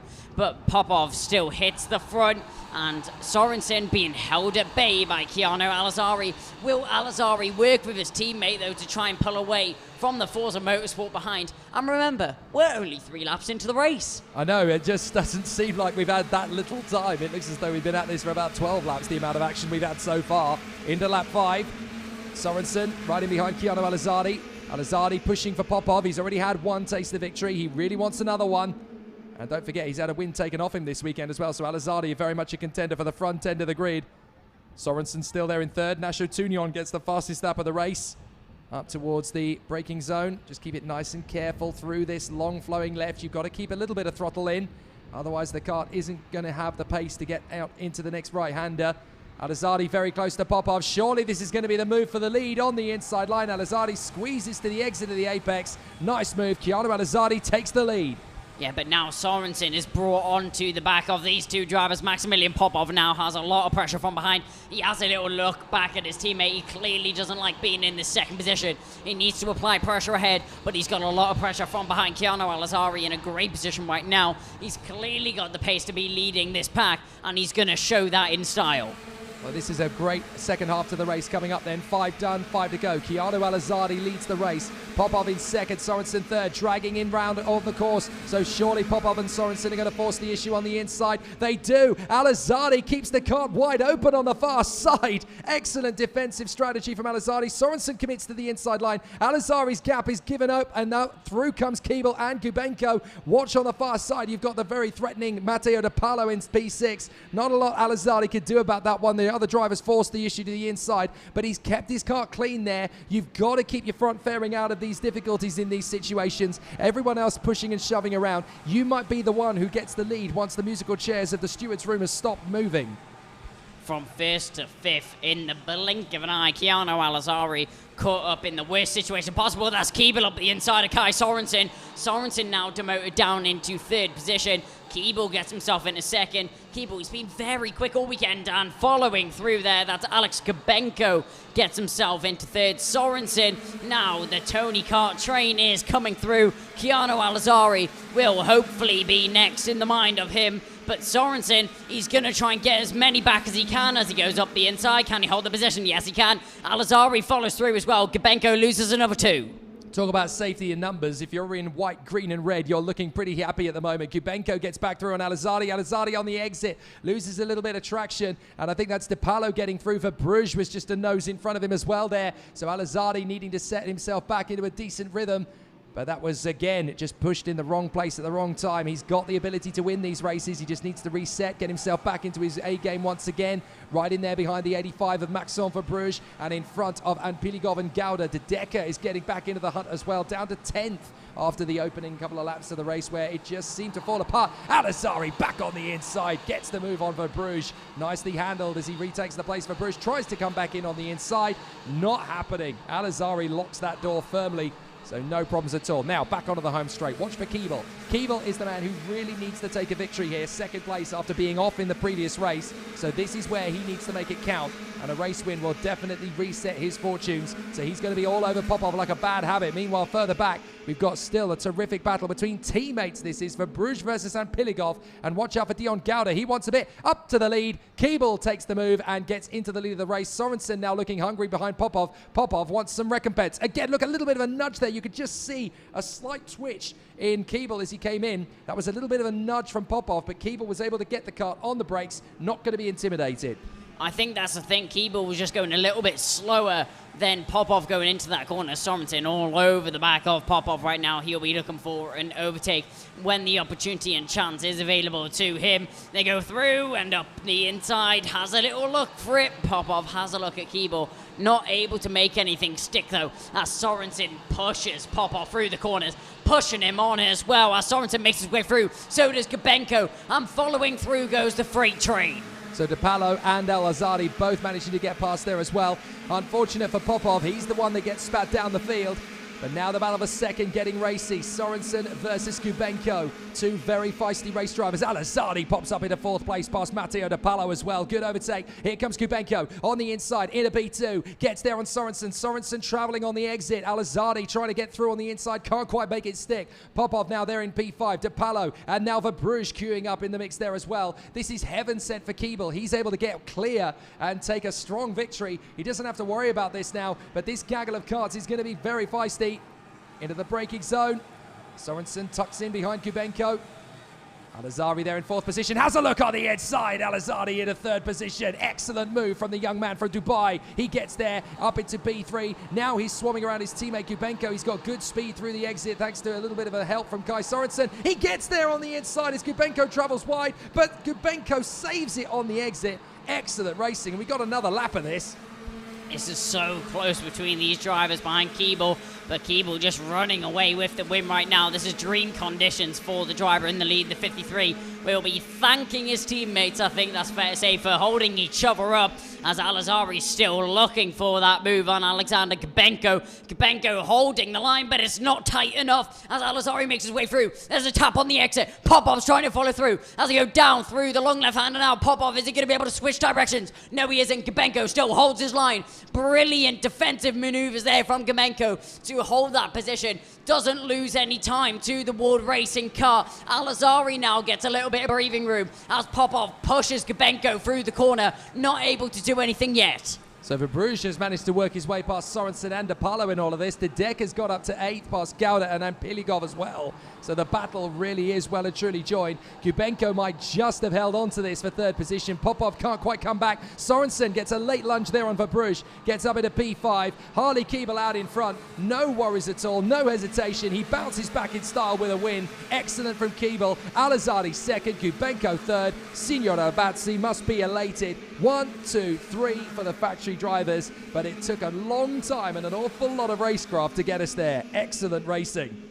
Yeah, brilliant driving throughout the whole field. I think we had at least 3 or 4 positions changing on every single lap of the race, just in that one pack. And that's great to see from these drivers, how they all managed to keep it clean as well. That's an extra bonus. I saw more overtakes in that 10 laps of heat than I've seen in the average French Grand Prix in recent years. That's absolutely amazing stuff. Harley Keeble storming away in the end, just picking his moment to get the lead and then let the rest of the field just squabble amongst themselves. That's fine. You battle over 2nd place. I'll have this one because I need the win more than you guys do. I was off on the sidelines in the previous race, so I'm going to bounce back with a win. Thank you very much.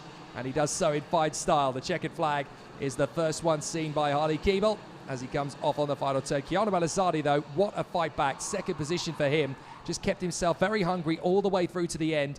And he manages to get himself to the podium alongside his teammate Kubenko. So there you go, the Tony Kart trio. Keeble, Alizardi, Kubenko. Max Popov in 4th ahead of Kai Sorensen and Maxon Verbruch. Matteo De Palo in front of his teammate Due de Decker. Then the Ricky Flins of Edgar Piligov and Dion Gauda. Julius Dinesen in a very strong 11th ahead of Tobias Clausen and Salim Hana. Miguel Costa in front of Nacho Tunion and Shuruzono. Andres Cardenas in front of Matias Ferreira, not able to make any progress really from there, only made up 5 places. Then it is Nicolas Ambayado of Chile in front of Alberto Hurtado, the local star, Marcus Saeta and Theodor Odmark in front of Jules Champigny of Italy, Konstantin Rapin and Caleb Gafrara, Thomas Kinsey the last one home, Augustin Bernier out of the race, Gerasim Skulinov unable to take the start, and he was bitterly frustrated with that one. So a very unfortunate case of affairs for Gerasim Skulinov. And the Russian, unfortunately, having to come back stronger later on in the day. Hopefully he will do so. Right, there is one more OK Junior heat of the morning session, and that is going to be C versus E, the groups that we have already seen, and it's going to be David Walter versus Yvan David. Here's the morning schedule, or the afternoon schedule now. We've obviously gone past the midday point, so junior qualifying heat C versus E will be up next. Then we will see B versus C for the seniors, and then A versus D for the senior drivers. Then we'll come to the junior heats this afternoon. So we're only 3 races away from our lunch break. And the juniors definitely have earned it after a very tough day at the office so far. The drivers getting themselves ready for the start. Just one kart to recover from the side of the road. So obviously we are going to wait a little bit for that. 26 degrees air temperature, humidity climbing a little bit. Actually, no, sorry, humidity has dipped a little bit. It's now just under 50%. But that temperature is skyrocketing. It's going up to 26 degrees Celsius. It's not going to get to its highest until about 4:30 this afternoon, of course, because that sun's going to need to take a little bit more time to get to its highest. But if you consider that when we started the broadcast, that was at 22 degrees Celsius, we're only 2 hours into it, and that's up to 26 degrees Celsius. The temperature climbing very high, very fast. Yeah, and I think it's going to be starting to take its toll on the drivers. When we reach the last couple of races, that's when it's going to be at its hottest. So the junior drivers, they're going to have to be on their A game all day. Conserve a little bit of energy for the end. And that's the only thing you can really do in these situations, because obviously you've got to make sure that you stay hydrated. You've got to make sure that you are focused and confident and keep things as well, tidy and neat as possible. But it's very difficult when you're battling against the elements, because you've got to remember that it's tough enough when you're in normal casual clothes at 26 degrees Celsius and a relatively high humidity. But then take into account the fact that you're in racing overalls, you've got your underthermals as well, you've got your balaclava on, you've got your helmet on, you've got your gloves on, and you're there battling away in intense heat. It is not easy for any of the drivers out there to cope with, no matter where in the world you come from. you're still battling the elements, and it's a very interesting focus for the drivers. Our recovery vehicle is about to get itself back into position. The green flag flies at the end of the pit lane. Qualifying heat C versus E can get underway once again. And it's going to be David Walter and Jovan David that will run together in position. Lucas Samalisto and Zachary David that will run on the second row of the starting grid. Ian Eichmans and Jan Puchu on the third row from Josh Erfen and Freddie Slater. Hugo Heruin and Adrian Klosmenil, two Frenchmen who want to make an impression in this one. Enea Frey and Kirill Zitiev. Then it is René Lammers and Maciej Gladij, Simone Bianco and Renaud Frankot, Lucas Flusha and August Derbo from Martin Molnar and Menaherd Kroja, an all-Hungarian row 10. Adam Hideg and Yaroslav Drukin, Maxim Rem and Tim Gerhardt, Kahal Clark and Shimo Zhang from Max Obst and Kimi Tani. 28 drivers, and that battle is going to be interesting between David Walter and Jovan David from the get-go. Yeah, it's going to be a great battle between the two of them as they battle off the front of the road. David Walter, he's been very quick. Jovan David, he picked up a win earlier in his heat, but unfortunately picked up that penalty, which gifted the win to Keanu Al-Azari, which we were talking about earlier. But Jovan David, he'll be looking to redeem himself. He'll be looking to take that win back again and actually hold on to it this time. So they have an out lap and a single formation lap, of course, as well. And you can see there just how tough this final quarter is. Flat on the throttle, as is the first one. It's a very fast race circuit. This at Zuera in Spain, just a few miles down the road from the city of Zaragoza. And a wonderful place and a wonderful environment as well to be racing. This space always delivers great action and suspense. So qualifying heat C versus E will put Walter and David on the front row. And watch out for Samalisto in third on the grid as well. Zach David has been very quick again in qualifying. He had a brilliant resurgence at the start of the season, Zach David, when things really started to come together for him, and has had a big wobble, a big blip in the middle of the season, and now he's come back towards the front. So there's the hope that the Philippine youngster is going to be able to maintain this sort of pace for the entirety of. But David Walter, the young Dane, is now in the pole position for this race. Jovan David, as an E driver in the E group, he will always be on the outside line of that front row of the grid, which is a very tricky place to be. But we've obviously seen Jovan David able to fight his corner.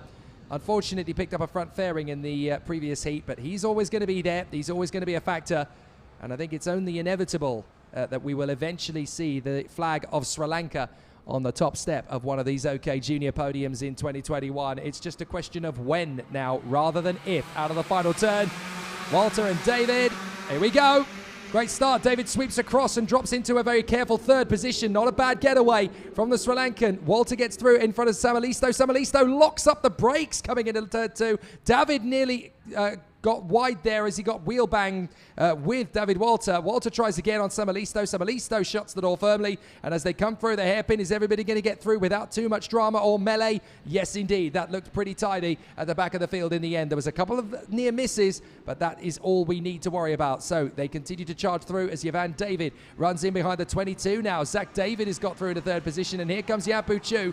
David gets a little bit into the braking zone to try and avert the position move.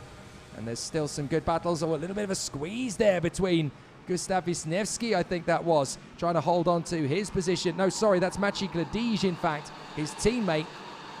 So Maciej Gladij just trying to hold on to his position there. Very ferocious defending on the opening lap, but so far so good for David Walter as he tries to chase after Lucas Samalisto, the race leader. Yeah, Samalisto with a brilliant start, the dream start there from Samalisto to get himself into the lead. David Walter obviously gets demoted one position.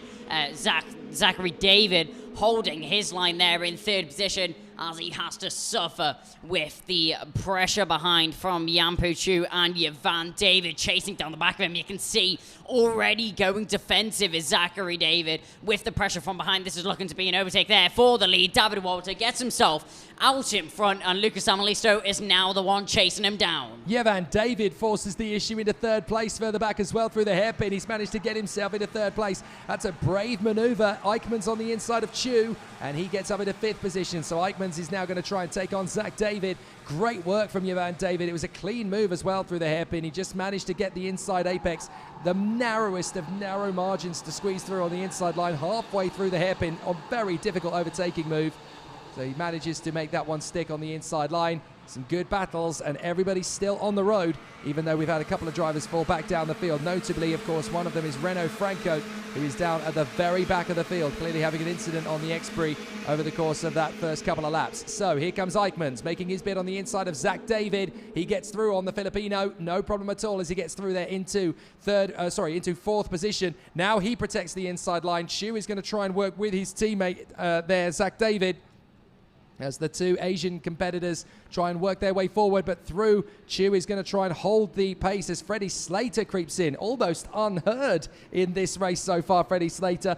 That just shows you how on the back foot he and title contender Matthias Ferreira are this weekend, as they are allowing the understudies, if you like, in this field to take center stage. So Freddie Slater trying to fight his way back into position.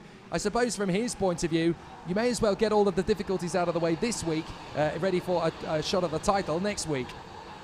Yeah, Slater, he's had a difficult morning so far, but he's now holding his own and he's making his way through the field on the back of Jan Puchu, and that's an off there. That's the 75 who's walking away from the X-Prix. Yep. That's a shame there for Yaroslav Trukin as he walks away, and you can see around the final corner.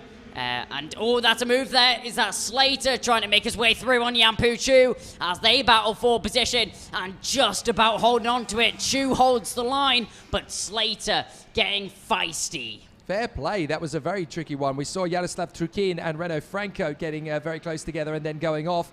And the other driver out on the spot there is Kirill Dzitiev. So Dzitiev having a big problem in that race there as well. So we're 3 drivers out, 2 Russians and a Dutchman.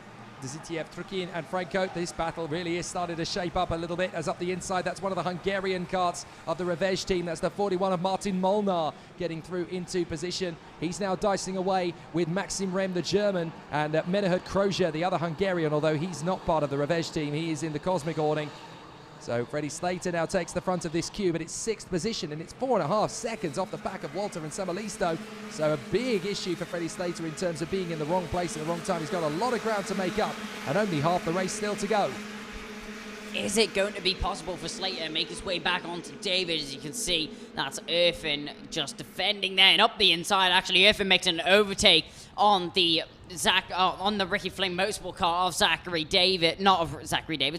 of Jan Puchu. So Chu losing a couple of positions there as he drops down the field, but Irfin now chasing onto the back. So Irfin, Flusha, and then Enea Frey, the Swiss driver on the Ricky Flynn machine. Slater and Chu still battling over P6. Irfin, Flusha, Frey. Here comes Frey on the inside. Can Frey get there on Flusha? He drifts out too wide, and that's going to be Maciej Glidij that gets past both of them, unless Frey can keep his foot in, which he can't. He actually drifts wide on the exit apex. Flusha gets back through and takes over the position as he tucks in behind Maciej Glidij, and here comes Hugo Heruin. Heruin now makes his move on the inside of Frey, just a little bit too far over the limit there of what's acceptable maybe, as he just finds the inside gap where there wasn't one at the start of the apex. So Heruin makes his move. Here's David and Eichmanns. Jovan David in 3rd and Ian Eichmanns in 4th place. Walter is well cleared out of Lucas Samalisto, unlocking that pace we saw from him in qualifying, and the Danish star now really starting to reel away. Here's Eichmanns on the inside of Jovan David, gets into 3rd. Nice move. David losing another position. Lucas Amalisto, as we saw, he hit the front off the start of the race, and now he's just dropping further and further back. 2 seconds is now what separates him from David Walter. Walter, not far into the race, managed to regain that P1 and now pulls away, but Jovan David still sitting on the back of Ian Eichmanns. Eichmanns recently made the overtake, but David's not going to let him run away with it. Looks like we got a retirement from Kimi Tani, so the Finn in the Biralat unfortunately is out of the race again. So difficulties for Kimi Tani. Oh, and that's another one. Now that is that Klosmanil again? Yes, it is Adrian Klosmanil for the CQR. Now that is so unfortunate for Adrian Klosmanil, running in the LLK Belgium colours on that car, of course, as well. But Adrian Klosmanil, oh dear, that is not what you want. So unfortunate for him, and for the 2nd race in a row, the very talented young Frenchman who's been putting on a good show this weekend is out of the race once more, and that is so unfortunate. He deserves to be so much higher than the results are able to give him at the moment. There he is in the background walking away. Jovan David still dueling with Ian Eichmanns for 3rd position. David Walter with a new fastest lap stretches out that gap to 2.5 seconds nearly. And we've got Jovan David still swarming around behind Eichmanns. down into the braking zone for the hairpin. He's got 4 laps, so he does not want to rush. He doesn't want to rush this move back into 3rd position. He can take his time, but as long as he keeps Eichmanns under pressure, he's got a great chance of moving up. Yeah, keeping Eichmanns under pressure is currently Ivan David's best bet of getting that position back, but they're both gaining onto the back of Lucas Samalisto, so Ivan David might actually be in a better position sitting back behind Ian Eichmanns, as Eichmanns is just pulling along and pulling David along with him to catch on to the back of Samalisto. Samalisto checks over his shoulder, and now he has a new contender behind him. He sees the purple and pink colours of the Cosmic Car. Ian Eichmanns, he isn't here to play. Yeah, he knows he's vulnerable now, Samalisto, so he's got to step up the pace. Eichmanns and David could join forces here and work together to gain ground. David Walter, a 1:03.0 on the last lap. That is amazing when you consider that everybody else is about 3 to 4 tenths of a second a lap slower than that sort of raw pace at the moment. So that is astonishing speed from David Walter. Clear track in front of him, no pressure, no problems. Slater has finally made the move there on Yampu Chu and got himself into 6th place. Chu gets back at him. Slater waits for the switchback maneuver, squeezes the Chinese driver out. That's well responded from Slater. He thinks, you know what, okay, you can have the corner, but I'm going to have the position. Yeah, Slater just getting the better of that certain situation. Yampu Chu just not able to take advantage there. We can now see Ian Eichmanns all over the back of Lucas Samalisto. Samalisto now under a lot of pressure from the Cosmic Car behind. And dear, that's a big off from the CRG. Yeah, that's a big spin, I'm afraid. That is Simone Bianco. So Simone Bianco going off the road, and for not the first time this season, he ends up bashing the steering wheel in frustration. What a shame for Simone Bianco. Well, devastation for him. Here we go. The battle is really shaping up. Samalisto runs wide and drops to 4th position. Eichmanns through to 2nd. David through to 3rd. Ivan David now really senses a chance to get into 2nd place here. As those 3 have battled, Walter's found another 2nd on them. Yeah, Walter's pace has been outstanding throughout the whole of this race right now. 6 tenths quicker on that previous lap was he. Then Lucas Samalisto behind as he now gets a purple sector 2 over the other drivers. Ian Eichmanns on an absolute stormer of a race as Samalisto is already dropping back off of Ivan David and Ian Eichmanns, and round the final corner now is going to be David Walter. He will take the last lap board, and it's going to be last lap this time round, which will now be started. Ian Eichmanns though, there we see Simone Bianco just walking away from his stranded car, but Ivan David all over the back of Ian Eichmanns. Chances are running out. Will he be able to go for one? No, he isn't. Eichmanns defends the inside, tries to get the switchback. Is he able to pull it off? No, he isn't. Not quite yet. Ivan David, he's gonna feel a little bit of pressure from Lucas Samalisto behind. Samalisto looking for the opportunity, not able to pull anything off yet. So is there going to be the lunge? Ivan David leaving it very late. Eichmanns just moves to cover it. Samalisto still there in P4. You just got to be sure that the move is on. So Ivan David just thinks wisely there, doesn't commit to the move if it knows it's not going to be there enough in time. Eichmanns holds 2nd position for the moment. The Belgian committing to that inside apex, and I'm not sure David's going to get another chance. Samalisto might, in 4th position, have another crack at Ivan David, but he's got to be very hungry, and he's also got to hope that it doesn't all fall apart at the seams. He is not going to get that opportunity. So out in front, David Walter is going to take the win by over 5 seconds. Take a bow, David Walter. That is insane as a gap over the man in 2nd place at this level. He looks back. Where is everybody? I've just disappeared out front of here. Amazing. 5.5 seconds practically clear of Ian Eichmanns. I would take a picture of that because you're not going to get that big a gap over other OK Junior drivers every day of the week, especially when the reigning world champion is one of them. That's amazing. David Walter, exceptional performance there out on the track. 5.5 seconds over Ivan David and Ian Eichmanns in 2nd and 3rd position, close between the 2 of them. David just not able to pull off the overtake. Samalisto not able to take advantage of anything just yet. But David Walter, absolutely storming drive. No one was able to touch the Koski Motorsport driver throughout the whole of the race. And when you consider the drivers that are in this field, there is some world-class talent in this grid, and nobody could even scratch the surface of David Walter's pace. That's amazing. The young man who broke his arm earlier in the season and has been on the comeback charge ever since.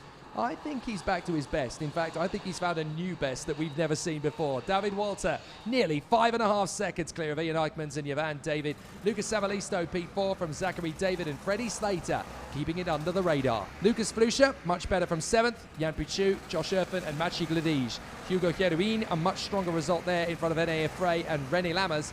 Maxim Rem and Menehert Kroja. August Derbo in 16th position in front of Maxi Obst and Shimo Zhang. 19th place for Tim Gerhards in front of the 2 Hungarian stars, Adam Hideg and Martin Molnar. And then Cahal Clark was the last man home. The retirements, and there were many of them: Simone Bianco, Adrian Klosmanil, Kimi Tani, Kirill Zitiev, Yaroslav Trukin and Renaud Francote after their issues throughout the course of a very tricky race at the office. It's been a big battle in juniors so far today, and there are a few feisty-looking drivers out there who are willing to get their elbows out.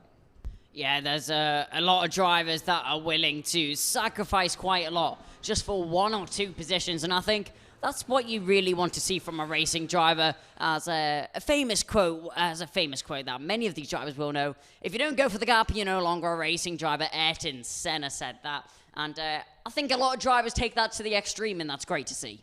Always very exciting stuff. Now, let's talk to one of the drivers from the senior category of this race, who's going to be starting from the front row, a man who knows all about pressure. He'll be soaking it up all the way through this one. Joe Turney, who'll be starting from 2nd on the grid for this one on the front row. We spoke to him yesterday morning. You can win one race, but if you don't finish the next one, you won't be in the championship. So I think if we can get another top 3 in this weekend, then we'll be in a good place. I think good. The pace looks really good so far. I think a bit better than the first round. Top 3 would be nice, but I think we're looking at winning this race. A lot of testing, a lot of developing the equipment to make sure that we stay at the front.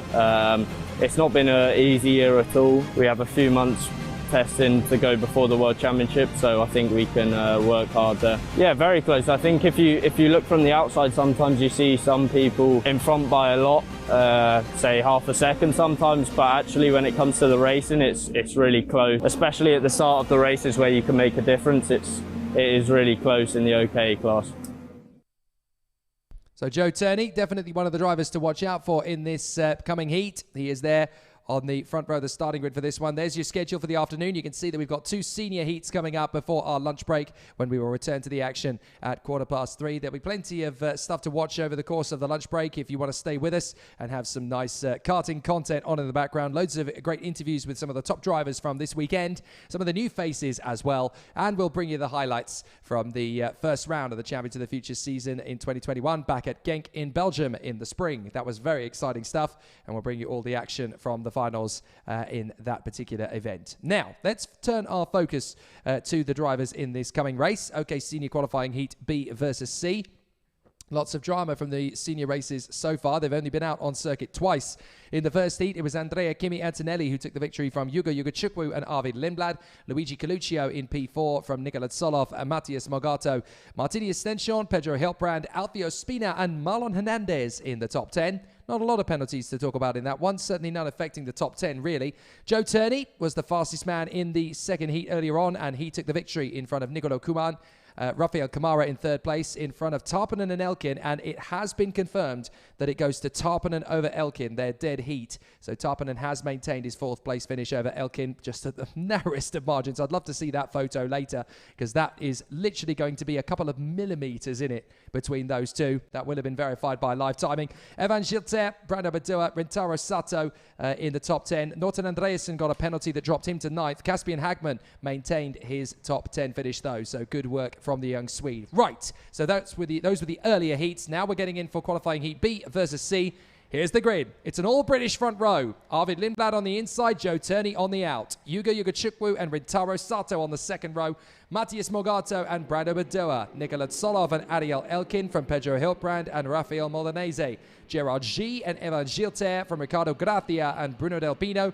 Eduardo Villa and Artem Sevrukin. Eduardo Villa is in that row with Sevrukin, then Jose Carlos Hernandez, and Olin Gali. James Wharton and Sebastian Gravlund, Andrei Zhivnov and Ruben Moya from Ella Stevens and Nikhil Bora, and then Victoria Blokina, Frederick Lunt and Max Angelard. So the drivers now heading out onto the circuit, and they are working their way around the course. Lindblad versus Turney. We've seen it a couple of times in a few heats every now and then. We've not really seen their rivalry really bubble over into something over the course of a race meeting, but these are two very, very different styles of driver. Arvid Lindblad, young challenger, now with the Red Bull Junior Driver Program, really wants every single time he goes out onto the circuit to turn into a race victory. Joe Turney, he's the journeyman. He's the man who's stable. He is part of the Tony Kart fabric now. He is very much embedded into the team's current DNA. And this is a very, very strong man who was one step away from winning the World Championship last year, was second only to Callum Bradshaw. This is the coming man of the sport. Turney, he's always consistent if he's either mid-pack or front-pack, and he's been consistent with good pace and good results so far this weekend.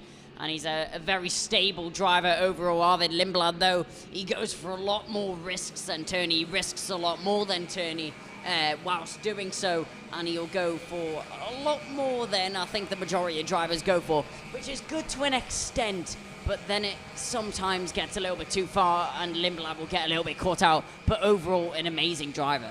Well, if you look at the way that these karting fields are playing out and look at the sort of the stature and the performance of some of these drivers, if you were to look at any of the drivers in this field so far and say that guy is going to be a world champion in both direct drive and gearbox, you'd have to say it's Joe Turney. He's got the staying power, he's got the strength and the wisdom and the commitment. He'll develop with Tony Kart year in, year out. When the time is right and he's got that OK category world title that he's been looking for the last 2 or 3 seasons now, I got the sense he'll want to give it a go. He'll want to go the same way of Travis Zanuto, the same way as Valtonen. He'll want to start dipping into the world of gearbox, but he's got to get the OK done first of all. Let's see what he can do alongside Arvid Lindblad here in Champions of the Future. Green light, let's race up to the first corner. Turney's keeping it nice and open on the far side. He's keeping it very much travelled in there with Lindblad. Puff of dust kicked up from Rentaro Sato, but no major concerns as they go through the hairpin. Everybody through safe and sound. Turney holding on to second place, keeping it nice and lit in front of Ugachukwu and Morgato as they come through the hairpin.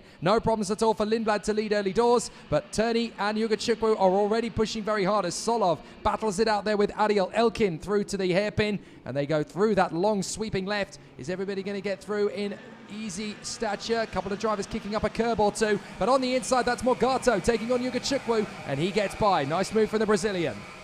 Morgato was there or thereabouts in the last heat. He was looking for a few overtakes in the previous one as well, but he manages to make his way past Ugachukwu.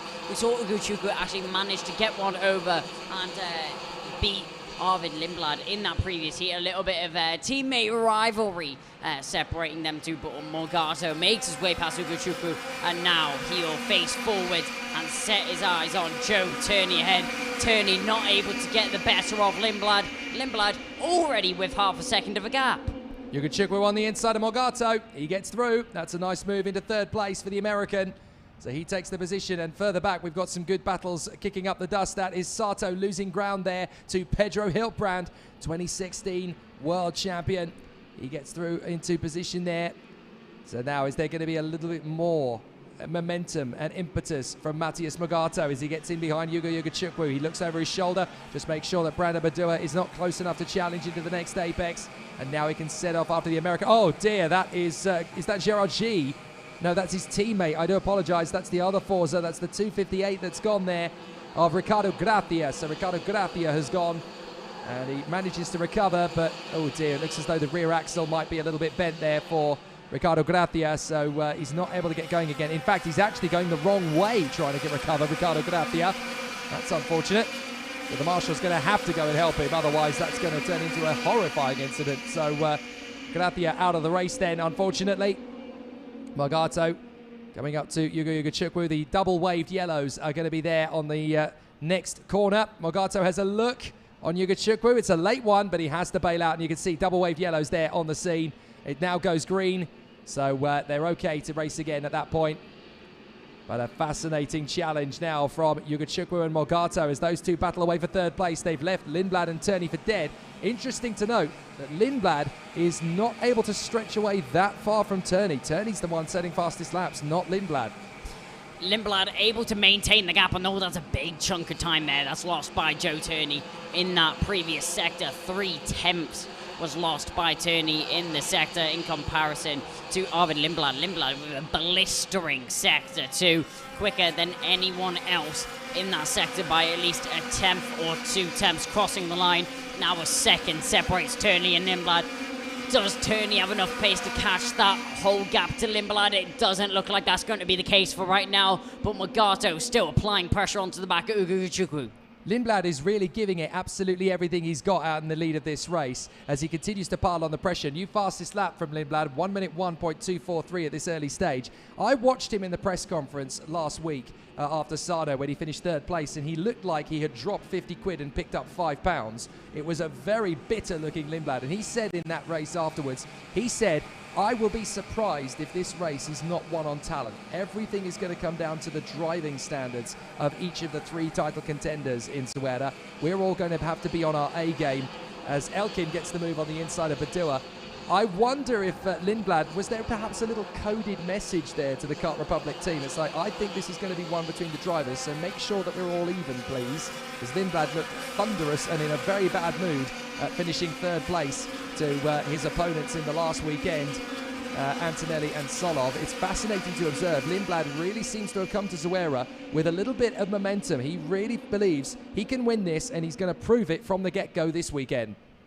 Maybe this is a new mindset here from Lindblad going into this round. He's came in with fresh mind and open mind, and it seems like if so, that's working out very, very well as he's just getting quicker sector by sector, lap by lap. 19.536 was set in this first sector, 400 quicker than Joe Turney in behind, but 1.2 separates them both now. Well, either that, or he obviously heard me say, you know, he's not being as fast as Turney. Turney's catching him. He went, right, okay, Sanson, let's have your cards marked, mate. So he's got back into the fast laps now, and Lindblad is charging away. Great to see Lindblad getting back into the power zone. Now, here's Solov, right in behind Brando Badoa, as they try and chase after Hiltbrand and Elkin.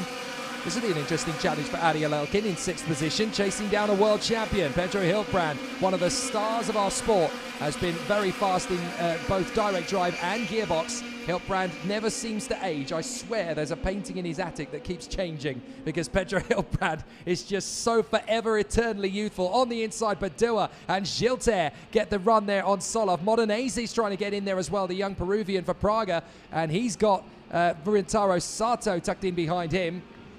So some very interesting battles and challenges there from the competitors as they run together.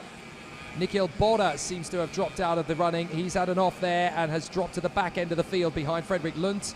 So a bit of an issue for Nikhil Bora as he now tries to continue and has got to the back end of the field. I think it's fair to say Rintaro Sato not having the best round. That's a move there up the inside, manages to make that move stick. And that looks like that was going to be Nicholas Solov, Brando Badoa, and making an overtake there. So they come down and across the line now.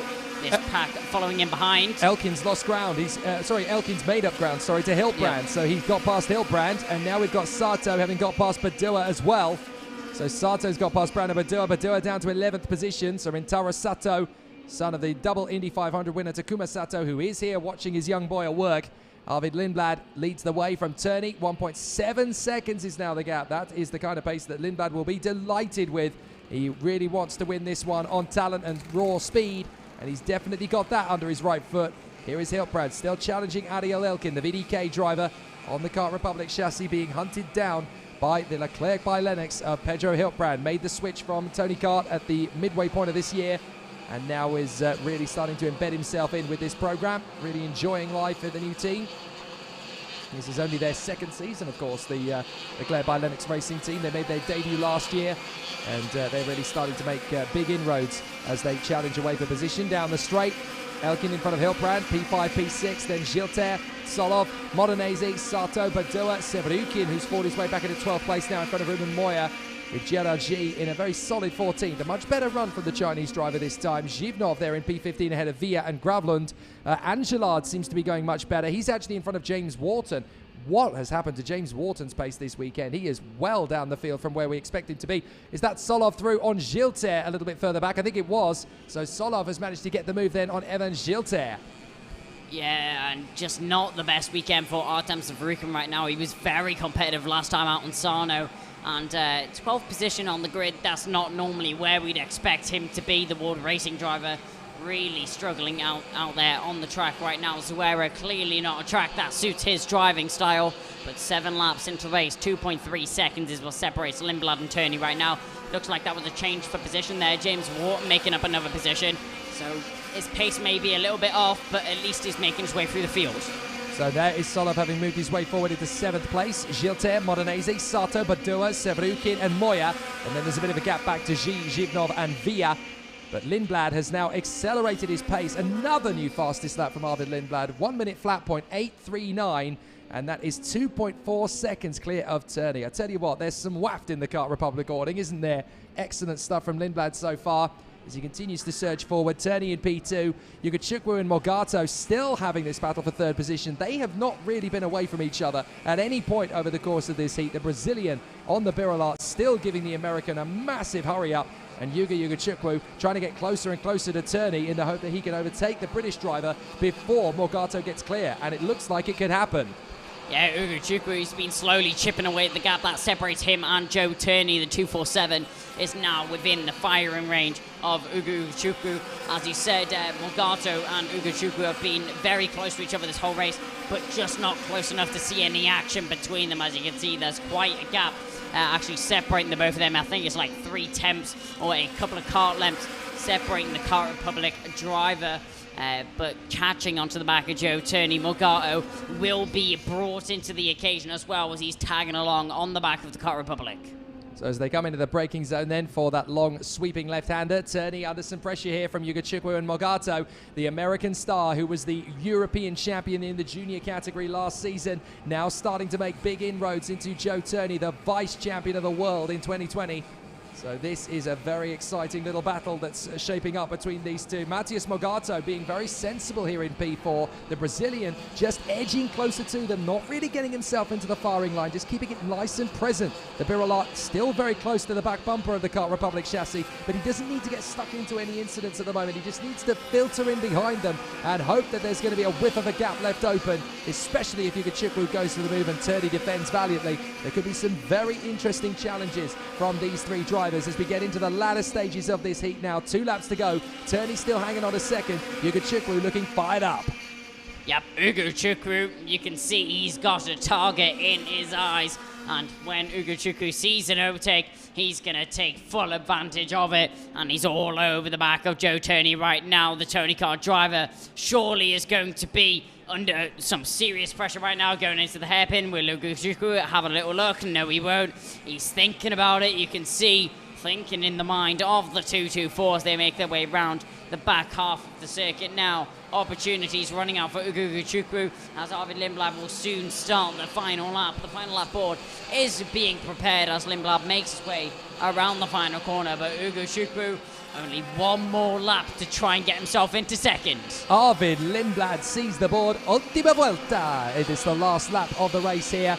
And in second position, well, it's going to be anybody's guess by the end of the lap. Turney, Yugachukwu, Morgato, half a second between the 3. But who is going to be there when the musical chairs are finally taken away for the last time on this lap? It's going to be a tough one. Turney, Yugachukwu, Morgato, they battle away for position down the run as they come into the hairpin. Turney's keeping his card a little bit wider than usual. Yugachukwu hunting for the move on the inside line. Morgato is right there for P4. They come through the square right and they will come down into the braking zone. Expect a launch, but who's he going to come from? Will it be Yugachukwu or Morgato? It's stalemate as they get into the braking zone. On the exit, Turney's going to need to protect a little bit here. Yugachukwu getting too close, too hungry, so Turney will have to rely upon the waft of the Vortex engine in the back of that Tony kart. He will come through the apexes. Looks okay to me. Morgato might be able to steal something from Yugachukwu, who protects a little to the inside line. This is all going to be about the exit speed. Arvid Lindblad is going to take the victory, no problem at all. Look back. Is there going to be a steal for 3rd place? No, there is not.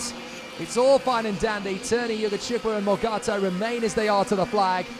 Brilliant racecraft from Turney all the way through despite the pressure. He soaks it up, he handles it well, keeps his second place. The top 3 remain as they started.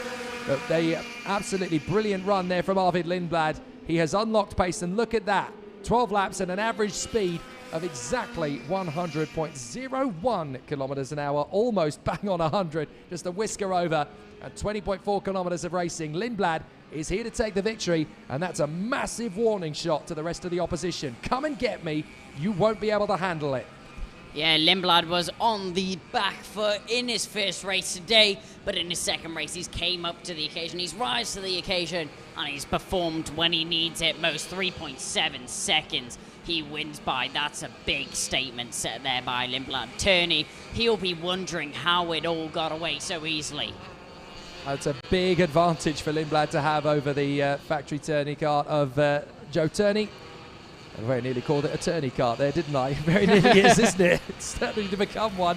Arvid Lindblad and Joe Turney, Yuga Chukwu and Matthias Mogato, Ariel Elkin in P5 in front of Pedro Hilbrand, Nikola Tsolov and Artem Sevrukin, Brando Badoa and Ruben Moya from Evan Gilter and Rafael Modanese, Gerard G and Andrei Zhivnov, Sebastian Gravland in front of Eduardo Villa, Olin Gali of Brazil in 17th place in front of James Wharton, the Australian. Then 19th place for Max Angela, Bruno Del Pino of Spain, Victoria Blochina in 21st place in front of Ella Stevens, who gets her first finish in the category. Jose Carlos Hernandez in front of Frederick Lunt. And then the retirements. We lost Rintaro Sato on the last lap. Oh, in fact, he is actually still circulating. He's making his way back in after a very sorry end to his race. Nikhil Bora and Ricardo Gracia, retirements from the race.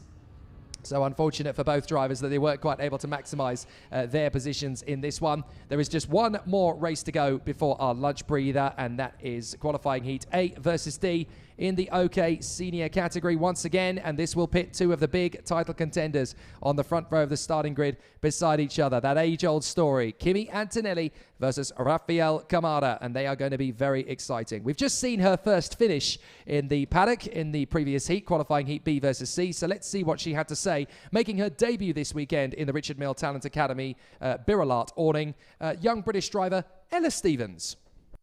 I've only done 1 day's testing, so I'm just trying to get used to it at the minute, but so far I'm just improving every session, so it's going quite well. It's a lot faster than what I'm used to back in the UK, so that is something different. And there's a lot more grip because it's obviously sunny. I have been practicing it on the sim just to know my way around, but it is a bit different in real life. But the track's a lot wider here, so it is quite different. But I quite like it. I feel like it's quite a big step for me because this is quite a good opportunity for me to do these next 2 race meetings here, so it's good.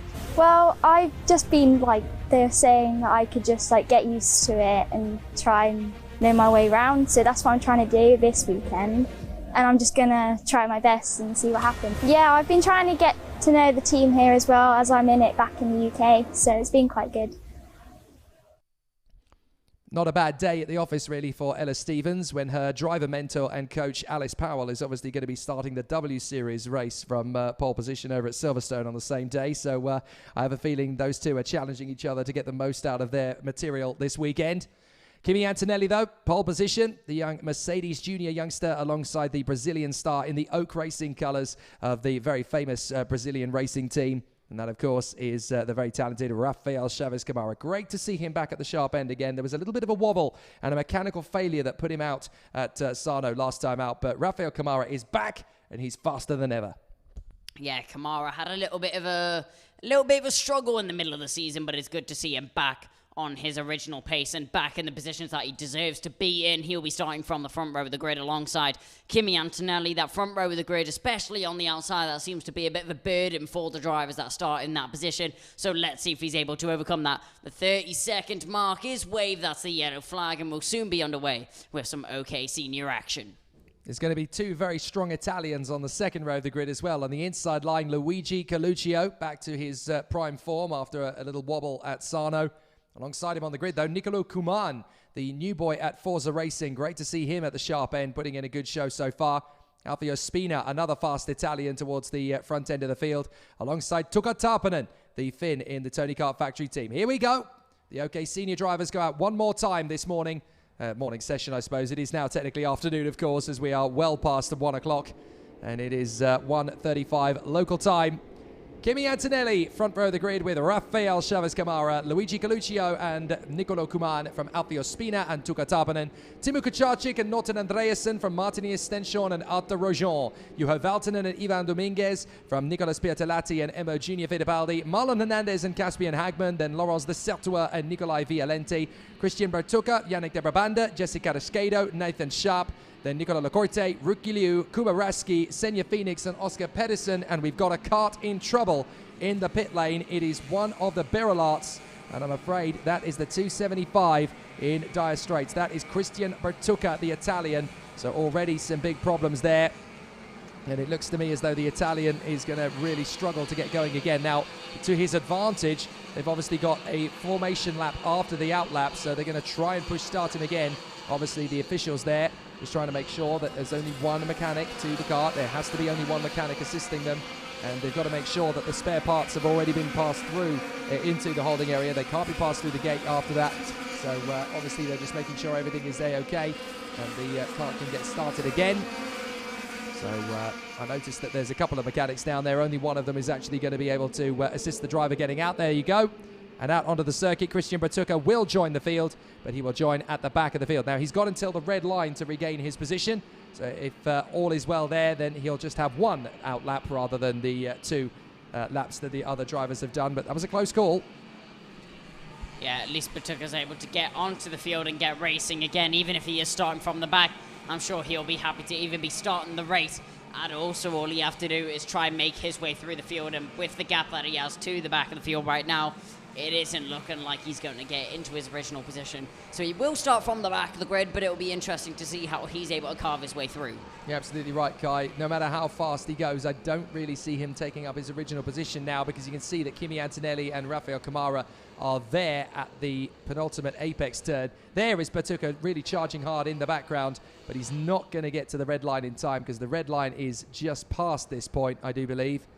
So they will end up in between. Oh no, there's the red line. So Bertucca trying to get himself back into position. He has not managed it, so he will have to start from the back of the grid. You can see it there. So Antonelli, Camara, Coluccio, Kuman, Spina, Tarpanen, Kucharczyk and Andreasen. Looks like we could get another perfectly clean start. We do, and away we go racing. Tarpanen again chops across to the middle of the circuit in the hope that he can get through in the inside line. He has to just about make it to the apex before he can move across. Rafael Camara getting a difficult start there, down to 5th position. Looks as though he's been out-dragged by Coluccio, Kuman, and the fast starting Alfio Spina, who's come through into 3rd place behind Coluccio. So the Italians have definitely broke clear and got into the lead. Oh, 3 karts together there. That's not good. That's Caspian Hagman, Laurence de Certua, and Nicolai Violenti, I think, involved in that one. But it's actually Nathan Sharp that's kart is crashed out. So Nathan Sharp is there. And then we've got Leseltua and Hagman. What a shame, those 3 drivers together. And, well, Leseltua is trying to get going again, as is Nathan Sharp. But I don't really see those 3 making that work. It's unfortunate, but all 3 drivers out of the race by the look of it. As back to the front end of the field, we've got 3 Italians, Antonelli, Coluccio, Spina. Then it is Nicolo Kuman who is there in 4th position. So it's actually 1, 2, 3, 4 for the Italians. It's up to Camara to break the deadlock up front. Yep, Camara, he's going to have to try and make his way into those positions. As we said, that Burden off the outside line. He's down into 5th. That's a move there. That's going to be Alfie Spina. He'll get himself into 2nd position. Coluccio now demoted down into 3rd as the double yellow flags are being waved. And that's a very naughty, very, as you can see, yeah, just he's pulls put his over hand to in the the air. inside. He's had to let them go, but that's really unfortunate. And now up the inside, Coluccio gets back through on Camara. So that is definitely an overtake under yellow flags there. I mean, he's given positions back, but that could cause a real issue, because obviously, even though he's given positions back again, he's basically caused a massive issue, and that's one of the things that can happen as a result of that cluster. That's Yannick de Brabanda going up and over. So Yannick de Brabanda dropping back down the field, unfortunately, and the Praga driver missed the timing beacon there, so he will drop back into position. But I do have a feeling that there's going to be some words said about that one, because the double waved yellows were very clear, and Nicolo Kuman has slipped himself back into 6th position. But even so, overtaking under yellow flags, that's a big no-no. Yeah, that's very much not adhered by the stewards, but even so, he'll still try to make his way through the field. Currently ahead of him is Rafael Camara, as you can see the Kubica car looking for that overtake on Luigi Coluccio. As getting feisty there, that's Rafael Camara looking for an overtake on the driver ahead of him.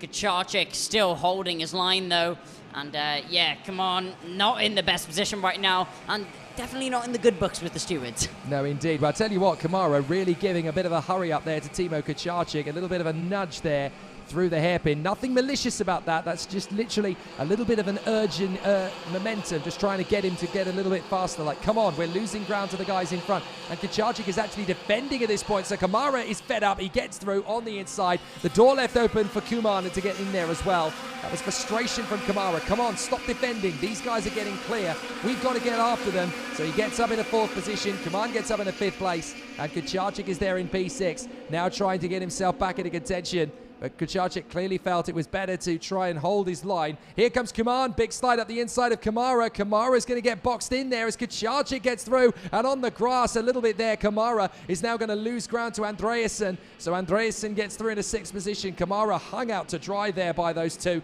They ganged up on him.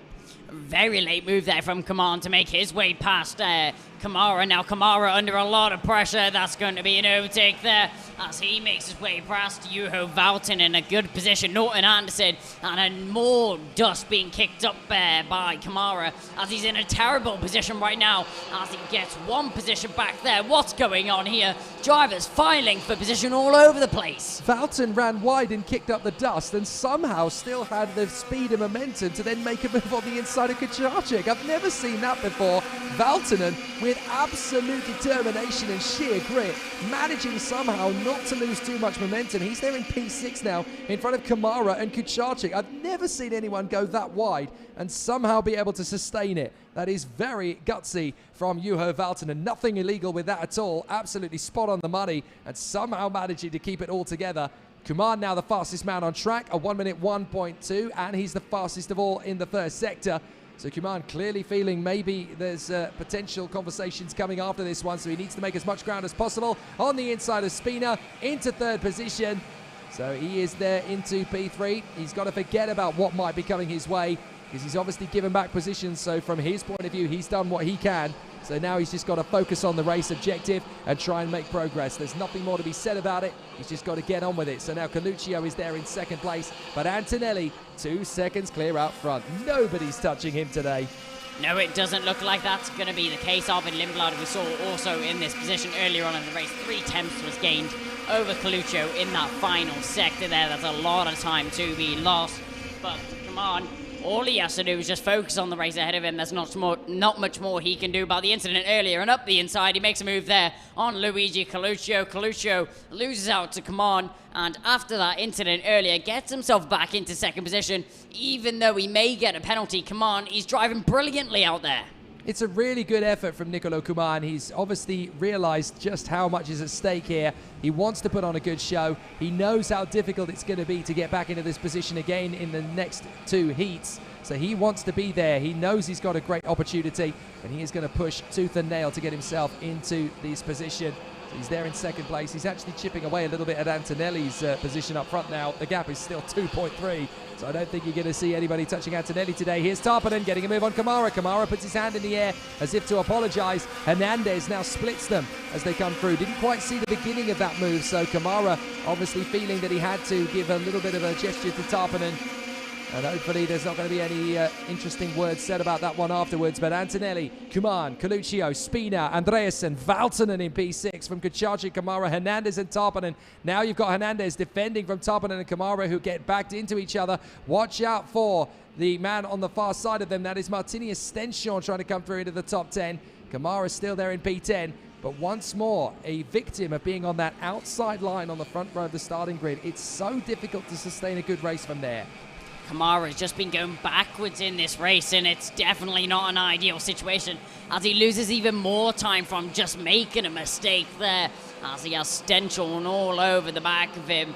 Kamara, less than ideal. This situation really not good for him right now as he's dropping off the back of the drivers ahead. Stenchel actually being held up by this. I wonder if he's got a slight problem with the kart there, because this is not the sort of pace we usually come to expect from Kamara. Look, he's actually looking down, realizing he needs to make an adjustment to the temperature of the engine. They can obviously gauge that on the Unipro dash on the steering wheel. They can see when the temperature is getting hot on the engine, so they can make an adjustment. They can pull the cover down a little bit over the radiator or raise it, depending on what they need to do. Tarpanen on the inside of Hernandez. Nice move there as he gets through onto the inside line into P8. So a good overtaking move there from Tuukka Tarpanen. Nicolo Kuman, what a pace he's setting. 1 minute 0.95, and he's dropped the gap to 2 seconds to Antonelli. So he is gaining ground. By comparison, 0.2 of a second quicker on that opening lap. But Antonelli has immediately responded. He's gone half a second. No, sorry, I thought he was on a 19.0, but no, still. It is Kuman closing in on Antonelli. He's got 5 laps to go, so the gap is down to 1.8.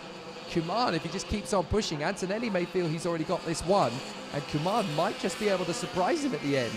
Kuman's pace is really starting to pick up now. Antonelli will see as he crosses the line. That gap is just falling bit by bit. Actually, 0.3 was gained on that previous lap. It was over 2 seconds. Now it's 1.8 that separates the 233 and the 300 in P1 and P2 right now, as we watch the rest of the field now go through our shot. There goes Kamara, and that's a very late move there to get that position, not able to secure it. Stenchorn clearly not happy with what happened there, but Stenchorn loses the time to the back of Kamara, raises his hand in the air. What are you playing at? We need to catch on to the driver ahead and move on. He wants Nicholas Bertolatti to stop dueling with him. Bertolatti, though, has other ideas. He gets through. He's obviously seen how quick his teammate is and thinks, well, I can be that quick. I'm on exactly the same equipment. Not quite as easy as just saying that, though, Nicholas. As far as Martinius Stenchorn is concerned, you need to know your place. But exactly not, the exact opposite of that has transpired. So Tarpanen closing up on Kucharczyk, the Finn versus the Pole. As they come off the final turn and onto the main straight, Valtonen is within their sights as well. Here's Coluccio. Ever Mr. Consistency, always towards the sharp end. Sano was uncharacteristic for him, didn't even get to showcase what he's capable of, but Coluccio always towards that sharp end. Here's Andreasen, he's been building up to this on Spina. Thank you very much. A very quiet effort from Norton Andreasen so far, but do you know what? He's been able to put the Tony Kart from Ward Racing in the right places at the right times in this one, making good progress. Yep, and with the gap that now separates Antonelli and Kuman, 1.6 seconds is what separates them. And with only 3 laps remaining in this race, it isn't looking like it's going to be likely. At one point in the race, it was looking possible, but now as we move into the last stages of this session, it isn't looking like Kuman's going to be able to catch on to the back of Antonelli. Maybe gaining a little bit of time here and there, but it's just not quite enough as we look at Luigi Coluccio now. Has a gap behind and has a gap in front. He's pushing his own air. He is indeed. I mean, Antonelli, look, he's not going to be a fool. He will know that obviously Kuman is chipping away and catching him, but he's also got to regulate his car. He's got to look after his tyres. He's got to make sure that he's not pushing too far over the apron. Nicolo Kuman has nothing to lose, so he's pushing with full intensity. He's in full send mode now as Nicolo Kuman, desperately trying to get that gap down from 1.5 seconds to slower. But Antonelli's got the advantage here. He's seen that gap cut in half and he thinks, well, I've still got 1.5 seconds. In karting terms, that's the equivalent of a normal car race being a good 10 seconds in terms of pace. So Antonelli perfectly happy to run in this position at 1.5 seconds in front of Nicolo Kuman. There's no major panic for him at this stage. He can just control the pace. He doesn't even really need to break into a sweat. You can see Kuman getting closer. The gap comes down to 1.4, but with a lap and a bit to go, you're not going to worry about that too much. No, Antonelli isn't going to be worrying about this at all. As you said, in karting terms, 1.5 seconds. It's a big gap separating them. And then behind him, he's got another 1.5 seconds to Luigi Coluccio behind. But onto the final lap, Antonelli will strike across the line and take the board. But 1.4 seconds to come on. He's looking pretty neat out in front. So Antonelli may not have the fastest lap of the race anymore. That has obviously gone the way of Nicolo Kuman, but it's not exactly as if he's going to break a sweat about it. You got the fastest lap, Nicolo. Oh, fantastic. How many points do you get for that? That's right, you don't. So I don't think he's going to be too worried about it. Antonelli just controlling the pace out front, just keeping it nice and tidy. Absolutely superb and serene drive from the Italian up front. They're really starting to make massive column inches about this boy in the karting magazines, and even the motorsport websites are really starting to pick up on this young boy now. Part of the Mercedes driver program, of course, and he'll be hoping to wend his way up the ladder of motorsport in years to come. They call him the Italian Stallion, and Kimi Antonelli is prancing to the final bend now. He comes off the final turn and across the line. No problems at all for Kimi Antonelli. Checks out Charlie up in the lead. Nicolo Kuman in second place. Coluccio will hang on for third in front of Norton Andreasen. Very neat and tidy, but nobody's really on the same pace as Antonelli today. It'll be a 1-0 the way things are currently going. Unbeatable so far, but he's got to try and maintain that performance. Yeah, we've seen this time and time again from Antonelli. He's been unbeatable all weekend, winning by massive margins over the drivers behind. But he does have a lot of challenge. He's got Lindblad. We saw Lindblad win by 5.5 seconds over Joe Turney in second position. It's not like Turney is a slow driver by any stretch of the imagination. Antonelli, he's going to have his work cut out for him. Antonelli certainly didn't win that race at the same sort of rapid pace as Lindblad. Lindblad was quicker in terms of average speed, but Antonelli, once he got the gap, certainly didn't need to have to worry too much about the outcome. Very solid effort from the superstar young Italian. Cut his teeth in this fabulous junior world of karting in Italy, even made a starring role in the fabulous movie Come Voce il Vento, which is all about racing and rallying. Andrea Kimi Antonelli in first position in front of Nicolo Kuman, Luigi Coluccio and Norton Andreasen, Alfio Spina and Tuka Tarpanen, Marlon Hernandez, Nicolas Bertolatti, Rafael Camara and Juho Valtonen in a solid top 10. Timo Kucharczyk and Martinius Stenshorn just missing out. What a drive back from Christian Bratuka from the back of the field to 13th when it looked like he wouldn't even take the start at one stage. Oscar Pedersen doing well to 14th from Arthur Rojon, Yannick de Brabanda, Ivan Dominguez and Nicolai Violente. Jesse Cadiscado in front of Emma Junior Fittipaldi, Emma Junior in front of Senja Phoenix, Kuba Raski in front of Ruki Liu, and Nicola Lacorte coming through at the tail end of the field. Just the three retirements that we saw on the first lap: Caspian Hagman, Laurence de Certua, and Nathan Sharp. So a fabulous battle all the way through the rankings in the seniors. It's been a busy day at the office, but Kimi Antonelli seems untouchable for the moment, and he's only got one heat to go. Only one heat left indeed for Antonelli going into the latter stages of the day. We do have three more. We have 6 more junior heats, 2 more senior heats, and plenty more action to come. Yes, indeed. So we'll allow the marshals and the officials at the side of the road to have a bit of a breather. We're going to take one as well. We will return to the action at 15:15 local time. While you're waiting for that, make sure you grab yourself something to eat. If you want to keep the feed open, there's plenty of race interviews with the drivers from this weekend. And, of course, the highlights from last time out at Genk in Belgium to enjoy. We will return to the action here at the circuit at 15:15. That's 3:15 local time. See you then.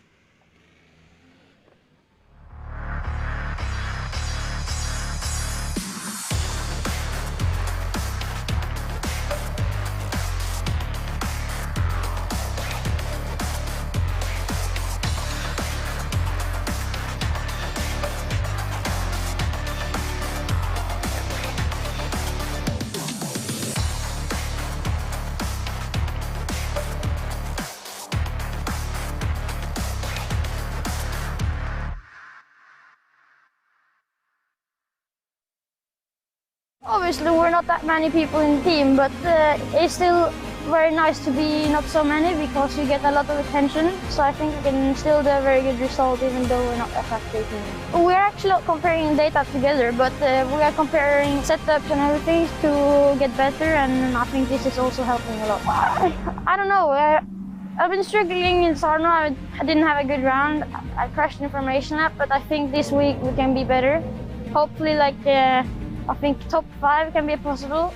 This is, yeah. I've not had the results I really wanted. I would like to have a bit better, but we just gotta keep improving and we can do good.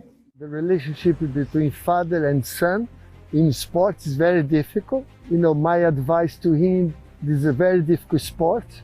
You have to do with passion, dedication, effort, and I have a very special word, sacrifice. Then you can achieve results. And Emo is very talented since he was 5-6 years old. We are racing. He is the root of karting in the world. We have the best karting drivers from all over the world. And that's a very good way for Emo to learn. He's still very young, he's learning. And that's, you know, hot, difficult, aggravation. A driver has to go through different problems to build up his future. And that's what happened. You know, it's good to go through problems, and then you'll be good when the good results will come. You'll be very happy. Well, I think they are very good. They are a small team, but very good quality people. They are extremely competitive. This event here is training for the European next week. Emo has been not driving karts for 3 months. He's already testing Formula 4, and it's difficult to go back on the kart immediately. But we have a very good support from the team. You know, Kart Republic and Fernando Alonso is a very good chassis, very good engine. And now it's a learning curve for him. Well, the last practice yesterday, he spun on lap 1. He didn't practice. This morning he had a carburetor problem. I hope in qualifying. Now it's a challenge for him. He's looking at the telemetry to see, like his teammate Nicola, who was the fastest. It's a good comparison. And now these kids, they have telemetry. They learn, same as, you know, Lando Norris in Formula 1 with McLaren, Verstappen. They have all the numbers, and I call the analytics that on my time we didn't have. And now it's a big advantage. But they have to learn the analytics, the numbers, analyze where he's gaining, where he's losing, you know, how he's braking, if he's going too fast into the corner, line, you know, sometimes offline. And this is fantastic. They have now, like in Formula 1, it's incredible. My last few years in Indy, I had the telemetry, I had the comparison, and I think that will make for you to achieve the peak performance much easier than when you're by yourself, just the feeling of the car. And I think that's why I always call the analytics today is a very important factor that on my time we didn't have. Comparison to the teammates, you know, they can help each other, because one driver can do the turn 1 faster than the second driver in the team, and then they look why, you know, is the different line, where he's braking, where he's putting the power. And I think that's a big advantage now in karting. This is fantastic to be here. You know, it's a great environment. These kids grow up very young, going through good times and difficult times on a very young age, and that helps a lot for the future. It's very fast. We was fast in 7 on FIA karting championship, but in the final was not so good. We was disqualified, and now we fight for the championship to go into the top 3. On first round of Champions of the Future, I out in pre-final and final, so it was not so good. We look for next week to finish very good this season. Maybe we can go to the World Championship, and we need to fight for on next week. This top speed, this is very long straights. You need to stay in a big speed in the corners to have a good exit, and maybe so much corners when you can overtake.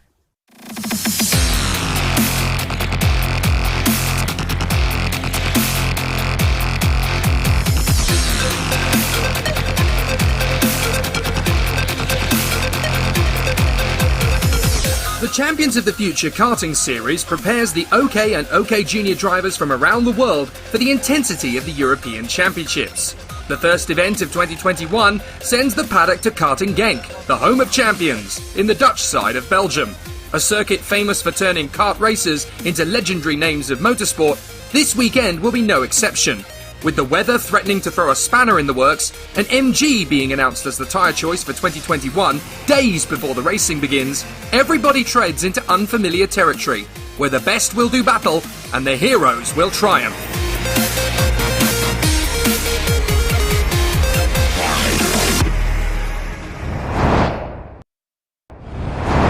Let's ride with Douwe de Decker on a lap of Karting Genk. Down the home straight, flat on the throttle. Turn 1 starts fast, then heavy braking and a tightening narrow apex. Stay off the runoff area and tight into 2. Back on the power through 3 and ride the speed through the left-hander all the way up the crescent at 4 with a slight blip. Big stop now for turn 5. A lot of overtakes failed and successful here. Then onto the motorway straight, running parallel to the public highway. The toughest corner on the circuit, which becomes almost one kart wide on exit. Kick the curb, then coax the kart through the right-hander with balance and poise before a gentle run through the left hairpin, where you need to be smooth. The exit punishes mistakes. Into the run to turn 10, another solid overtaking spot, but keep the exit clean as it leads immediately into 11 and a square right-hander. Then time for a do-or-die lunge into the final corner, but steady and flowing if not, because you can lose so much time down the main straight. Precision is everything here, as you can get it very wrong very easily.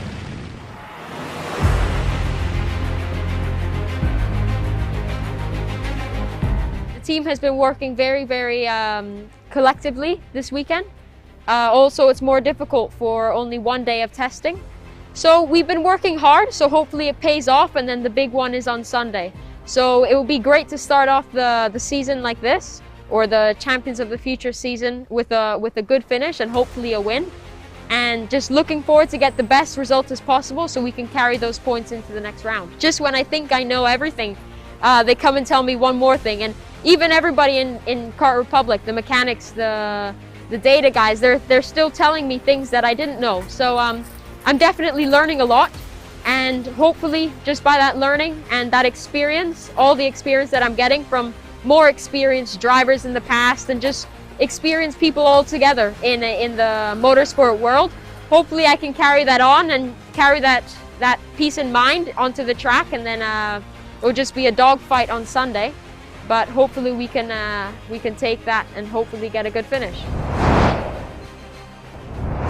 And it's a fantastic start for the front for Freddie Slater. Keanu Bloom trying to get straight into second position, dives up the inside line, and as the field knits their way through the first couple of corners, it's Harley Keeble who storms through to second place. And Bouza, just had a bit of a problem with it. They are now in 5th and 6th position respectively, with Kutskov getting past Popov. And we might see a move coming up. Yeah, he goes through in turn number 10. Beautifully made by Maximilian Popov, the World Racing driver. Just behind Kutskov is shutting the doors, but Sonny Smith has enough space to go through, and he takes 2 position in front of Popov. Beautifully made from Sonny Smith, clipping the curve, and he makes it. Incredible move from the young driver Sonny Smith, up 2 positions in the ranking. Now a late lunge from Kutskov on McIntyre. That was as late as it could possibly be without causing an incident between the two of them. Now Lucas Flusha stepping up the attack on Dion Gauda, and Sardinetta makes his move alongside Gauda, but Gauda holds it round the outside. And now here comes Rashid Al-Daheri on the inside line. He picks up the place, and there's contact with 2 karts there into the barriers. Now that is the 74 that's gone in. It's Matteo De Palo, sorry, the 34 in with August Turbo. And now we've got Rashid Al-Daheri, Flusha, and the 92 Enzo Deligny all getting past Dion Gauda there. And that's a big lunge from McIntyre as he storms in on the inside of Kirill Kutskov. And watch out, because Powell goes through. And Keanu Bloom has now been passed and pulled away from by Sonny Smith. Otherwise, Sonny Smith might be in a good position to go for the move in the straight. There he goes. As I was just saying, he gets passed up into 3rd place. So there's great racing, not just in the front of the pack, but also in the background. And do it, the Decker. Well, that's one way to get an overtaking move done. I'm not sure it's the right one. And I'm afraid that for that. Oh, and he gets his recompense. Look at that. Oh, that was nasty, wasn't it? And watch out, because Darrell Decker is in a big trouble over there, and he's going to lose a pile of positions in the process as well. So they continue on their way. Look at this battle down the back straight. You've got Rashid Al-Daheri trying to shape his way through as Maxim Popov and his teammate Enzo Deligny try and get through. This could be some interesting teamwork. And look at that. Rashid Al-Daheri has held up Popov, and Enzo Deligny has come through on the inside. Great teamwork between those two. As we have William McIntyre goes around the inside of Keanu Bloom. This is a battle for 5th. Brilliant from Freddie Slater. He leads every inch of the final and takes the victory. Freddie Slater dominates the OK Junior final in front of Harley Keeble and Sonny Smith. So an all-British podium sees Freddie Slater return to the top of the podium ahead of Harley Keeble and Sonny Smith. Alex Powell beats the charging Will McIntyre and Keanu Bloom across the line, with Rashid Al-Baheri, Enzo Deligny, Max Popov and Kirill Kutskov completing the top 10. In third position for the United Kingdom, Sonny Smith!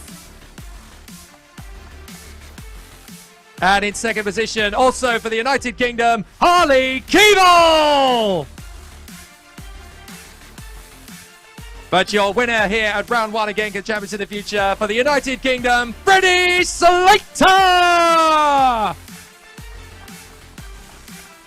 And a congratulations as well to our winning team manager for Ricky Flynn Motorsport, Ricky Flynn!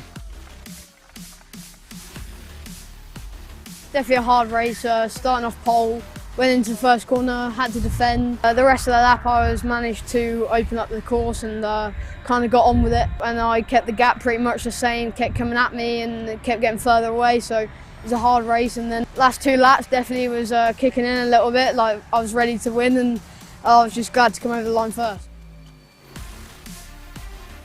Just about getting a good start and then just tracking down Freddie. Consistency. It was some laps I would catch and then he would pull away, and then made a bit of a mistake in the last corner, which possibly cost me the win, but I'm happy with second. In the pre-final I didn't do quite the best, but then in the final we changed a few things, managed to get it going, and then having the speed, and yeah. I just need to gain consistency, just not overdriving or like not panicking too much, and then if I just fix all those things up, I think I'll be good.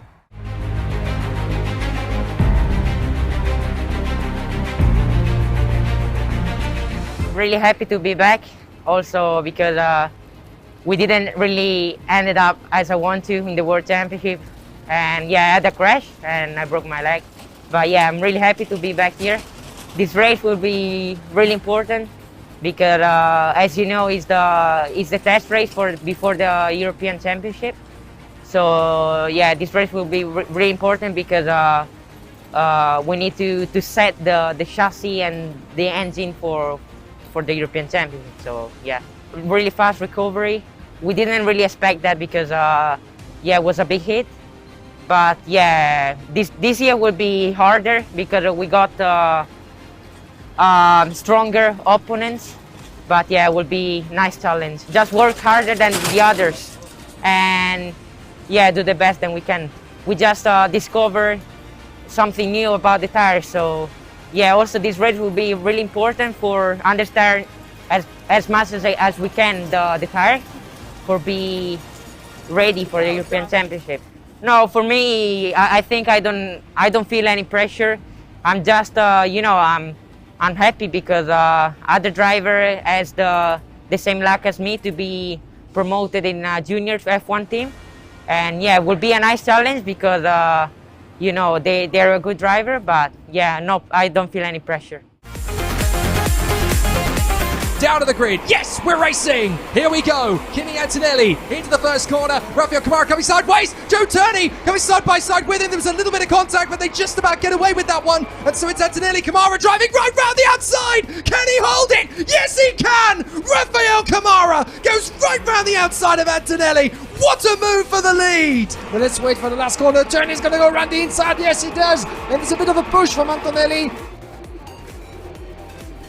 He holds himself neatly in position. A big slide there as Rasmus Yutsimi shuts the door on Badua and Solov. Tarpanen slides in on Arvid Lindblad. Tarpanen gets up into fourth position. Nice move. The driver is still finding the grip, still finding the pace into this final. And I've spoken too soon because Tuukka Tarpanen is getting through ahead of Antonelli. Lindblad does the battle we've been expecting for a while, and Lindblad goes through. We have Karol Pasevich and Rafael Montandese who went together. And now there goes Tarpanen. There comes a change. And now Tarpanen a little hesitant. That's enough for a hesitation. And Lindblad gets through on Antonelli. Whoa. Antonelli reacted to Turney's hesitation. And that's enough for Lindblad. He takes the place instead. He opens his European OK campaign dominant and exceptional. Rafael Chavez Camara wins in Genk in the Champions of the Future finale here in the first round of the 2021 season at karting Genk. Rafael Camara blitzes the final after his epic move at the start, with Tuukka Tarpanen and Joe Turney leaving Arvid Lindblad and Kimi Antonelli in their wake. Pedro Hiltbrand claims 6th ahead of Nikola Tsoloff and Eduardo Villa, whilst Luigi Coluccio and Timo Kucharczyk finish strong. In third position for the United Kingdom, Joe Turney! And in second position for Finland, Tuukka Tarpanen! But your race winner here at karting Genk for Brazil, Rafael Chavez Camara! And a congratulations to our winning team manager as well for Kart Republic Motorsport, Glenn Kayart!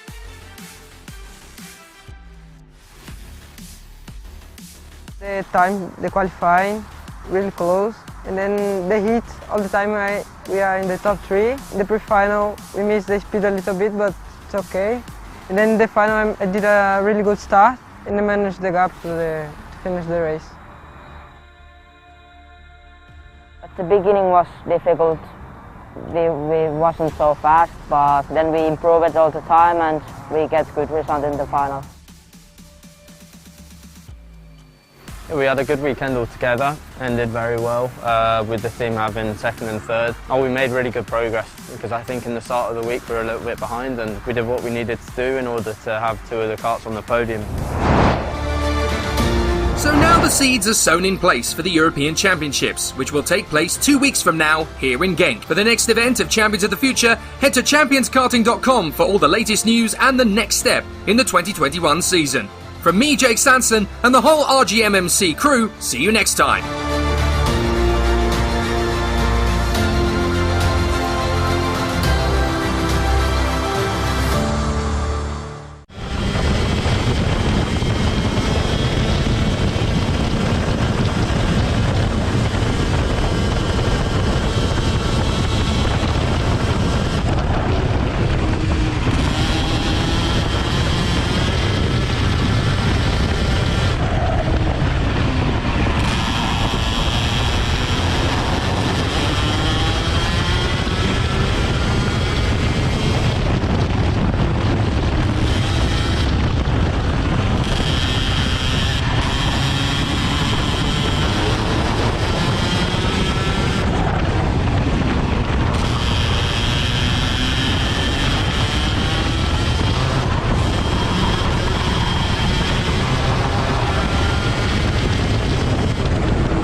The Champions of the Future karting series prepares the OK and OK Junior drivers from around the world for the intensity of the European Championships.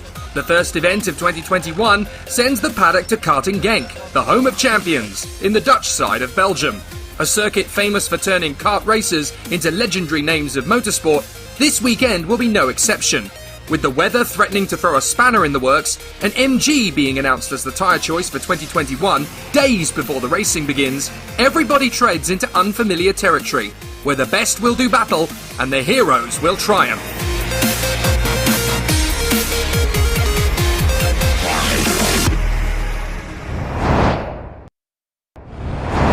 Let's ride with Douwe de Decker on a lap of karting Genk. Down the home straight, flat on the throttle. Turn 1 starts fast, then heavy braking and a tightening narrow apex. Stay off the runoff area and tight into 2. Back on the power through 3 and ride the speed through the left-hander all the way up the crescent at 4 with a slight blip.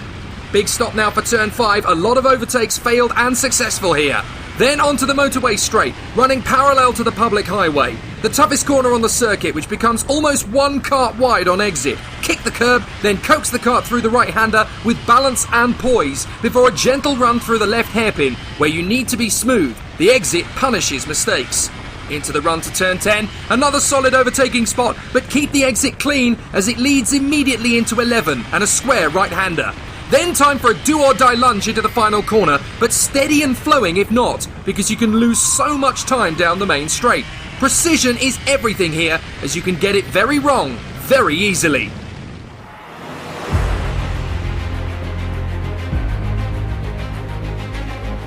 The team has been working very collectively this weekend.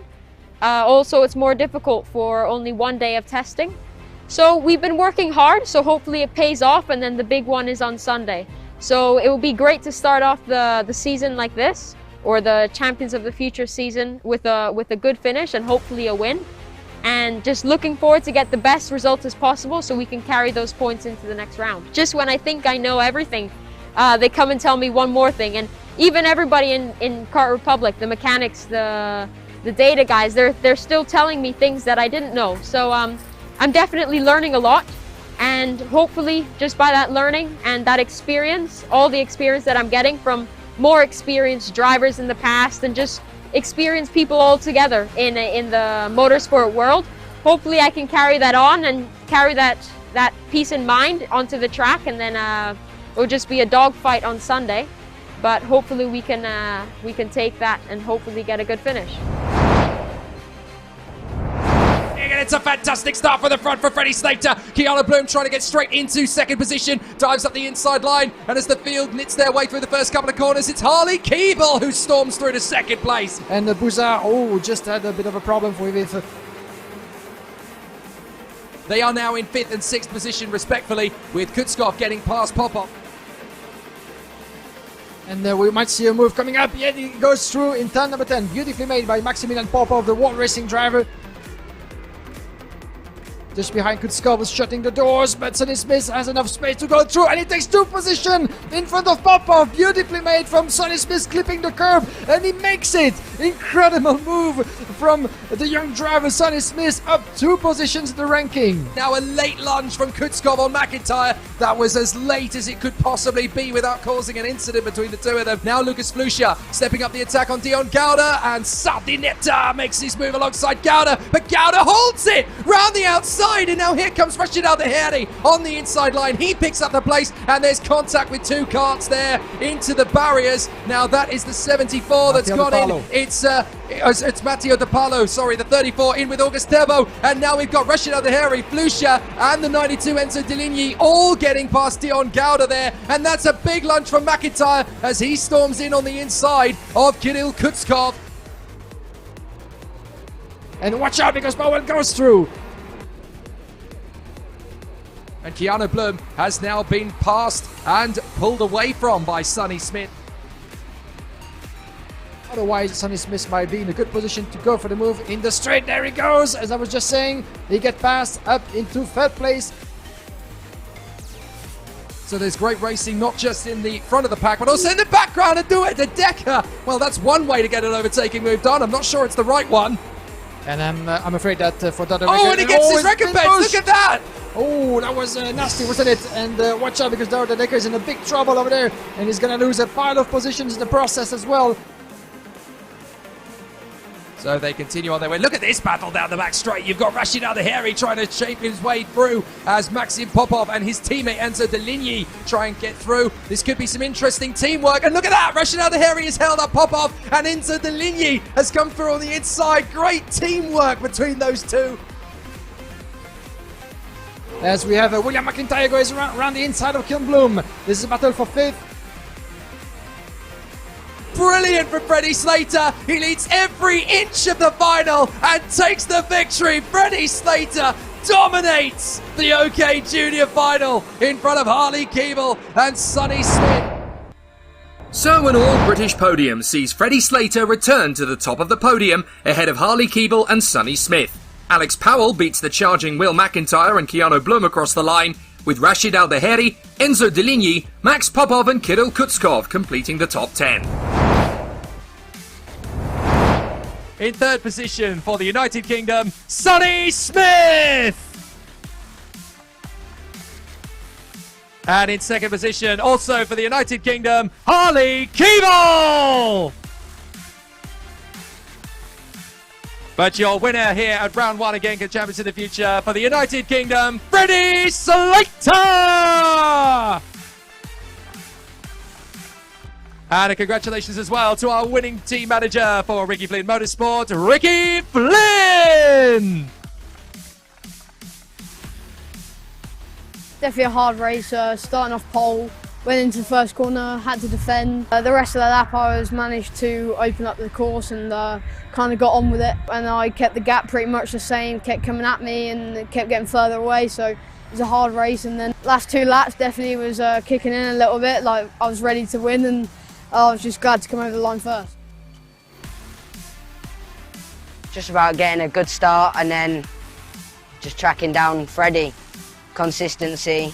It was some laps I would catch and then he would pull away, and then made a bit of a mistake in the last corner, which possibly cost me the win, but I'm happy with second. In the pre-final I didn't do quite the best, but then in the final we changed a few things, managed to get it going, and then having the speed, and yeah. I just need to gain consistency, just not overdriving or like not panicking too much, and then if I just fix all those things up, I think I'll be good.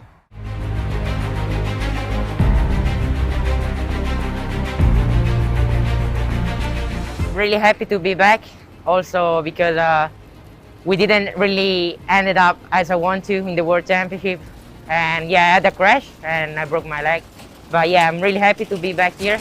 This race will be really important because as you know, it's the test race before the European Championship. So yeah, this race will be really important because we need to set the chassis and the engine for the European Championship. So yeah, really fast recovery. We didn't really expect that because yeah, it was a big hit. But yeah, this year will be harder because we got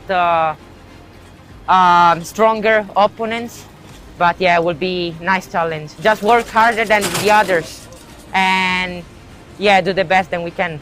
We just discovered something new about the tires, so yeah, also this race will be really important for understand as much as we can the tire for be ready for the European Championship. No, for me, I think I don't feel any pressure. I'm just you know, I'm happy because other driver has the same luck as me to be promoted in junior F1 team, and yeah, it will be a nice challenge because you know, they're a good driver, but yeah, no, I don't feel any pressure. Down to the grid. Yes, we're racing. Here we go. Kimi Antonelli into the first corner. Rafael Kamara coming sideways. Joe Turney coming side by side with him. There was a little bit of contact, but they just about get away with that one. And so it's Antonelli, Kamara driving right round the outside. Can he hold it? Yes, he can. Rafael Kamara goes right round the outside of Antonelli. What a move for the lead. Well, let's wait for the last corner. Turney's going to go around the inside. Yes, he does. And it's a bit of a push from Antonelli.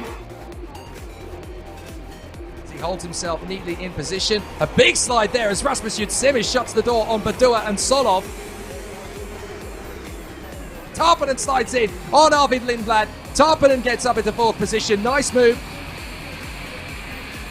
The driver is still finding the grip, still finding the pace into this final. And I've spoken too soon because Tuka Tarpanen is getting through ahead of Antonelli. Lindblad does the battle we've been expecting for a while, and Lindblad goes through. We have Karol Pasevich and Rafael Montandese who went together. And now there goes Tarpanen. This comes a change. And now Tarpanen a little hesitant. That's enough for a hesitation. And Lindblad gets through on Antonelli. Whoa. Antonelli reacted to Turney's hesitation. And that's enough for Lindblad. He takes the place instead.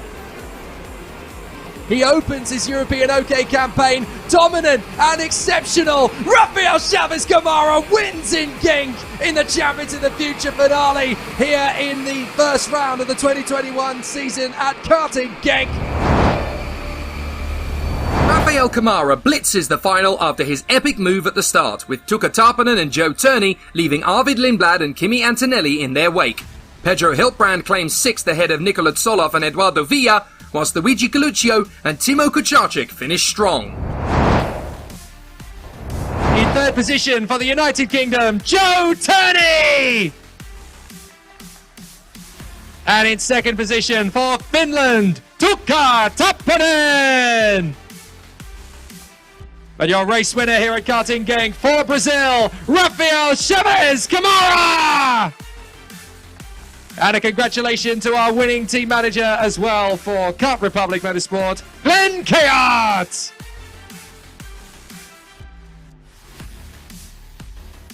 The time, the qualifying, really close. And then the heat, all the time we are in the top 3. In the pre-final, we missed the speed a little bit, but it's okay. And then in the final, I did a really good start and I managed the gap to finish the race. At the beginning was difficult. We wasn't so fast, but then we improved all the time and we get good result in the final. We had a good weekend altogether and did very well, with the team having 2nd and 3rd. We made really good progress because I think in the start of the week we were a little bit behind and we did what we needed to do in order to have 2 of the karts on the podium. So now the seeds are sown in place for the European Championships, which will take place 2 weeks from now here in Genk. For the next event of Champions of the Future, head to championskarting.com for all the latest news and the next step in the 2021 season. From me, Jake Sanson, and the whole RGMMC crew, see you next time.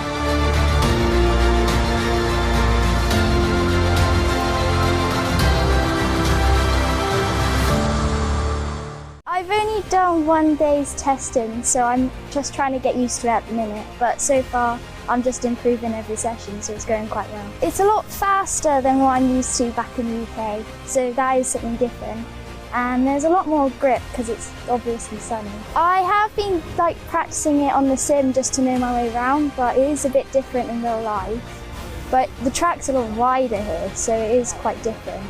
But I quite like it. I feel like it's quite a big step for me because this is quite a good opportunity for me to do these next 2 race meetings here. So it's good.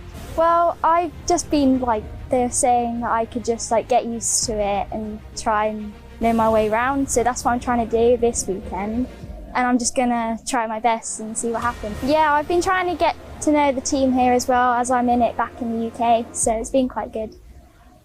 We still have almost the same data as the big teams because we just want to show that as a privateer we are still able to go to the front. My team is very important for me because all the way through this season we've already showed that as a privateer you can still finish in the top 3 or set the fastest lap. For us it's important to be alone on such a big competition. I still have a problem with adapting to the track because I haven't been here since 2018, I think, and I never drove here with a big car, even no test nor anything. But yeah, probably I'm gonna get to the front. Just training, watch the data, the videos of the races that been here before, then I analyze it and take it to when you drive on the track. On the fastest lap, I knew it is going to be the last lap, so I was fully concentrated. It was the most nervous moment for me because I knew that I can win with this lap, but I just needed to stay calm and do not do the mistake. Yeah, it was the fastest sector and I won the quali. I'm proud of myself, proud of my team and teamwork. This gives me a power to do this race good. Even if I do the mistakes, I will learn them and I will try to don't do them in the next races. We started very well this weekend and yeah, we got pole position. Quali has been hard because the track has changed a lot between the last practice and quali. I think also because the wind has picked up, so it brings a little bit of dust in the track, so it was more slippery. We can win the race, of course. We've been really strong also in the practice during the race pace, so we see also what the other opponents will do. Obviously I want the same again, but this track's a little bit more difficult, so I think a podium would be good. Speed's got to be there, and everything else is just got to come as a package, really. Good racing, a lot of overtaking. If you can break the slipstream, I think you've got a good chance of driving away. But it's very difficult to break the slipstream, so it'll be difficult. In terms of pace, I'm hoping for top 3 overall in qualifying, so that's probably on pole for my group. But I think top 5 in my group is respectable, which I can start at the front and I can work my way through at the heats to start first, well, at the front for the pre-final. I've only done 1 day's testing, so I'm just trying to get used to it at the minute, but so far I'm just improving every session, so it's going quite well. It's a lot faster than what I'm used to back in the UK, so that is something different. And there's a lot more grip because it's obviously sunny. I have been practicing it on the sim just to know my way around, but it is a bit different in real life. But the track's a lot wider here, so it is quite different. But I quite like it. I feel like it's quite a big step for me because this is quite a good opportunity for me to do these next 2 race meetings here. So it's good. Well, I've just been they're saying that I could just get used to it and try and know my way around, so that's what I'm trying to do this weekend, and I'm just gonna try my best and see what happens. Yeah, I've been trying to get to know the team here as well, as I'm in it back in the UK, so it's been quite good. You can win one race, but if you don't finish the next one, you won't be in the championship. So I think if we can get another top 3 in this weekend, then we'll be in a good place. I think good. The pace looks really good so far. I think a bit better than the first round. Top 3 would be nice, but I think we're looking at winning this race. A lot of testing, a lot of developing the equipment to make sure that we stay at the front. It's not been an easy year at all. We have a few months testing to go before the World Championship, so I think we can work hard there. Yeah, very close. I think if you look from the outside, sometimes you see some people in front by a lot, say half a second sometimes, but actually when it comes to the racing, it's really close, especially at the start of the races where you can make a difference. It is really close in the OK class. It's going pretty well. I've already made a good connection with most of the people in my team, and I feel really happy with the decision I've made. Well, it obviously had to come at one point. Things weren't going the way I was planning it to go, but now I found my speed, I found my comfort, and I'm really happy. I could have a chance in this championship, but we're also using it to test a few things for next week, and I'm also just using it to learn the kart in a more comfortable way, not just going straight into a European Championship round. The driving style changes quite a lot. The kart is more aggressive, I would say, but I find it more comfortable for me, and I'm really happy with it. I just have to work really well with the team, with the data, and compare with everyone else. I have to also work on myself a little bits and pieces around the track, and that's it. I'm already quite near the top, so yeah. I really love this track. It's probably one of my best tracks in Europe, and last year when we raced here, I did quite well, so I'm looking forward to racing here. I just want to be as fast as possible for a race, so just get the best result I can. I'm hoping for somewhere close to a podium and see if I can achieve that, because this year I haven't had one so far, so that's what I'm hoping for. We've been working non-stop, testing karts, testing different parts of the chassis, testing different engines, just trying to get the kart to work properly, and I think hopefully we're finding something so far. Basically proves where you should start for the final. It's going to be Freddie Slater and Alex Powell. They're, for me, the strongest 2. Alex being really fast, shows really good pace, and Freddie's good at racing as well. So hopefully I can beat them. I think I'll be able to beat them. I just need to sort of outrace them a little bit, just try my best. I need to have a good quality, so I'm up there with them, and then just take it from there. So. We still have almost the same data as the big teams, because we just want to show that as a privateer we are still able to go to the front. My team is very important for me because all the way through this season we've already showed that as a privateer you can still finish in the top 3 or set the fastest lap. For us it's important to be alone on such a big competition. I still have a problem with adapting to the track because I haven't been here since 2018, I think, and I never drove here with a big car, even no test nor anything. But yeah, probably I'm gonna get to the front. Just trainings, watch the data, the videos of the races that been here before, then analyze it and take it to when you drive on the track.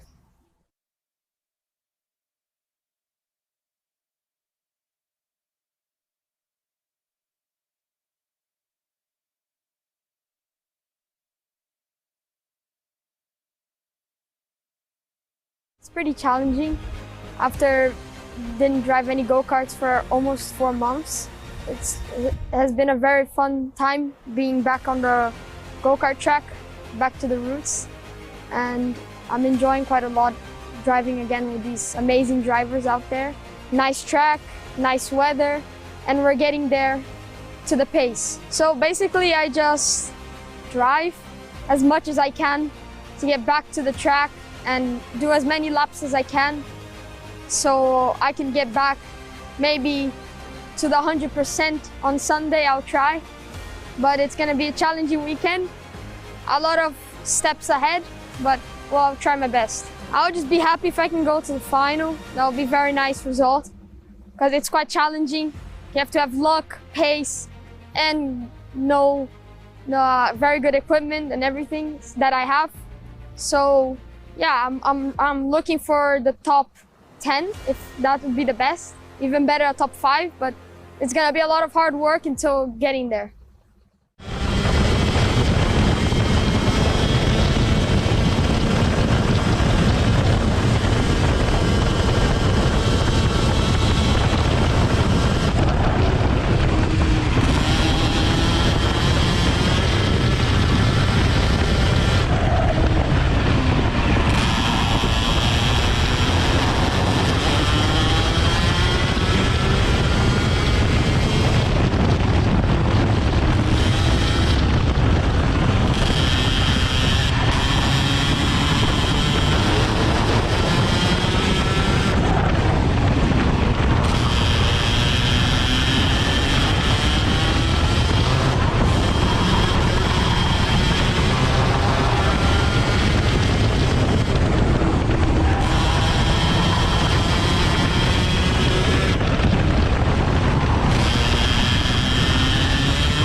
Obviously we're not that many people in the team, but it's still very nice to be not so many because you get a lot of attention. So I think we can still do a very good result even though we're not a factory team. We're actually not comparing data together, but we are comparing setups and everything to get better, and I think this is also helping a lot.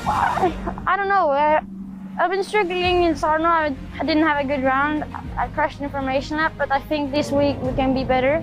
Hopefully, I think top 5 can be possible. This is, yeah. I've not had the results I really wanted. I would like to have a bit better, but we just gotta keep improving and we can do good.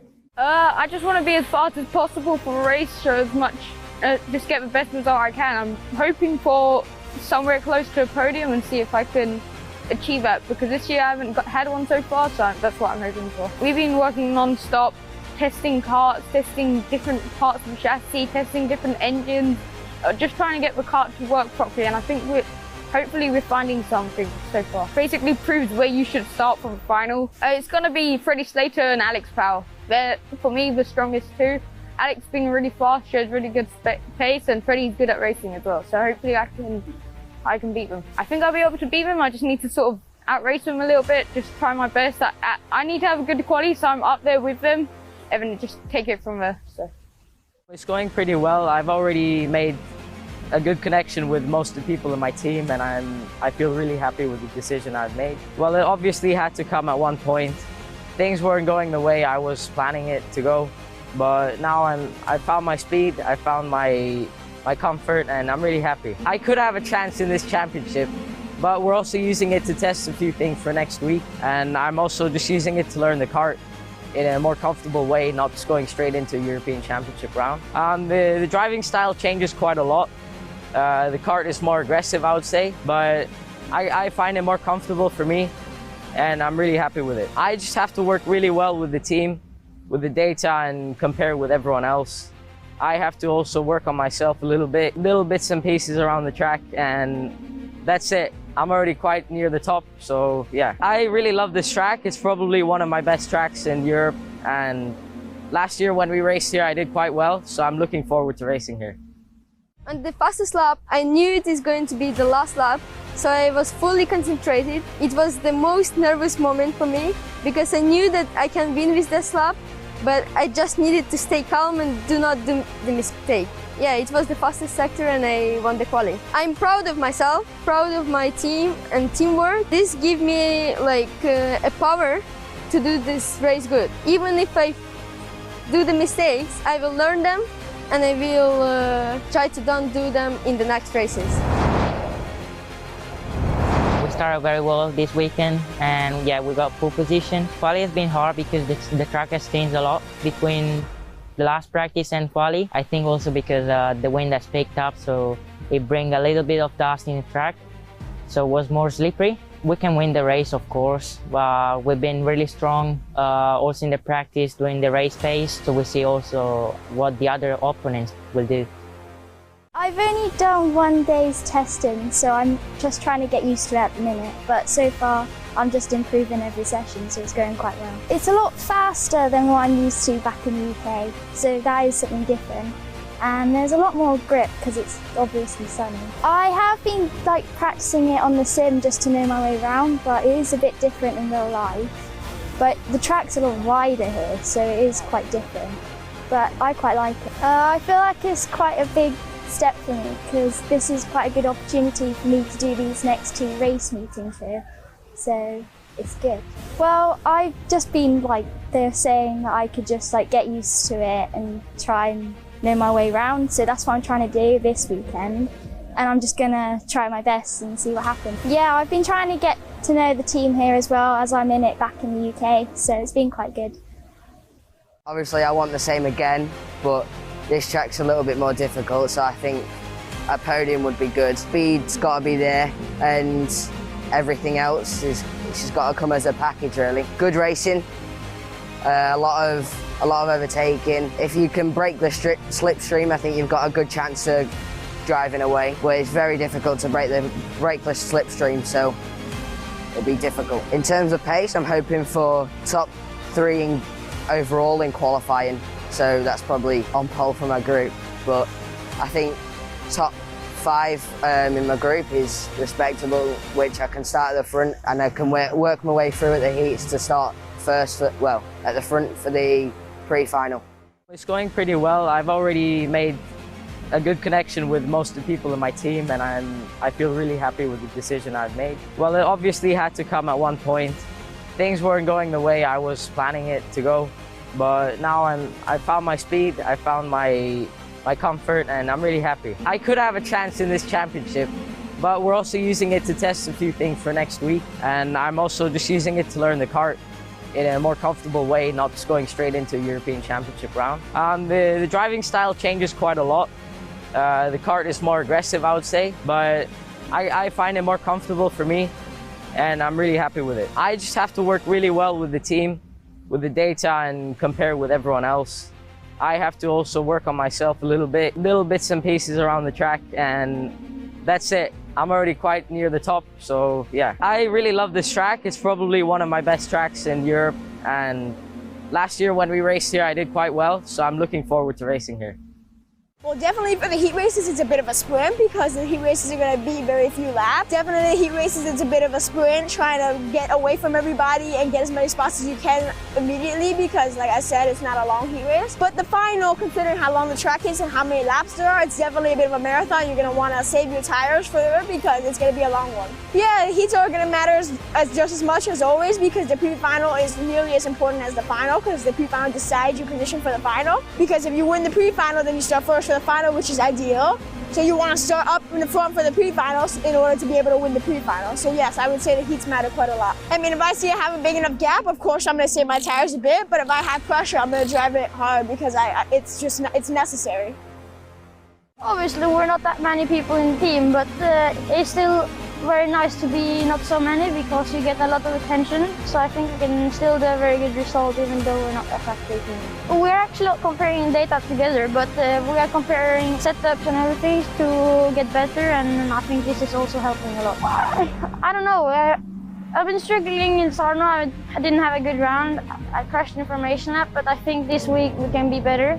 Hopefully, I think top 5 can be possible. This is, yeah. I've not had the results I really wanted. I would like to have a bit better, but we just gotta keep improving and we can do good. The relationship between father and son in sports is very difficult. My advice to him, this is a very difficult sport. You have to do with passion, dedication, effort, and I have a very special word, sacrifice. Then you can achieve results. And Emo is very talented since he was 5, 6 years old. We are racing. He is the root of karting in the world. We have the best karting drivers from all over the world. And that's a very good way for Emo to learn. He's still very young, he's learning. And that's, hot, difficult, aggravation. A driver has to go through different problems to build up his future. And that's what happened. It's good to go through problems, and then you'll be good when the good results will come, you'll be very happy. Well, I think they are very good. They are a small team, but very good quality people. They are extremely competitive. This event here is training for the European next week. Emo has been not driving karts for 3 months. He's already testing Formula 4, and it's difficult to go back on the kart immediately, but we have a very good support from the team. Kart Republic and Fernando Alonso is a very good chassis, very good engines, and now it's a learning curve for him. Well, the last practice yesterday, he spun on lap 1. He didn't practice. This morning he had a carburetor problem. I hope he qualifies. Now it's a challenge for him. He's looking at the telemetry to see, like his teammate Nicola, who was the fastest. It's a good comparison. And now these kids, they have telemetry. They learn, same as Lando Norris in Formula 1 with McLaren, Verstappen. They have all the numbers, and I call the analytics that on my time we didn't have. And now it's a big advantage. But they have to learn the analytics, the numbers, analyze where he's gaining, where he's losing, how he's braking, if he's going too fast into the corner, line, sometimes offline.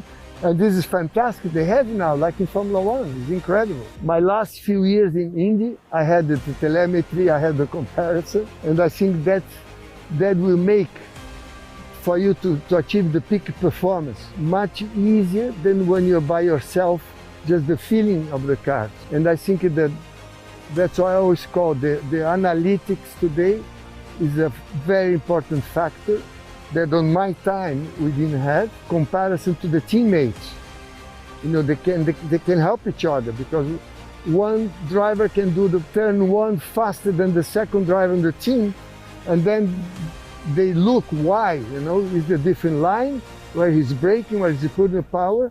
And I think that's a big advantage now in karting. This is fantastic to be here. It's a great environment. These kids grow up very young, going through good times and difficult times on a very young age, and that helps a lot for the future. It's very fast. We was fast in Zuera on FIA karting championship, but in the final was not so good. We was disqualified, and now we fight for the championship to go into the top 3. On first round of Champions of the Future, I out in pre-final and final, so it was not so good. We look for next week to finish very good this season. Maybe we can go to the World Championship, and we need to fight for on next week. This top speed, this is very long straights. You need to stay in a big speed in the corners to have a good exit, and maybe so much corners when you can overtake.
It's very fast. We was fast in 7 on FIA karting championship, but in the final was not so good. We was disqualified, and now we fight for the championship to go into the top 3. On first round of Champions of the Future, I out in pre-final and final, so it was not so good. We look for next week to finish very good this season. Maybe we can go to the World Championship, and we need to fight for on next week. This top speed, this is very long straights. You need to stay in a big speed in the corners to have a good exit, and maybe so much corners when you can overtake. I just want to be as fast as possible for a race, so as much, just get the best result I can. I'm hoping for somewhere close to a podium and see if I can achieve that, because this year I haven't had one so far, so that's what I'm hoping for. We've been working non-stop, testing karts, testing different parts of the chassis, testing different engines, just trying to get the kart to work properly, and I think hopefully we're finding something so far. Basically proves where you should start from the final. It's going to be Freddie Slater and Alex Powell. They're, for me, the strongest two. Alex being really fast, shows really good pace, and Freddie's good at racing as well. So hopefully I can beat them. I think I'll be able to beat them. I just need to sort of outrace them a little bit, just try my best. I need to have a good quality, so I'm up there with them, and then just take it from there. So.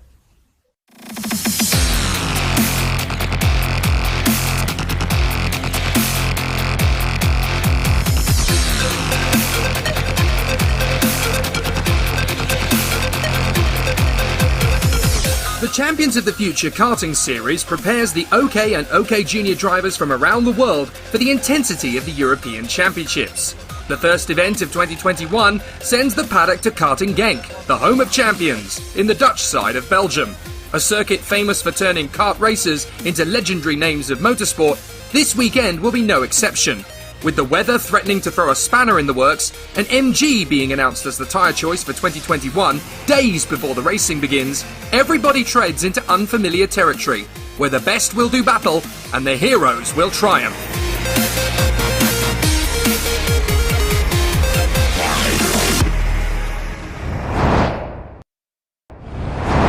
Let's ride with Douwe de Decker on a lap of Karting Genk. Down the home straight, flat on the throttle. Turn 1 starts fast, then heavy braking and a tightening narrow apex. Stay off the runoff area and tight into 2. Back on the power through 3 and ride the speed through the left-hander all the way up the crescent at 4 with a slight blip. Big stop now for turn 5. A lot of overtakes failed and successful here. Then onto the motorway straight, running parallel to the public highway. The toughest corner on the circuit, which becomes almost 1 kart wide on exit. Kick the curb, then coax the kart through the right-hander with balance and poise before a gentle run through the left hairpin, where you need to be smooth. The exit punishes mistakes. Into the run to turn 10, another solid overtaking spot, but keep the exit clean as it leads immediately into 11 and a square right-hander. Then time for a do-or-die lunge into the final corner, but steady and flowing if not, because you can lose so much time down the main straight. Precision is everything here, as you can get it very wrong very easily.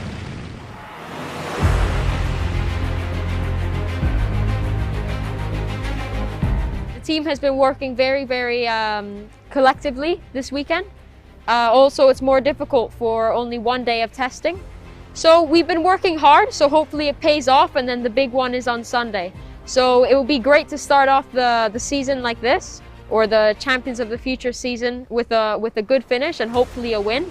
And just looking forward to get the best results as possible so we can carry those points into the next round. Just when I think I know everything, they come and tell me one more thing. And even everybody in Kart Republic, the mechanics, the data guys, they're still telling me things that I didn't know. So I'm definitely learning a lot, and hopefully just by that learning and that experience, all the experience that I'm getting from more experienced drivers in the past and just experienced people all together in the motorsport world, hopefully I can carry that on and carry that peace in mind onto the track, and then it'll just be a dogfight on Sunday.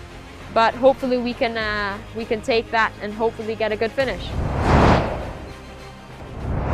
And it's a fantastic start for the front for Freddie Slater. Kiana Bloom trying to get straight into second position, dives up the inside line, and as the field knits their way through the first couple of corners, it's Harley Keeble who storms through to second place. And Buza, just had a bit of a problem with it. They are now in 5th and 6th position respectfully, with Kutskov getting past Popov. And we might see a move coming up. Yeah, he goes through in turn number 10. Beautifully made by Maximilian Popov, the World Racing driver.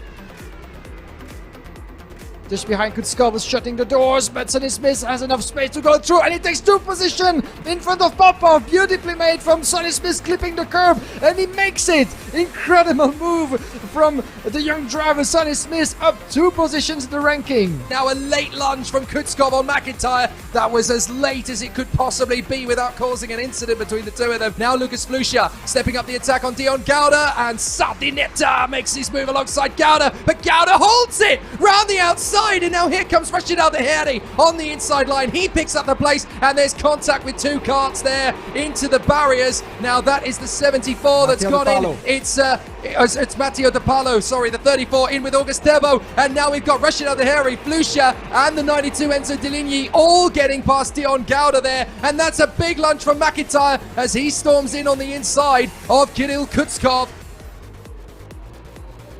And watch out, because Powell goes through. And Kiana Bloom has now been passed and pulled away from by Sonny Smith. Otherwise, Sonny Smith might be in a good position to go for the move in the straight. There he goes. As I was just saying, he gets passed up into 3rd place. So there's great racing, not just in the front of the pack, but also in the background, and do it to Decker. Well, that's one way to get an overtaking move done. I'm not sure it's the right one. And I'm afraid that for that... Oh, and he gets his recompense. Look at that. Oh, that was nasty, wasn't it? And watch out, because Dorota Decker is in a big trouble over there, and he's going to lose a pile of positions in the process as well.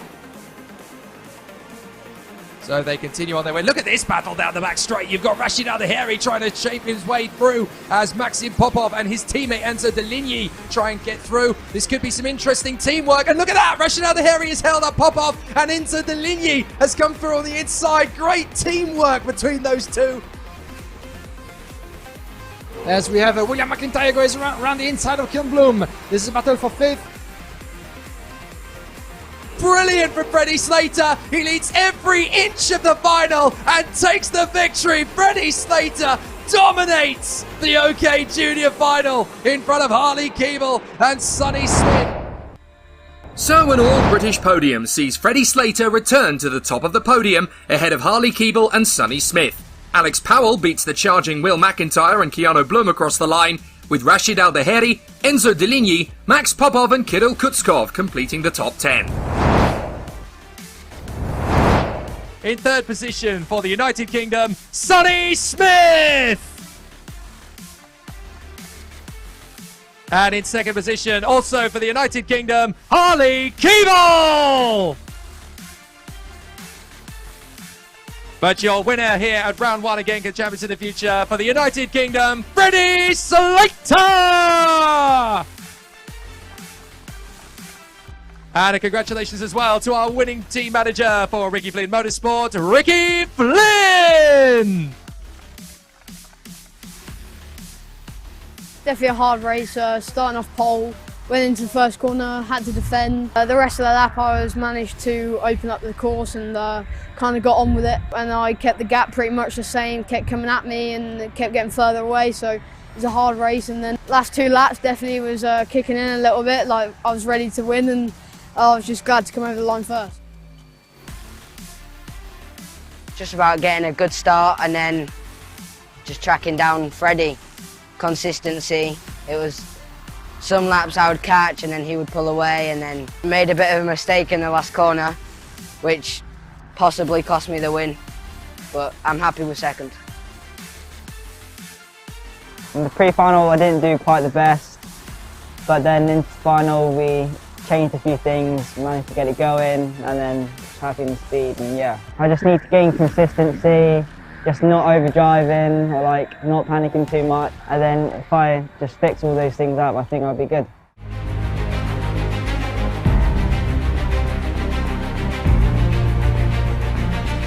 Really happy to be back, also because we didn't really ended up as I want to in the World Championship, and yeah, I had a crash and I broke my leg, but yeah, I'm really happy to be back here. This race will be really important because, as you know, it's the test race before the European Championship. So yeah, this race will be really important because we need to set the chassis and the engine for the European Championship. So yeah, really fast recovery. We didn't really expect that because yeah, it was a big hit. But yeah, this year will be harder because we got stronger opponents. But yeah, it will be a nice challenge. Just work harder than the others and yeah, do the best that we can. We just discovered something new about the tires. So yeah, also this race will be really important for understand as much as we can the tire for be ready for the European Championship. No, for me, I think I don't feel any pressure. I'm just you know, I'm happy because other driver has the same luck as me to be promoted in junior F1 team, and yeah, it will be a nice challenge because you know, they're a good driver, but yeah, no, I don't feel any pressure.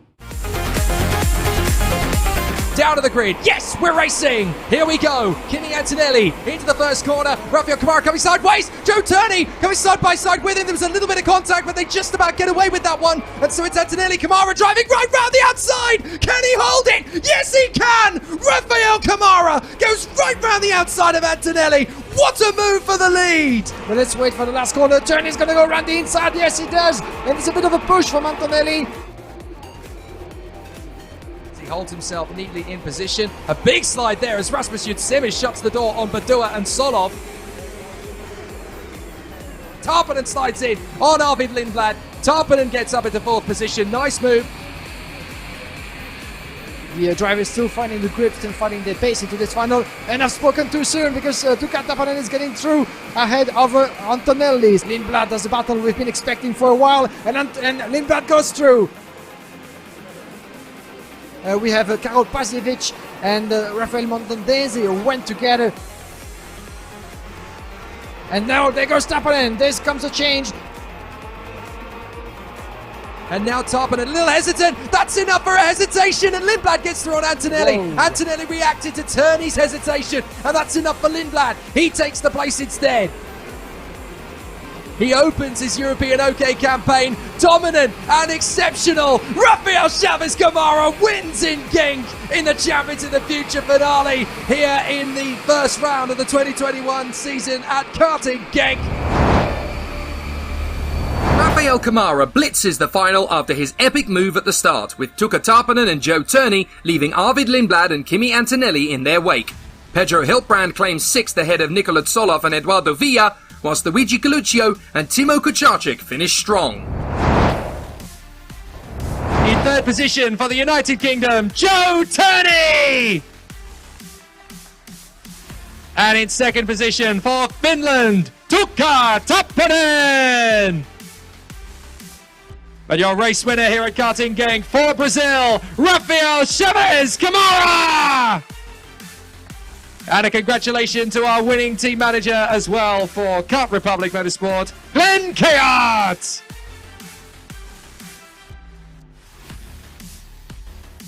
The time, the qualifying, really close. And then the heat, all the time we are in the top 3. In the pre-final, we missed the speed a little bit, but it's okay. And then in the final, I did a really good start and I managed the gap to finish the race. At the beginning was difficult. We wasn't so fast, but then we improved all the time and we get good result in the final. We had a good weekend altogether and did very well with the team having second and third. We made really good progress because I think in the start of the week we were a little bit behind and we did what we needed to do in order to have 2 of the karts on the podium. So now the seeds are sown in place for the European Championships, which will take place 2 weeks from now here in Genk. For the next event of Champions of the Future, head to championskarting.com for all the latest news and the next step in the 2021 season. From me, Jake Sanson, and the whole RGMMC crew, see you next time.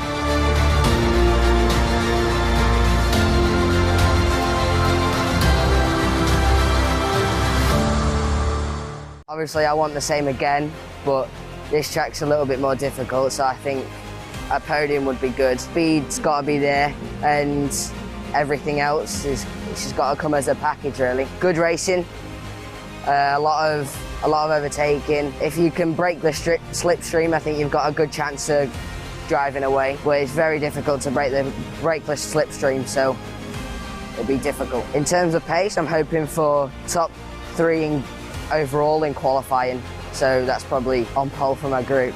But I think top 5 in my group is respectable, which I can start at the front and I can work my way through at the heats to start first, at the front for the pre-final.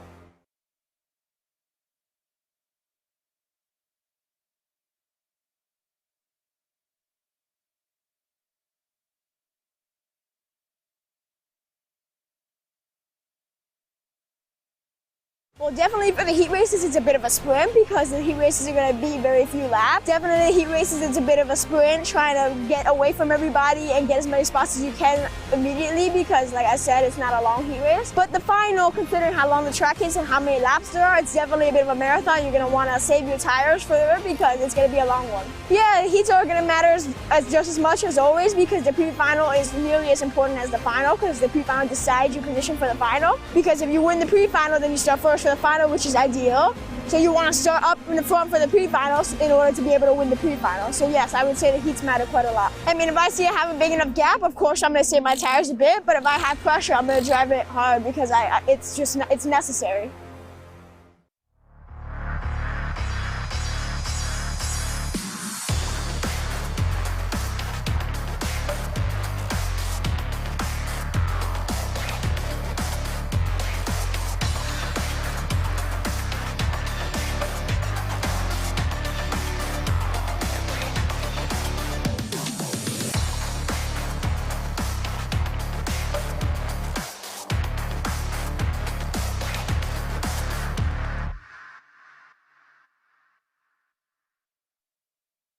You can win one race, but if you don't finish the next one, you won't be in the championship. So I think if we can get another top 3 in this weekend, then we'll be in a good place. I think good. The pace looks really good so far. I think a bit better than the first round. Top 3 would be nice, but I think we're looking at winning this race. A lot of testing, a lot of developing the equipment to make sure that we stay at the front.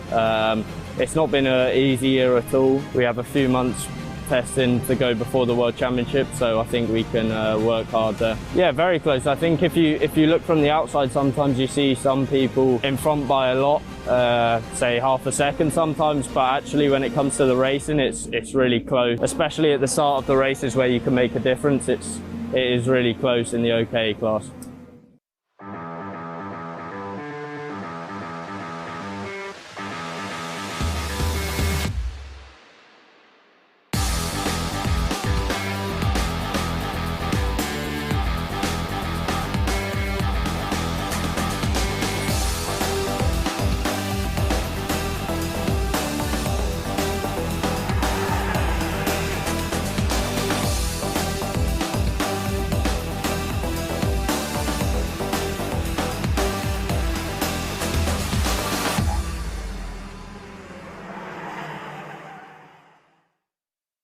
still have almost the same data as the big teams, because like we just want to show that as a privateer we are still able to go to the front. My team is very important for me because all the way through this season we've already showed that as a privateer you can still finish in the top 3 or set the fastest lap. For us it's important to be alone on such a big competition. I still have a problem with adapting to the track because I haven't been here since 2018, I think, and I never drove here with a big car, even no test nor anything. But yeah, probably I'm gonna get to the front. Just trainings, watch the data, the videos of the races that been here before, then I analyze it and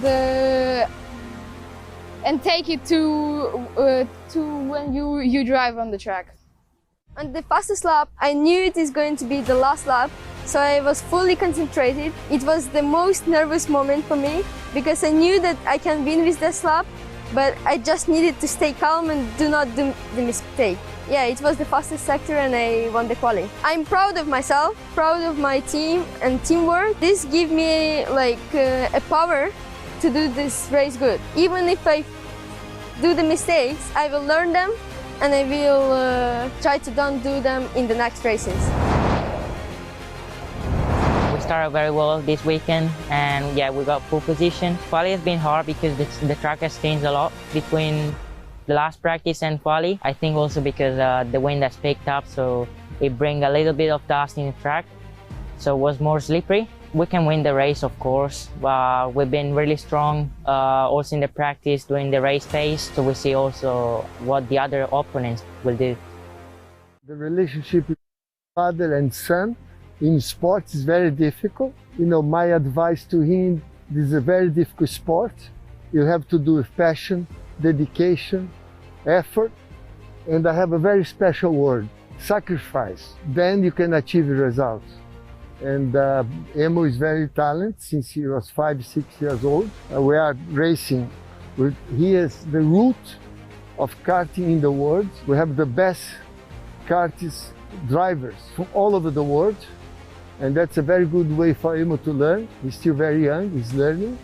And that's, you know, hot, difficult, aggravation. You have to, a driver has to go through different problems to build up his future, and that's what happened. You know, it's good to go through problems, and then you'll be good when the good results will come.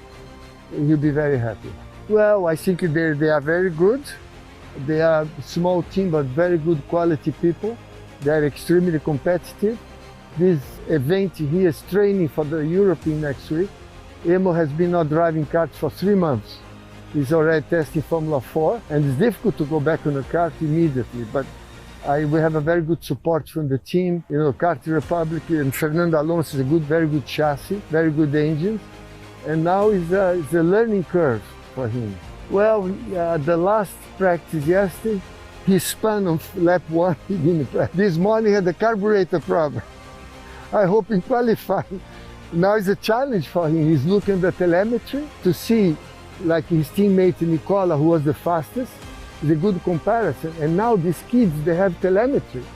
They learn, same as, you know, Lando Norris in Formula 1 with McLaren, Verstappen. They have all the numbers, and I call the analytics that on my time we didn't have. And now it's a big advantage. But they have to learn the analytics, the numbers, analyze where he's gaining, where he's losing, you know, how he's braking, if he's going too fast into the corner line, you know, sometimes offline. And this is fantastic. They have now, like in Formula 1, it's incredible. My last few years in Indy, I had the telemetry, I had the comparison, and I think that will make for you to achieve the peak performance much easier than when you're by yourself, just the feeling of the car. And I think that's why I always call the analytics today is a very important factor that on my time we didn't have. Comparison to the teammates, you know, they can help each other because one driver can do the turn 1 faster than the second driver on the team, and then they look why, is the different line, where he's braking, where he's putting the power. And I think that's a big advantage now in karting. This is fantastic to be here. It's a great environment. These kids grow up very young, going through good times and difficult times on a very young age, and that helps a lot for the future.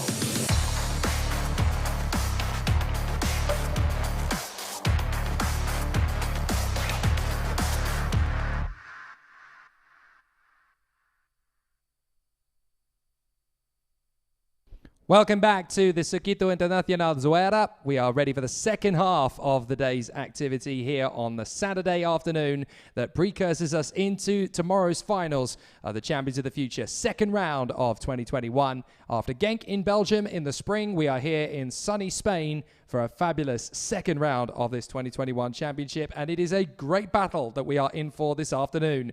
3 junior qualifying heats, followed by 2 more from the seniors, and then the juniors will round us up after a brilliant day at the office. I'm Jake Sanson. Beside me, Kai Bacchini. It's definitely been an interesting day at the office. Some of the big names have really fallen from the top of the hill. Yeah, we've seen a couple interesting races where some of the drivers, which we'd expect to be at the front of the grid, are a little bit further down than initially thought, which is unfortunate to see on their case, but always provides some great action at the front end with drivers mixing up the grids. Well, we certainly had some interesting ones. Obviously, we had Harley Keeble and Matteo De Palo coming together in their first heat of the day. That was a bit of a dramatic one. And just when we thought it couldn't get even more full of suspense and intrigue than that, Freddie Slater was the one spat out into the first corner. The reigning world champion, obviously off at turn 1. Now, that has obviously meant that things are already a little bit heated. We've seen some great little tussles over the course of the day. We come into this one, though, and Dimitri Matveev will go to battle alongside Matteo De Palo on the front row of the starting grid in qualifying heat D versus E. One thing we have to take out of today, though, is that the Koski Motorsport operation have suddenly become a force to be reckoned with, not just with Dimitri Matveev, but with David Walter as well. Those two karts, very, very quick here. Yeah, I was talking to a few of the drivers in the paddock when I was just walking around, and I was asking them where they think they could find a little bit of time, where they think they could gain a little bit on the other teams, and they were like, I think the majority answer which you got is, when we find the Koski Motorsport pace, we will be good. And I was a little bit surprised by that answer. Yeah, said nobody ever up to this point. I know. It surprised me as much as it's surprising you. Alex Powell, for example, he was like, we'll be good when we find the same pace as Koski Motorsport. Have no clue where they came from, but they came here, and they've came here to prove a point. Yeah, they've done a sensational job, the whole team. It's not just the two drivers, the mechanics and the people behind the scenes have really managed to transform the Koski Motorsport fortunes, but it's great to see them right up at the sharp end with their two drivers. But look at what the difference the last few races plus the lunch break have made. It's now 31 degrees Celsius out there, a lot hotter than it was at the start of the day. The humidity has plummeted. It is now at 35%, so it's going to be a very tough afternoon for the drivers out there. They will very much be in the middle of a heat haze. They've got to find ways to keep themselves cool. They've also got to make sure that their materials are going to be okay in the last section of the race. We have 6 races to go for the junior, just 2 left for the senior. We could see some real gambles from drivers out there going for gaps that perhaps were not there this morning. Well, we've already seen some risky moves throughout the whole of the junior paddock. We've seen amazing racing from them over the course of today, and I'm sure that will be looking to continue into this afternoon's racing. Obviously, only 2 more of the senior races, so there's not much to unfortunately see from them, as the 30-second mark is now waived, and the drivers will soon be shortly out onto the circuit for some more junior, for some more OK junior action. This is going to be a good one. It's definitely going to be quite tense out there. Drivers in the juniors clearly going for gaps that were not previously available to them in previous weekends and certainly in previous battles here in the Champions of the Future. They're obviously trying a few moves that perhaps they wouldn't even dare to attempt when they get to the European Championships next week. So it's going to give us plenty of excitement. Qualifying Heat A versus F this afternoon in the OK Junior Gaggle. And it's Dimitri Matveev and Matteo De Palo on the front row of the grid. Behind them, we have Jules Caranta and Harley Keeble on the second row of the starting grid. James Igotzi and Edgaran Piligov on the third row. Maxim Orlov and Alexander Gubenko from Rashid Aldeheri and Dion Gauda. Gustav Wisniewski and Miguel Costa from Mark Kastelich and Tobias Clausen. Heitor Delanio Farias and Theodor Odmark from Edu Robinson and Nasho Tunion. Oscar Wirtz and Konstantin Krapin. Then it is Thijs Kiernan and Jules Champigny from Clement Outram and Nicolas Ambiado. Then Joel Bergstrom and Andres Cardenas from Aurelia Nobels and Marcus Saeter. Lots of good battles from drivers. Was just catching up with the guys at Praga a little earlier on. Heitor Delanio Farias, the Brazilian driver who drives so fantastically in his previous heat, unfortunately impeded by a penalty or two, but the motivation now is a lot stronger from the Brazilian. He's really got a good chance to move his way forward. So hopefully he's going to be up there. But I tell you what, I'm not sure he's out there on the starting grid for this one. There's a couple of teams out there that look like they're certainly on the live timing. They haven't come through. I'm not sure whether or not that's a slight error in the timing screen, but there's certainly a couple of carts. Oh no, they are all together. It was a timing issue. I do apologize. But yeah, just speaking to young Delanio Farias, very good performance from him earlier, and hopefully that's the catalyst now for him to really make massive progress consistently. He's a bright young lad, is the young Brazilian Heitor Delanio, certainly making good progress now. But these races, when they first make a big appearance on this home scene, that's when they need to use that momentum, use that adrenaline and that energy, and keep pushing further forward. Yeah, I think when you've had a good performance in the morning, it really drives you forwards to try and get the best possible results in the afternoon to finish off with a solid day of racing. And I think even if you've been hit with a couple of penalties, that kind of just drives you a little bit more to get those results that you need, to get those results that you deserve and you want. And I think that's definitely going to be the factor that hits him to the front. He's not the only one in a positive frame of mind coming into the afternoon. Several other drivers making big impacts on this field. Mark Kastelich has done a fantastic job. The Slovenian really starting to make good progress up the order. And it's good to see Jules Caranta, third position on the grid for every single race this weekend. And I have to say, he is one of the stars of the meeting thus far. The Frenchman really has turned the corner in terms of his development. Good to see him making some good progress and some good speed. There's a few other drivers that have really made a bit more of progress. Maxim Orlov is another one, actually, in the middle of the top 10 for this one. So we'll see what he can do as they come off the final turn. Matveev and De Palo, the engine revs are rising. Let's see if we're going to go green straight away, which we do. So up to the first corner. And Matveev is controlling the pace. The inside line getting a sensational getaway. De Palo, not a good start at all for the Italian. And as they come up to the braking zone for turn 2, drivers starting to throw themselves in there to the inside line as they dive for positions or two. That is the 53 Harley Keeble getting stuck in. A big lockup on the brakes for the very talented Paralin driver. That's Max Orlov, who's made a magnificent start. He's up at the second place. So a cracking move forward for Max Orlov. Keeble there in third. Little bit of dust kicked up further back. Is that a retirement, or is it just a couple of drivers running wide? I think it is just a few run wides. Up the inside, Keeble going for second, nice and early doors on Max Orlov. Up into fourth place, James Igotzi. A nice battle further back as we've got 5 or 6 drivers all trying to tussle for the inside line and maneuvers. Matteo De Palo trying to recover, stuck up behind Rashid Aldeheri on the Paralin. So already some good starts, but out in front, Dimitri Matveev absolutely clueless to what's going on behind him. Yeah, the Koski Motorsport pace it must be, as the other drivers have been trying to find Harley Keeble, securing himself a great position early on, just I'm guessing going the way that he wants to be for the rest of the race as they chase down the back of Dimitri Matveev. But Matveev, with the pace he's already putting down, is it going to be possible for Keeble and Orlov, even if they work together to try and catch on to the back of the Koski Motorsport car, which is leading the way? So Keeble in second place, Orlov in P3 from Igotzi and Piligov, Caranta, and then we have Aldeheri and De Palo, Gauda, Gubenko, Wisniewski, Clausen, Kastelich, Costa and Tunion, with Delanio there in 16th ahead of Krapin, Outram and Kiernan. So some good battles through the field already as the drivers trying to just settle into a good rhythm. Max Orlov does not want to let Harley Keeble get too far ahead. Oh, and that's a spin. That's Matteo De Palo. Matteo De Palo having a problem there. Now that is up at turn 4, I do believe. So big difficulties for Matteo De Palo, the Italian, out of the race at a very critical point in the weekend as well. He did not want to be in that difficulty. Gilles Caranta has ended up going down the order as a result of that, so it must have been those two having an incident. Gilles Caranta and Matteo De Palo. De Palo is out. Caranta is down the order to about 16th place. So the two of them, whether they came into contact or had to avoid each other, I don't know. But certainly Caranta tumbles down the order. De Palo tumbles out of the race.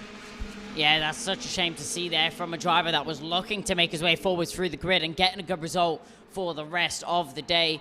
But there we see that's the pack led by Harley Keeble there, sitting in very close behind. That's Orlov just trying to hold on to the back. Then we got James Agozzi, and very close in behind him we got Ampilagov as he chases down the back of the Tony Kart driver. The RFM Kart has been looking very strong this weekend. Tony Kart have also been looking very strong and also strong in numbers throughout the whole of the weekend.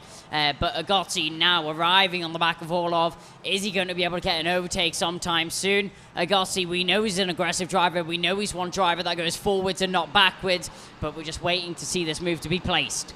So here is an opportunity for Agozzi to dive on the inside of Max Orlov. Orlov is keeping the parallel nice and tidy in third position for the moment, and Piligov there in P5. They come off the final corner, power down the straight. Matt Vive is still in the sights of Harley Keeble, but he is disappearing ever so slowly behind him.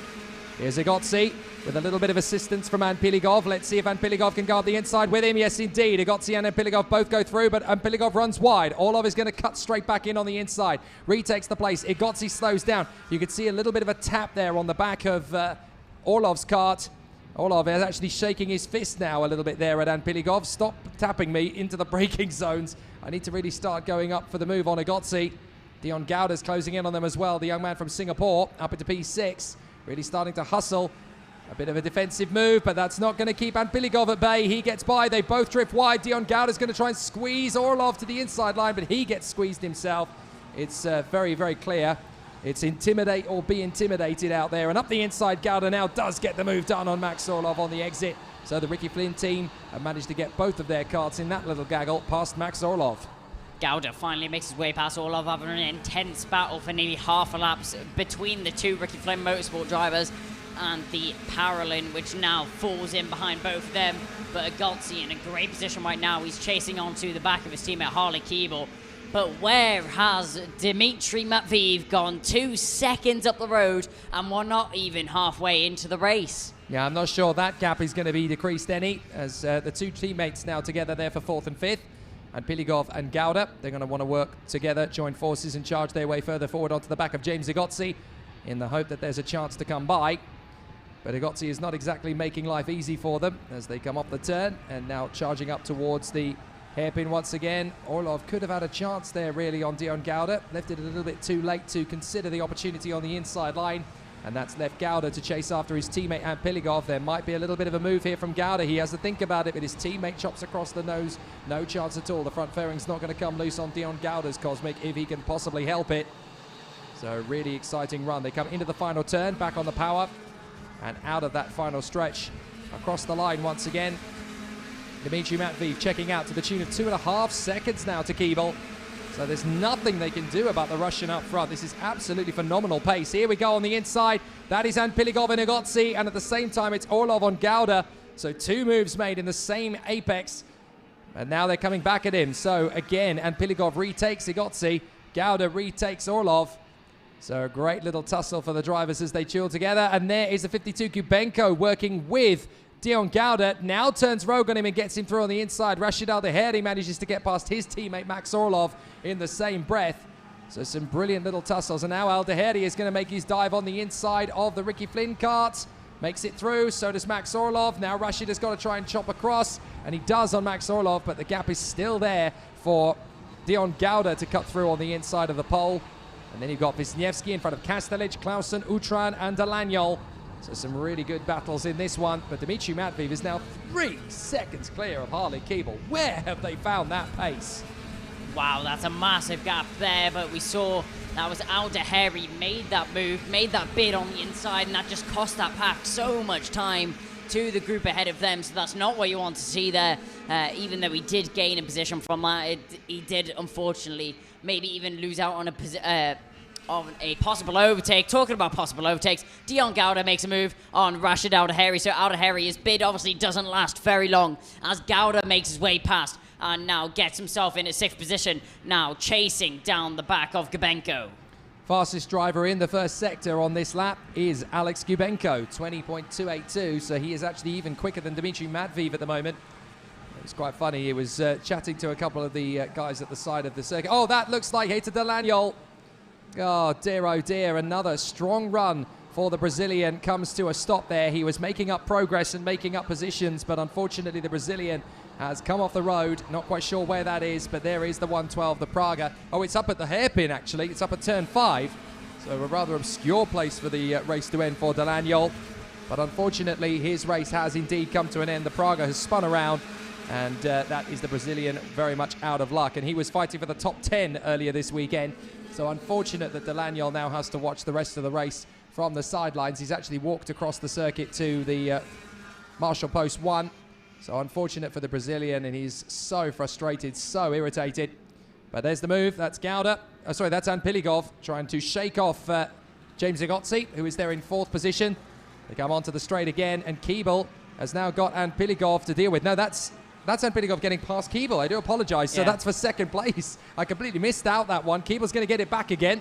So I was right the first time, thanks to Ollie Keeble. Gets back into 2nd place. But this is not done for Anpiligov. They are 4 seconds back from Dmitry Matveev. That is absolutely astonishing. These are the top guys in the championship fight, and they are running around 4.2 seconds adrift from Dmitry Matveev, who just has so much speed here at Zuera. But now this 4-kart quintet. Here comes Anpiligov to the inside line. Nice move on Harley Keeble. Plenty of confidence and conviction in that one. And here comes Igotzi and Gubenko. They're both going to try and force their way past Keeble. Oh, Igotzi. It is absolutely sent up there by Gubenko. Gubenko. Oh, and a spin. Now, who was that that's gone? A spin up there, and I do believe we're trying to find him. He's just disappeared. Was that Anpiligov? I think it was. Yeah, that looks like Anpiligov had a little bit of a moment there. Didn't quite catch what happened, just saw him go spinning off into the gravel and the grass. Not what you want to see there from the Ricky Flynn Motorsport driver, the 82. He gets back going again, but he's going to get back going again so far down the order in comparison to where he was. But Igotzi sent up the inside of Keeble, and they both lose out so much from it. And now he's got Dion Gowda to deal with. So Gowda all over the back of... all over the back of James Igotzi now, and Alex Gubenko makes his way into 2nd position, but Igotzi isn't going to be too happy about that. 5.5 seconds adrift. Matveev starts the final lap. I'm astonished that he's been able to find this much pace and this much of a gap already. This is phenomenal driving from the young Russian charge. Last year, he was the top dog in the Mini 60 category when we ran it last season, but now he is 5.5 seconds plus that clear of the rest of the field. A 103.4 in the field here in the junior category battle, and the Koski young driver from Russia absolutely storming away. Magnificent stuff. Gubenko is now 6 seconds back as he is so busy defending from Igotzi, Gowda and Keeble that the gap is just accelerating, and this is so unusual to find an OK junior race in the dry won by this kind of gap. Here is that gaggle for 2nd place. Gubenko has finally shaken off Igotzi. And you've got Gowda, Orlov, Keeble, Al-Daheri and Kastelic all starting to line up for a bid to come through. But it's going to be a clean run for Dmitry Matveev. He comes out of the final turn. The checkered flag waves as they come onto the main straight. Sofia waves him home. Absolutely brilliant stuff there. They're still battling away in the final turn as Gubenko is going to hang on for 2nd in front of Igotzi. Gowda is there in 4th, but Keeble and Al-Daheri have both managed to get past Max Orlov in the final corner. But that battle for 2nd place really did give Rapp the victory for Dmitry Matveev.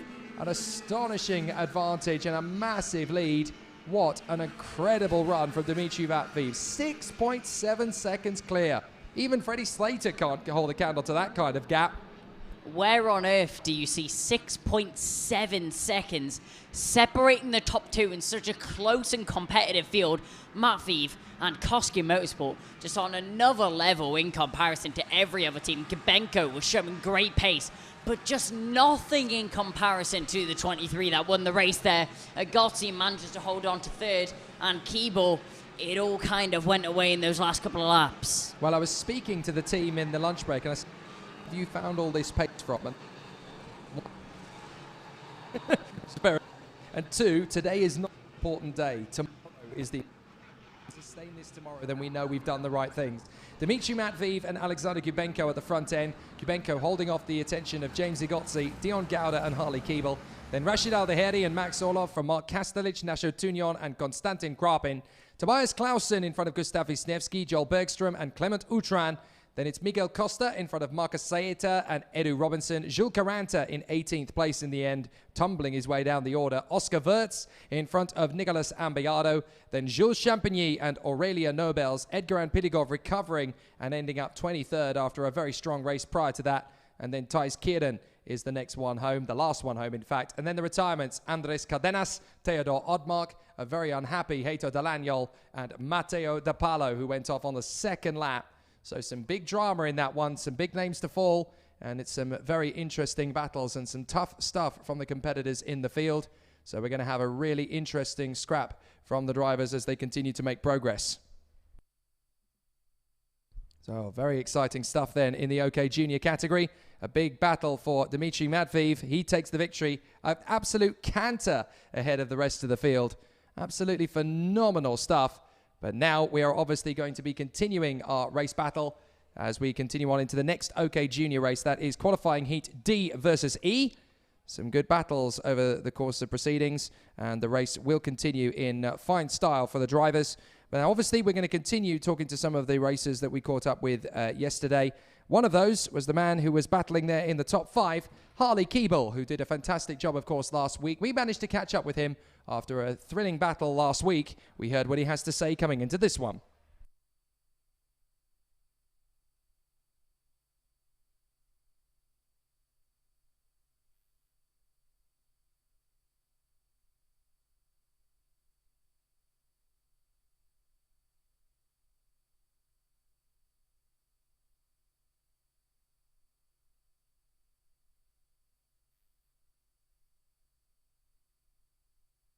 Obviously I want the same again, but this track's a little bit more difficult, so I think a podium would be good. Speed's got to be there, and everything else is just got to come as a package, really. Good racing, a lot of overtaking. If you can break the slipstream, I think you've got a good chance of driving away. But it's very difficult to break the slipstream, so it'll be difficult. In terms of pace, I'm hoping for top 3 overall in qualifying, so that's probably on pole for my group, but I think top 5 in my group is respectable, which I can start at the front and I can work my way through at the heats to start first, at the front for the pre-final.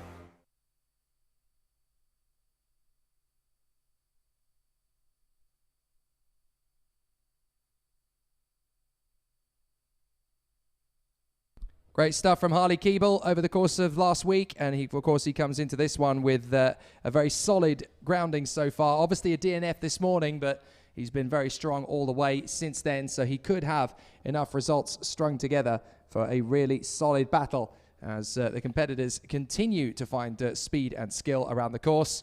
We get to do it all over again at the front end of this field because we've got Alex Powell starting from pole position on the inside line, the Jamaican. He'll be alongside Yavan David on the front row of the starting grid for this one. 2 drivers who we've spoken an awful lot about this year, who have really done a spectacular job right from the outset in this competition. From nations that we don't really get to talk about too often in the world of karting either. They really have come out of their home countries, come onto the world stage and showcased a raw skill and speed that really belies their youth and lack of experience. They really have come in with some fantastic racecraft, and it's great to see drivers like Alex Powell and Yavan David flying their nation's flag on the world stage for the first time in pretty much both cases to an exceptional degree at the front end of the field. I think it's amazing to see the diversity in nationality throughout the whole of the grid. It's not just a couple of nationalities throughout the whole grid. There's drivers from all over the world, and that just shows the level and the prestigious level of this motorsport here. And you can see how people view this championship of being one of the top levels in forms of karting as we have drivers fly from all over the place to race here. Absolutely, and you talk about diversity. You know, it wasn't that long ago that Lewis Hamilton went into Grand Prix racing as the sole black representative on the starting grid in Formula One, and we have so many of them now in world karting, which is fantastic. You know, he really has been a bit of a trailblazer for world motorsport. There are so many of them over the course of the paddock now, which is really, really pleasing to see. It has now become a much more equal and much more gender-friendly and race-friendly form of the sport. It is wonderful that we are leading the way in giving these youngsters a chance to shine. And Alex Powell and Yvan David at the front end of the field, very much part of that new waft of culture. The Caribbean hasn't brought too many stars to the front end of the field in the world of karting. Obviously, it wasn't that long ago that we got to see the very talented young man from Barbados, Zane Maloney, at the front end of the FIA karting fraternity. And now Alex Powell has taken up that mantle for Jamaica in a similar style. Here he is on the front row of the grid alongside Yvan David of Sri Lanka, Kirill Kutskov and Zachary David on the second row of the grid, Alexander Bondarev and Jan Puchu from Jan Pesarovsky, and the reigning world champion, Freddie Slater. Akshay Bora and Adrian Klosmanil from Thomas Stolchamanis and Kirill Dezitiev, Will McIntyre and Maciej Gladys from Len Nyes and Renaud Frankot, Jimmy Helias and August Theobo from Nathan Tai and Menehert Krozia, Eric Genet and Yaroslav Trukin, Anatoly Kavalkin and Tim Gerhards from Adam Rahali, Shimo Zhang, Adam Alazari and Kimi Tani. So 28 drivers, and as you can see, they come from all four corners of the globe. Pretty much all 6 continents are represented here over the course of this weekend, which is a wonderful, wonderful sight to see. And the drivers are now getting themselves up to speed in the hope that they can continue to make progress through the course of the weekend. Just watching the drivers come around. Just making sure they are all on the starting grid. For a brief moment, the timing screen wasn't too sure whether Alexander Bondarev was on the field, but he is indeed. And another one who we have to sing massive praises about this weekend, Alexander Bondarev, the young man from Ukraine. A privateer up in the top 5 of any starting grid at this level is absolutely sensational. There's no two ways about it.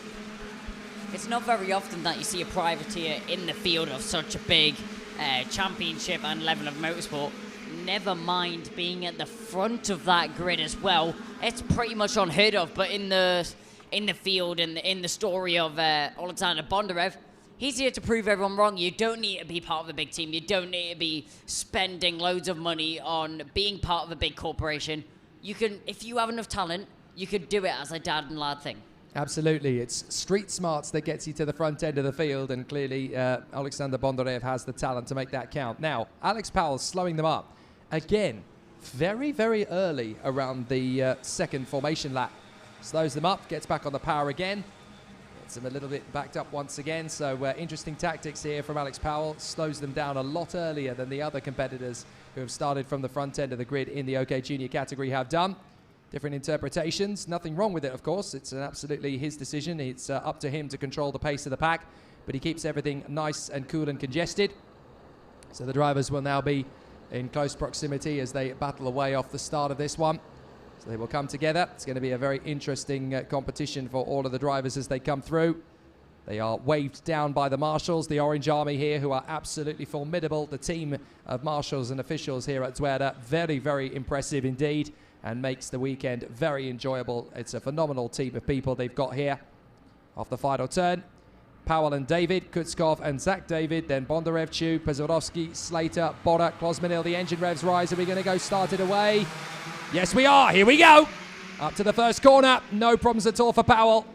Kutskov is going to get there in a second position. A great start from him. Everybody's got through the first corner without too many dramas. Up into third position, that's Bondarev. He has managed to get the jump on Yvan David. So the young superstar right there in third place. Powell has already started defending into the fourth corner. So he's trying his best to keep it together on the turn. Everybody's come off the corner nicely. So Powell there in front of Kutskov, Bondarev, David. Fifth position for Zachary David. That's the young man from the Philippines. And we got a spinner off the circuit. That's one of the Cosmics. That is the 21. I think that is going to be Menehert Krozia, the Hungarian, as Powell again chops across. Yes, there is Menehert Krozia, the Hungarian. He comes off the cart and manages to run to Marshall Post 3, so he will be there. But Powell, Kutskov, Bondarev and David, they are already starting to get a little bit of air between themselves and fifth position, Zachary David. No major dramas, but can Alex Powell sustain this now from the front of the field? Powell finally has the start that he needs. We've seen Powell really struggling off the start of the line to maintain his position, but he's managed to maintain the lead, and he's got a lot of pressure from behind, but he's handling it well for the time being. Kirill Kutskov in behind, but not in behind. Oh, and there's contact in behind. That's Bondarev and Ivan David coming together, but Alex Powell does get overtaken by Kirill Kutskov, but at least the others don't follow through. So Alex Powell, he loses one position, but there is now a big gap behind, so he has a lot of room to deal with.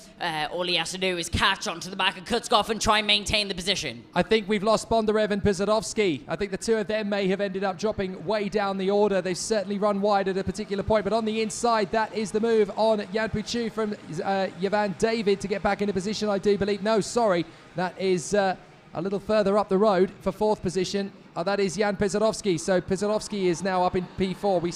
We seemed to lose him from the timing screens briefly, but it's not him actually off the road. Alexander Bondarev is still there as well. Chu gets a look on the inside, and what a save from Jan Pisatovsky. I have never seen a kart get that sideways, and somehow he manages to catch it and keep the kart pointing in the right direction. That was straight out of Tokyo Drift.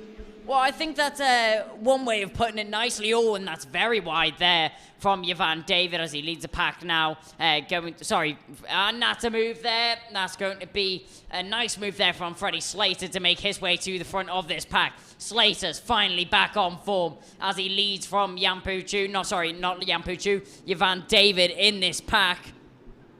So you see Slater leading from the Tony car there as he's battling all the way through the field. And that's a little bit of pushing through the hairpin there. Everyone manages to keep it intact, and manages to file through. Yeah, that's Jan Puchu having a little bit of a battle there with William McIntyre. McIntyre manages to get himself in behind Ivan David. Ivan David has managed to recover from the incident that he had earlier, but Chu looking strong right now, and McIntyre is cutting his way through the field. Yeah, he really is. He's just picking them off one by one like raisins in a box at the moment, just making light work of things at the moment down the home stretch. Ivan David P6, Will McIntyre 7th position at the moment. Jan Puchu there in 8th from Thomas Stolchemanis and Akshay Bora. Then you've got Len Nyes, Adrian Klosmanil. Jan Pisatovsky has fallen all the way to 13th after that little sideways moment. Freddie Slater, fastest lap of the race, now to P4. There goes Stolchemanis on the inside of Jan Puchu. Chu is run out of road a little bit there as Bora and Nyes also managed to get through. So Bondarev and Pisatovsky are not transponding for some reason. Not entirely sure what's happening with those two karts, but they're definitely struggling to come through on the timing screens in the same way that some of the other karts are out there. So that could well be investigated after the race, because obviously the transponders have to be fitted and working from the first practice session. They cannot have any issues with them, and that could end up actually causing a post-race technical flag. So we have to keep an eye on that. Up the inside, Slater slices through on the inside there of Zachary David. That puts him up to 3rd position. Hello, Freddie. We've missed you at the front of the pack. It's good to see Slater back at the front of the field. That was a late move to get himself back past Zachary David. Now he's chasing down the back of Alex Powell. Powell's been able to maintain his position the whole race, but it looks like he's now got a new contender to deal with. Slater's been struggling this weekend. That's one way of putting it. He's currently in 3rd position. The Ricky Flynn Motorsport car seems to have found something else in the car. I was talking to him earlier as he now gets a new fastest lap. Shows up on our screen, 103.600. Great time there from Slater as he chases down the back of Powell. Talking to him earlier, he said he was struggling with straight line speed, struggling with power on the bottom end, and also struggling in grip a little bit. He's going to make his move on Alex Powell very quickly indeed. Just to give you an idea of how quick that lap really is from Freddie Slater, he just did a 103.6. The two guys in front of him did their personal bests of the race so far. A 104.0 for Kutskov, a 104.2 for Powell, and Slater dives through, takes over that 2nd place run. Good run from Slater. Powell is going to want to try and bounce back pretty quickly, but Freddie Slater has definitely found the rhythm and the pace now that was missing in the first 3 heats,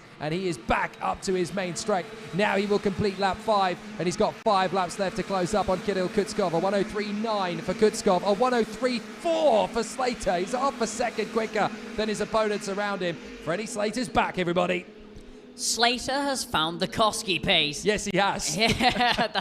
Yeah, so Slater is back on the pace. Hovering quicker than anyone else. McIntyre trying to find his way through on the 73 ahead of him. Thomas Stolchemanis just holding his line there. McIntyre not able to do anything about it there. And as we watch the orders, you can see some drivers not transponding as they drop down the order for no apparent reason at all. But Stolchemanis now holding this pack and backing them up, but not any longer. McIntyre has a little look, not able to make anything stick though. Stolchemanis just about holds on to it. So we seem to have lost Kirill Zitiev from the fray. Again, whether that's a technical issue or whether he is actually not moving. I haven't seen him come through, Kirill Zitiev. So there could be an issue there for the 33. Well, we'll keep an eye on it. So Kutskov is now half a second in front of Freddie Slater. Slater is now gaining ground and in big time down the home stretch. Here he comes. Freddie Slater pushing hard. Third place for Alex Powell. Then Zach David and Alexander Bondarev has managed to get himself back into the top 5 in full credit to him. Yvan David there, P6, still looking for a decent result. Bondarev getting a good run off the turn. He's going to make his bid on the inside of Zach David. Yvan David is going to try and follow in there as well, and he does so. Freddie Slater does a 103.3 compared to Kutskov on a 103.9. So it's inevitable that Slater's going to be making his bid now. Here he is on the back of Kirill Kutskov. Wait for it into the next hairpin. He's going to have plenty of time. He's got so much speed. Surely he'll make the bid on the inside. It's a late one, but he doesn't commit to the move. So Freddie Slater decides, you know what? I'm going to hang it out a little bit longer. He comes up the top of the hill. Oh, we've got Yvan David forcing the issue there on the inside of Alexander Bondarev, and Zach David very nearly going for it in the same moment. That could have been very nasty indeed. And Freddie Slater is looking for the way through on the inside. That'll do nicely. Kutskov tries the switchback maneuver, but Slater's got so much pace. See you later, alligator. Slater has absolutely stormed through the field to get himself into this position. Kirill Kutskov has no clue what's just hit him, with still 3 laps left of the race. Slater hits the front, and it's inevitable that he's just going to pull away unless something drastic happens to the 127 in the lead. Kutskov, he's not going to be able to do anything about it. Powell still in 3rd position with a little bit of breathing room behind, but Yvan David, his pace is solid as well. Yeah, David has actually come alive in the second half of this race, but he's got Alexander Bondarev to battle with. Bondarev having got back through into 4th position. They come through the sweeper.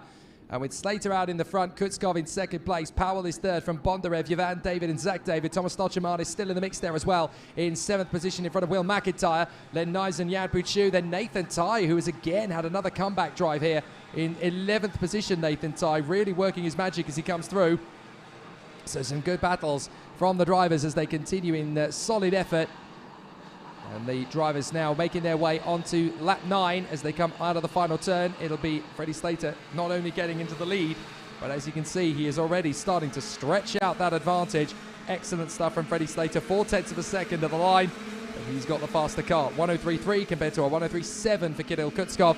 Here's Bondarev trying to make the move again on Yvan David, but Bondarev is going to have to think very smart and wise here. He gets alongside Yvan David. The Forza Racing driver holds him at bay, holds the inside line to cover. Watch for the switchback maneuver. Alexander Bondarev opening up the gap, decides to think better of it, then chops back in behind the Forza Racing kart, then tucks in for the inside switch. Excellent. Now drifts out wide again. Yvan David comes back on the inside line. Great racing here for 4th position as Yvan David battles away with Alexander Bondarev and Zach David. Magic stuff. Brilliant racing from all 3 of them, and I really do wonder if the track has dropped off a little bit here because the pace is a lot slower than it has been this morning. But Yvan David just holding onto his position now. Bondarev still chasing down the back of the Forza Racing machine, and then you've got the Kart Republic in behind. That is going to be Zachary David. So the 2 Davids, obviously not in relation, both battling for the same position. We go on to the final lap of the race, led by Freddie Slater, 6/10 over Kirill Kutskov already. Alex Powell in 3rd position, just holding onto his position. It'll be a nice finish for the Kart Republic driver and the Mercedes Junior driver as well. As we see Slater now file down the straight, head down for extra aerodynamics is what drivers do that for. But the 127 doing a great job out in front. He's been so strong this afternoon. A much better renaissance for Freddie Slater than we saw in yesterday's heat and in the competitions this morning. They were clearly on the back foot trying to find a little bit of pace, but they didn't have to panic at all at Ricky Flynn Motorsport because this is not the European Championships until next weekend. They've got a little bit more time to find. So here in Champions of the Future, he can be a little bit more laid back, a little bit more composed, and he can reset himself and find that pace back again. And so Freddie Slater can take command of his faculties out of the final turn, and he's going to make it once more a victory in Champions of the Future in 2021. He looks back and he knows that Kutskov is far enough back. He doesn't have to break a sweat. He finds a 2nd by the line. Alex Powell in a very strong 3rd place in front of Yvan David, Alexander Bondarev and Zach David. Good work so far. But I tell you what, this young man, Freddie Slater, you can never, ever say never with this boy because he just comes back and finds something else. Yep, Slater, he was struggling with pace this morning. Seems like he's found the problem, and seems like the team have fixed it as well, as he has an amazing drive through the field to get himself that win here in the heat. That will mean a lot to him going forwards in the weekend. And if he keeps up that pace and keeps up the way that things are going, it's going to be a bright future. What an astonishing run from Freddie Slater. The 127 returns to the front end of the OK Junior field. No problems at all for the Ricky Flynn Motorsport man. And he's a second clear of Kirill Kutskov, and Alex Powell is another 2.7 seconds further back. So a great run from Freddie Slater, who started back in 8th position on the grid. He's on the 4th row for every single race this weekend. Well, up until tomorrow anyway. So a great run for the youngster as he continues his march forward back up the field. Freddie Slater from Kirill Kutskov and Alex Powell. Yvan David in P4 from Alexander Bondarev and Zachary David.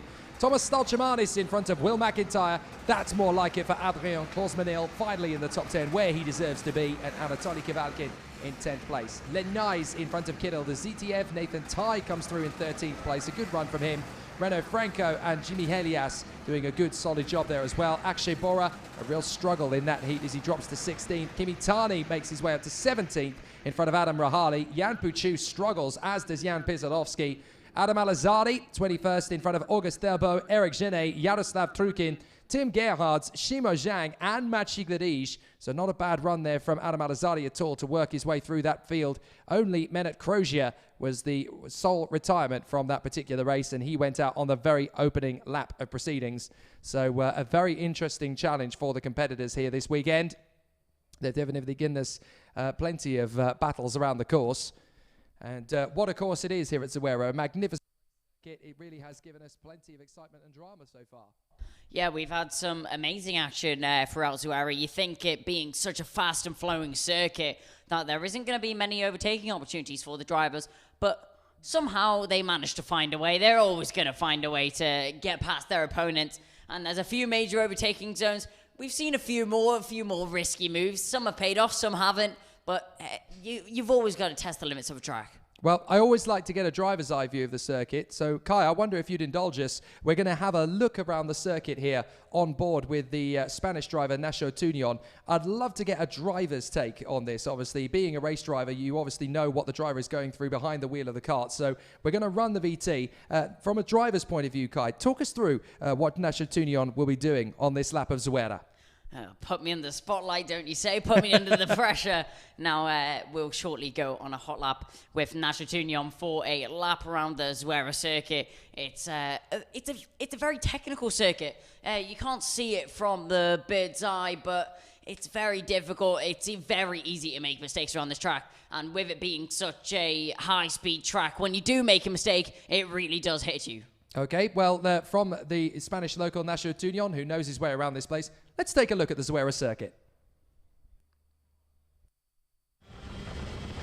So as we make our way onto the home straight and now down the home straight, you can see tucking into steering wheel, it's fully flat out through the first corner, committing to the inside line, trying not to run a little bit too wide or you'll be catching onto the grass. Now keeping it as smooth as possible through the second section and through the third apex. Now minimal movement on the steering, little bit of dab on the brakes as they make their way through the first hairpin of the circuit, using all the track available to him on the exit, head down once again as we're flat out, little bit of a dab on the brakes as we go through the left, keeping it as tight as possible as we now flick back into the right, fully flat out for these drivers as they carry the speed now down into the second hairpin, on the brakes heavily, a major overtaking zone around this circuit. Now we're back on the throttle for a very long time as we go through the right, trying not to get oversteer as we see from Nacho Tunion through this part of the circuit. Now we have the double apex, triple apex corner, and we go tucking back into the right, trying to keep the minimum speed as high as possible into the final section of the track. It's nearly done as we go flat out around the final corner and back onto the home straight to complete a lap of the Zuera circuit. Really cool to get a driver's eye view. Thanks for that, Kai. I was really interested watching that on board as well, actually. You can really see how the tyre degradation really starts to sweep that rubber from the outer side of the wall to the inside of the kart. And it's really fascinating just how massive those clumps of rubber that fall off, the marbles that come off to the side. This circuit is really, really punishing on tyres. Yeah, because the amount of speed you're carrying around the track, if you slide a little bit, the rubber's going to obviously scrape off the surface of the tyre, and then that comes off, that creates marbles on the outside of the circuit as they get brushed out as drivers go around. And then, well, when you go onto the gravels, when actually driving around the circuit, then that's really dangerous. That's when you start to lose control of the kart. You lose grip because obviously there isn't the rubber down on the circuit which grips the karts into the corners, and inevitably you slide and sometimes even slide off the circuit. Yeah, it's always really fascinating. And you look around the circuit. I actually got to half walk, half jog the circuit this morning. Thanks to everybody on the RGMMC crew for pointing out how ridiculous I looked when I was trying to jog this morning. And also a massive thank you to Ariel Elkin for filming it and then putting it on Instagram. Well done, Ariel. But managed to get the walk around the circuit this morning. And you really can see the massive chunks of rubber that come off the tyres here. If you get even slightly wide through the final turn or the first turn, flat on the throttle, you are on a one-way trip to the grass because there is no traction once you get up to that level. Very, very difficult for the drivers. They obviously have to be keeping very alert for the entirety of. Qualifying Heat B versus C now for the OK Juniors. It's the penultimate race for these guys before tomorrow's second chance heats, and it's Max Popov in pole from David Walter, Due De Decker and Lucas Samalisto from Keanu Alazadi and Ian Eichmans, Kai Sorensen and Josh Erfen, Maxon Verbruge and Hugo Heruin from Gerusum Skulanov and Enea Frey, Salim Hanna and René Lammers from Julius Stinnesen and Simone Bianco, Caleb Gafrara and Lucas Flusha from Thomas Kinsey and Martin Molnar, Shudazono and Adam Hideg from Matthias Ferreira and Maxim Rem, Alberto Hurtado, Cahal Clark, Augustin Bernier and Maximilian Obst. So the drivers are coming through. But Max Popov versus David Walter, this could be interesting because the Koski has obviously got good waft, as we say in the United Kingdom, very good speed, but I wouldn't be at all surprised if Max Popov is going to try and wipe the smile off David Walter's face through the turn one. Well, yeah, Popov, he's going to be on his A-game to try and beat the Koski Motorsport car. I think it would be some sort of an achievement to beat them this weekend with the amount of pace they've been putting down on the circuit. It's immense in comparison to everyone else. Obviously, David Walter will be starting on the outside line for this race. So the doomed outside line, as some may say. We've seen Alex Powell fall victim to it many times so far this weekend. But Maximilian Popov, all he has to do is hold his line on the inside and then just try and hold his position on track, because as soon as that Koski Motorsport gets in front, it's most likely going to pull away. Well, one driver we definitely need to keep a watch for in this race is the man starting third position. That is the BWT driver, Due De Decker. We've seen how aggressive he is on defense when he gets himself into a decent lead. So expect him to try and challenge for the lead into turn 2, because obviously he would have made a good start if he gets it all right from the second row of the grid into that second place. Then watch him try and go for the move on Popov nice and early, and then he'll just park the kart on the inside apex to try and hold the field up, get them to battle away. Then he'll floor it and try and disappear with a bit of a gap. It's an interesting tactic, and we've seen it an awful lot this weekend so far from Due De Decker.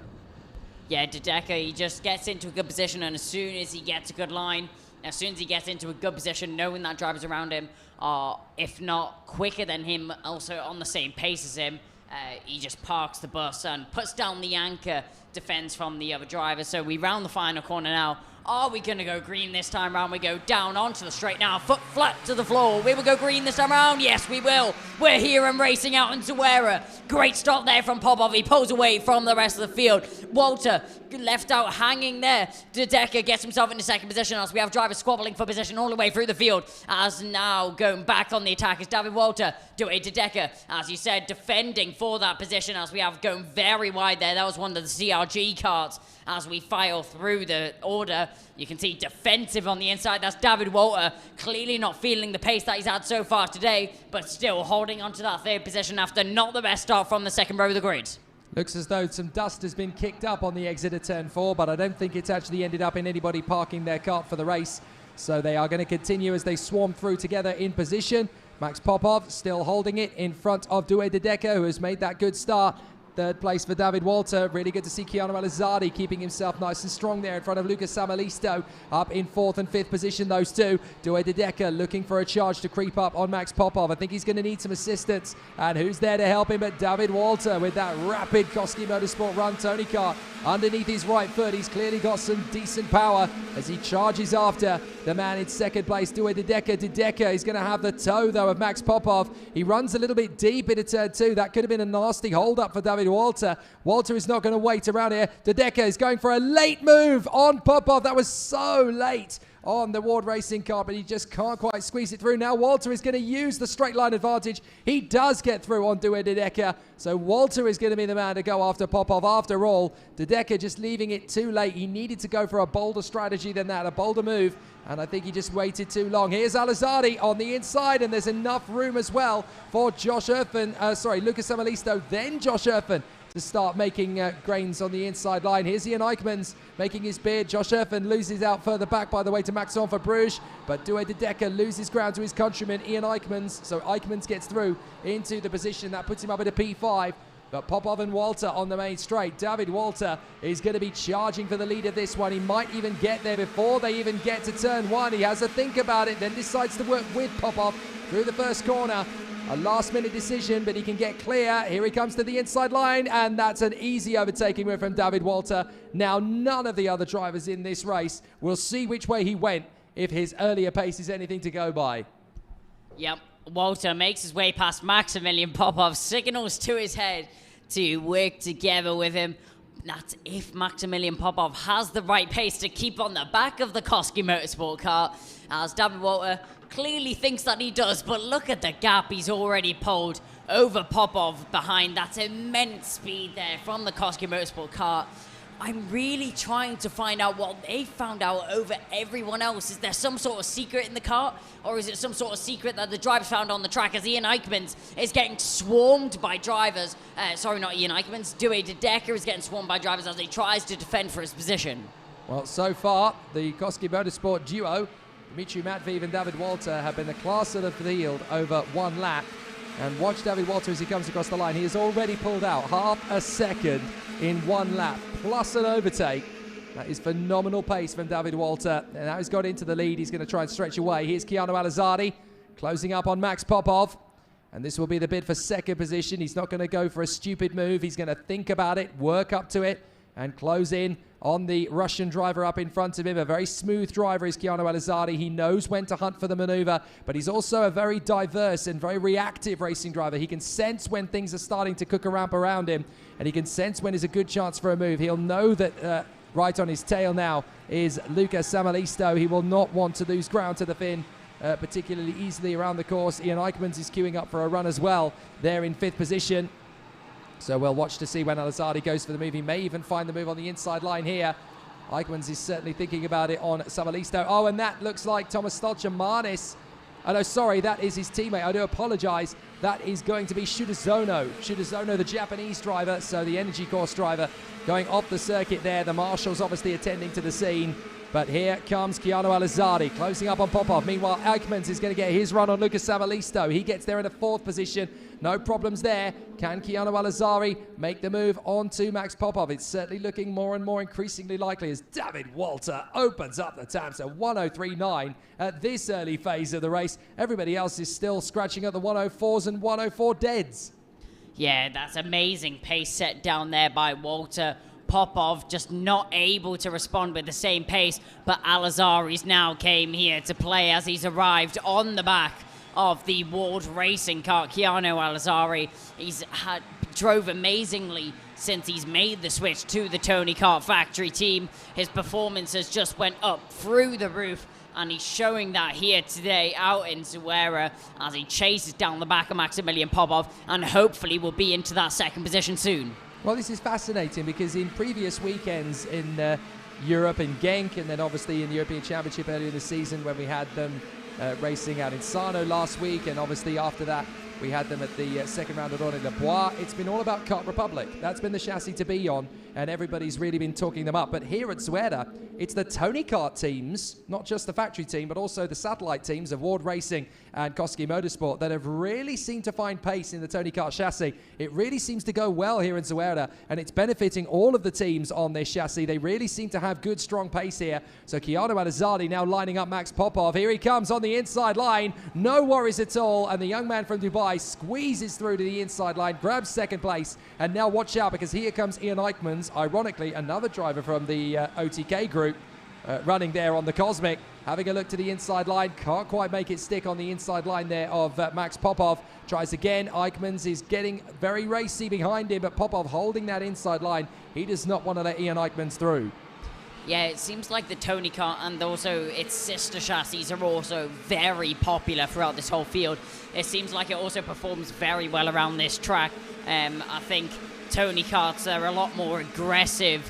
When talking to Al-Azhari, he said the Tony Kart is a lot more aggressive than any karts that he's driven before, and that seems to work around this track. Talking about aggressive, that's a beautiful move there from Maximilian Popov to get himself into second position. Al-Azhari gets dropped down into third once again. Al-Azhari, though, it's not going to be long before he responds. So is there going to be a move from Eichmanns first, though, because he's right there, as is Lucas Samalisto on the leading Kart Republic chassis. Some good battles from the drivers so far as they continue to run in formation. Popov holding on to this second place on lap 7 of this 10-lap encounter, these sprint races.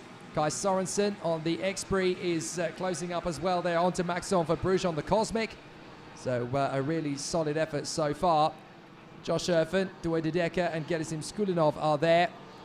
As they battle away, you really get the sense of energy from Keanu Al-Azhari as he comes off the final turn, closing back up on Max Popov. David Walter well and truly disappearing out in front, the Danish youngster, as they go through turn 1. Keanu Al-Azhari using the slipstream to good effect. Expect an overtaking bit into turn 4. We go into 2, then up towards 3. Is Keanu Al-Azhari going to make his bid on the inside of Max Popov? He thinks better of it on this occasion. He's not going to go for, again, as I keep saying, this is not the kind of driver who goes for silly, rash overtakes. He builds up to it, makes the move when the time is right, and he's right there in behind Popov. I think they all have to resign themselves to the fact that David Walter is uncatchable up front. But second place is a valuable position to be. Here comes Al-Azhari, right up close in behind Popov. He's actually trying to work with Ian Eichmanns to get away, work with Popov to get away from Eichmanns, I should say. So he's clearly playing the long game. He feels that Eichmanns is going to be fast. Will he make the bid up the inside into the right-hander? No, Popov keeps him at bay.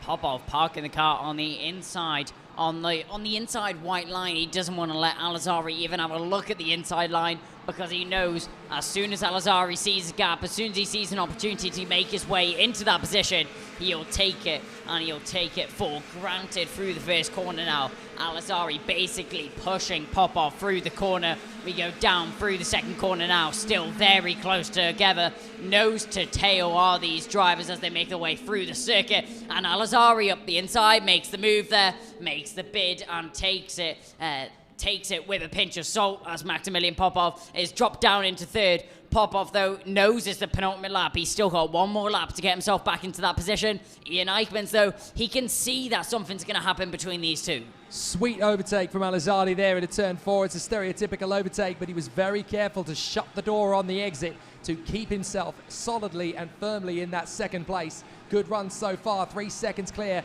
is David Walter, but Al-Azhari in second from Popov, Eichmann, Samalisto for Bruges, Sorensen, Erfen, Skulinov, I should say, and Due de Decker. So some good race opportunities from these drivers as they continue to charge forward across the line. There's David Walter into the final lap. This is where the action is going to be. P2, Al-Azhari, Popov, Eichmanns, Samalisto. 4 drivers all hoping to get into that second place spot.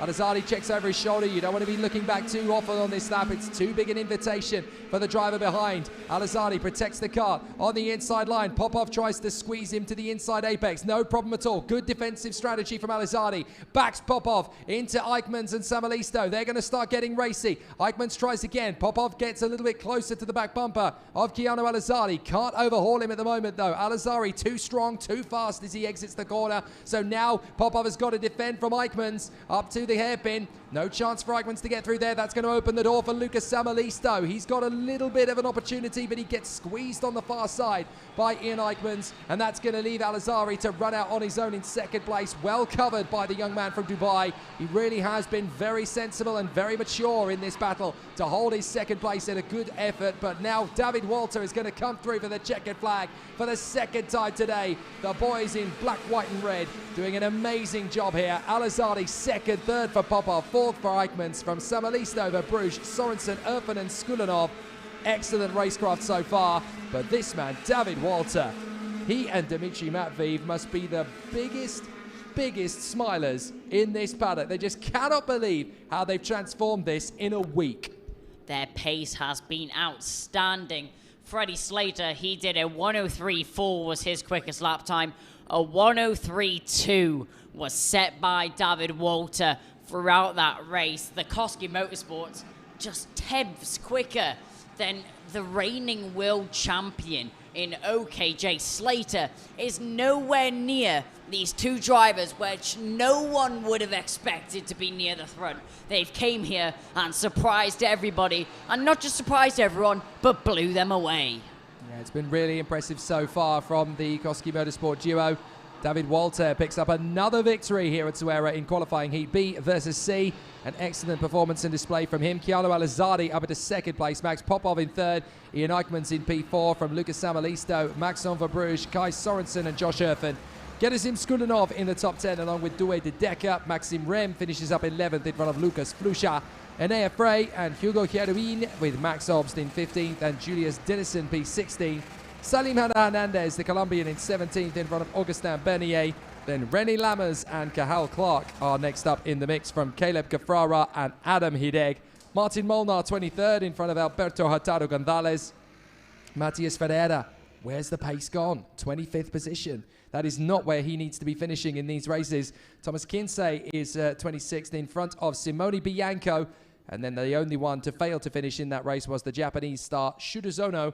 So we will hopefully see him out again for the last heats of the day. But that's a bit of a shock there for Matias Ferreira. He was rather hoping to have made up a bit more progress than this. And with Freddie Slater bouncing back to win his heat just a few minutes ago, and Matias Ferreira not even able to make progress, in fact, losing places, never mind gaining places, it's looking pretty ominous for the championship leader in the FIA Europeans at the moment. Yeah, Matias Ferreira really struggling out on the circuit right now. He's just not able to find where the pace is. The Car Republic driver just doesn't have the pace which we normally see put down by the Brazilian superstar, currently down in 25th position. When do we see such a high-level driver that far down the field? It's such a shame to see, and in some cases, it's heartbreaking. It's going to be keeping the team very much scratching their heads as to where Matias Ferreira's pace has gone, because over the course of the season, he has been consistently in that top three.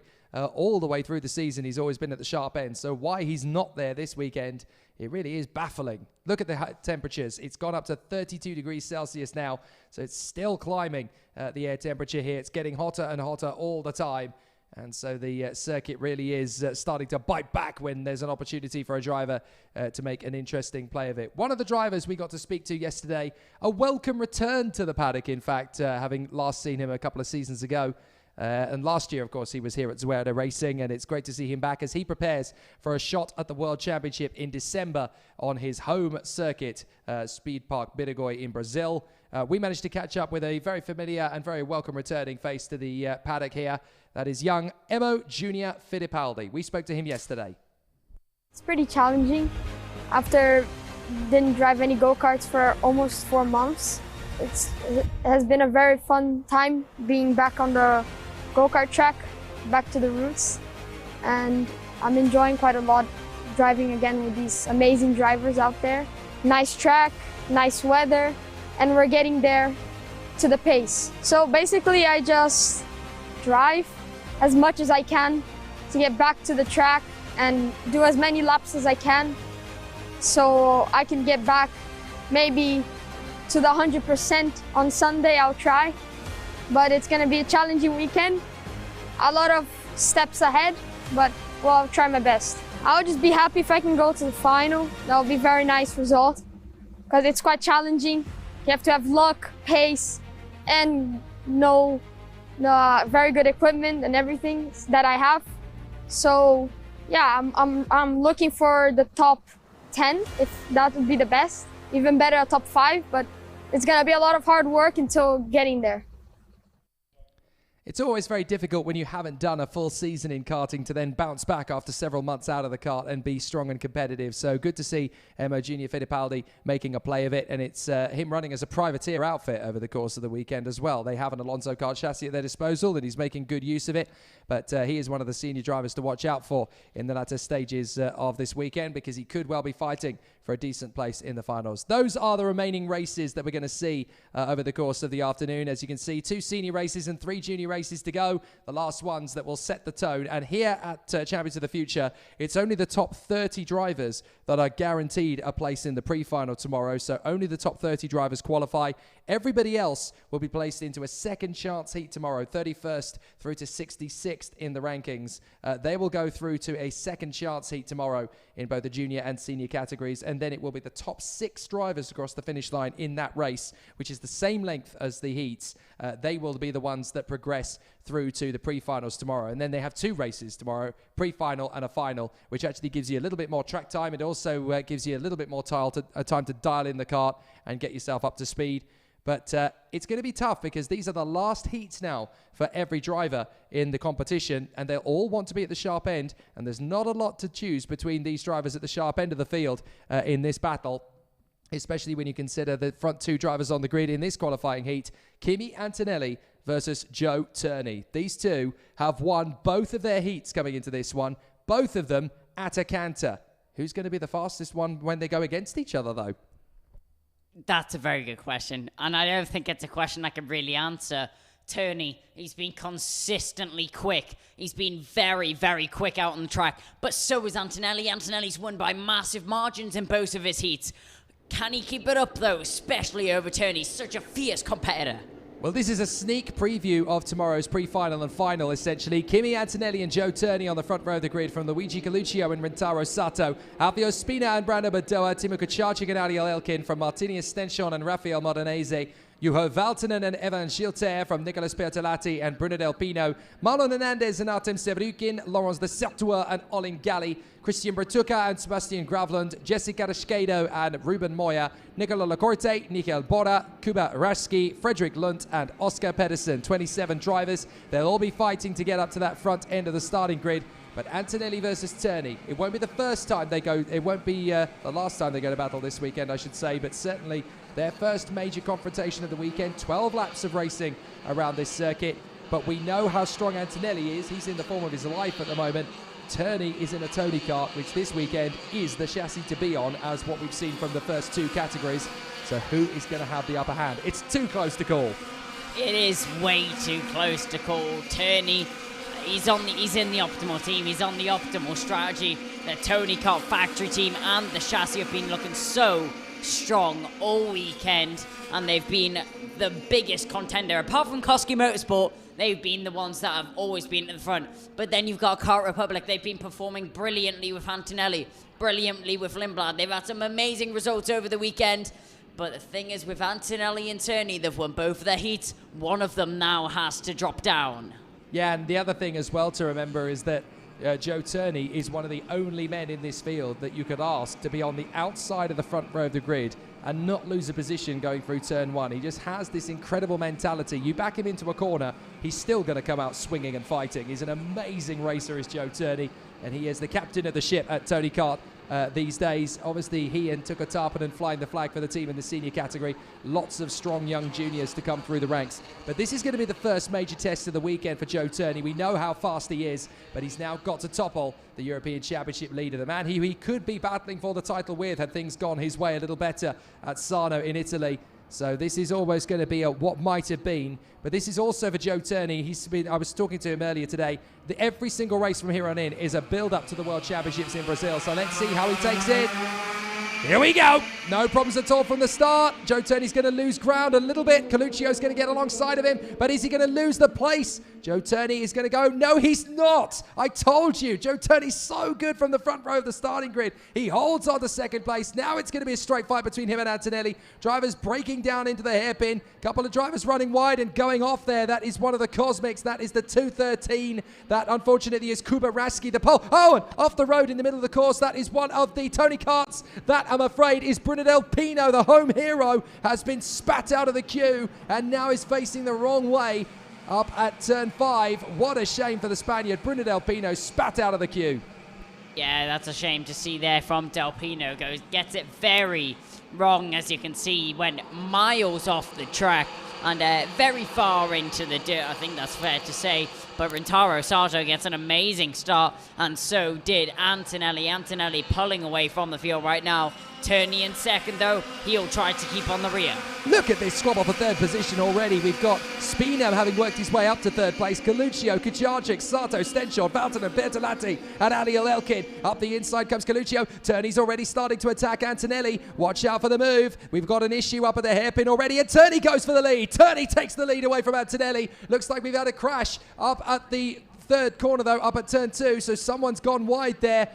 And I think that might be one of the big names. We seem to have lost Spina and Kucharczyk from the front group. So I think that might be Kucharczyk that's not going any further. Kucharczyk is off the road. So it's the Polish driver, Timo Kucharczyk, that's walking away up at turn 2. Yes, there he is, the Kubica chassis driver. Timo Kucharczyk is out of the race, and he was battling away for third position with Coluccio and Spina. Spina seems to have fallen away a little bit. Coluccio has been handed back his third position in fine style.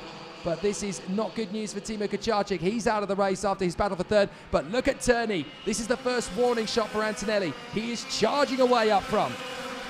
Yeah, Turney is still leading from Antonelli. Antonelli just not able to respond to the pace that's being put down by the Tony Kart right now. Antonelli, we know he's a very quick driver, just not able to compare to Joseph Turney right now. Joe Turney doing an amazing job out in front. He's made his way past the Car Republic, and he's been able to keep in that position. Well, I can't quite figure out what's happened to Alfio Spina. He seems to have disappeared from the fray. He must have had an incident with Kucharczyk, but he has not come through. So Alfio Spina appears to be out of the race as well, but I can't see where he's parked up. So Spina's had an issue there as well. There is Evan Gilter. Sorry, no, that's Elkin battling away there with Rintaro Sato. So Coluccio is there in fourth position, battling away with Martinius Stenshore. And a couple of teams really struggling in terms of their transponders at the moment. But look at this. Antonelli's now really opening up the taps to try and get back on terms with Joe Turney. But Turney is definitely the man with the upper hand at the moment. This is almost like a Wimbledon fight between these two. They just keep pushing each other to their own limits. Turney with the upper hand early doors. Antonelli has decided, right, sleeves rolled up. I'm coming for you, Joe. Antonelli just trying to push Turney to his limit, and if he keeps going the way that he is, he's surely just going to push Turney over the limits, maybe just a little bit too far. A 102 dead is set by Antonelli on that lap. Great pace for such early on in the session. These two drivers out in front, separated by nearly a tenth of a second in lap time, is what separates Kimi Antonelli and Joe Turney at the front of the field. Well, this is so close to call between these two. These are the implacable fastest two men of this weekend so far in the OK Senior category. Joe Turney having taken the lead from Kimi Antonelli. Now Kimi Antonelli wants it back, and he's going to push the Tony Kart driver to within an inch of his race. This is so close indeed between these two. Trading sector times as they come through once again. Turney over the line. Antonelli right behind him. There's nothing in it. A quarter of a second separates them pretty much. Stenshore, third position. Coluccio, Elkin, Sato, Bertucca, Bertolatti, Gilter. What a comeback, by the way, for Christian Bertucca. He started 19th, and he is now in 7th place. That is an amazing drive in only 4 laps for Christian Bertucca. Here's the battle further back. This is Valtonen trying to shake off Marlon Hernandez, and that looks like Loris Lecertua and Brando Badua getting in there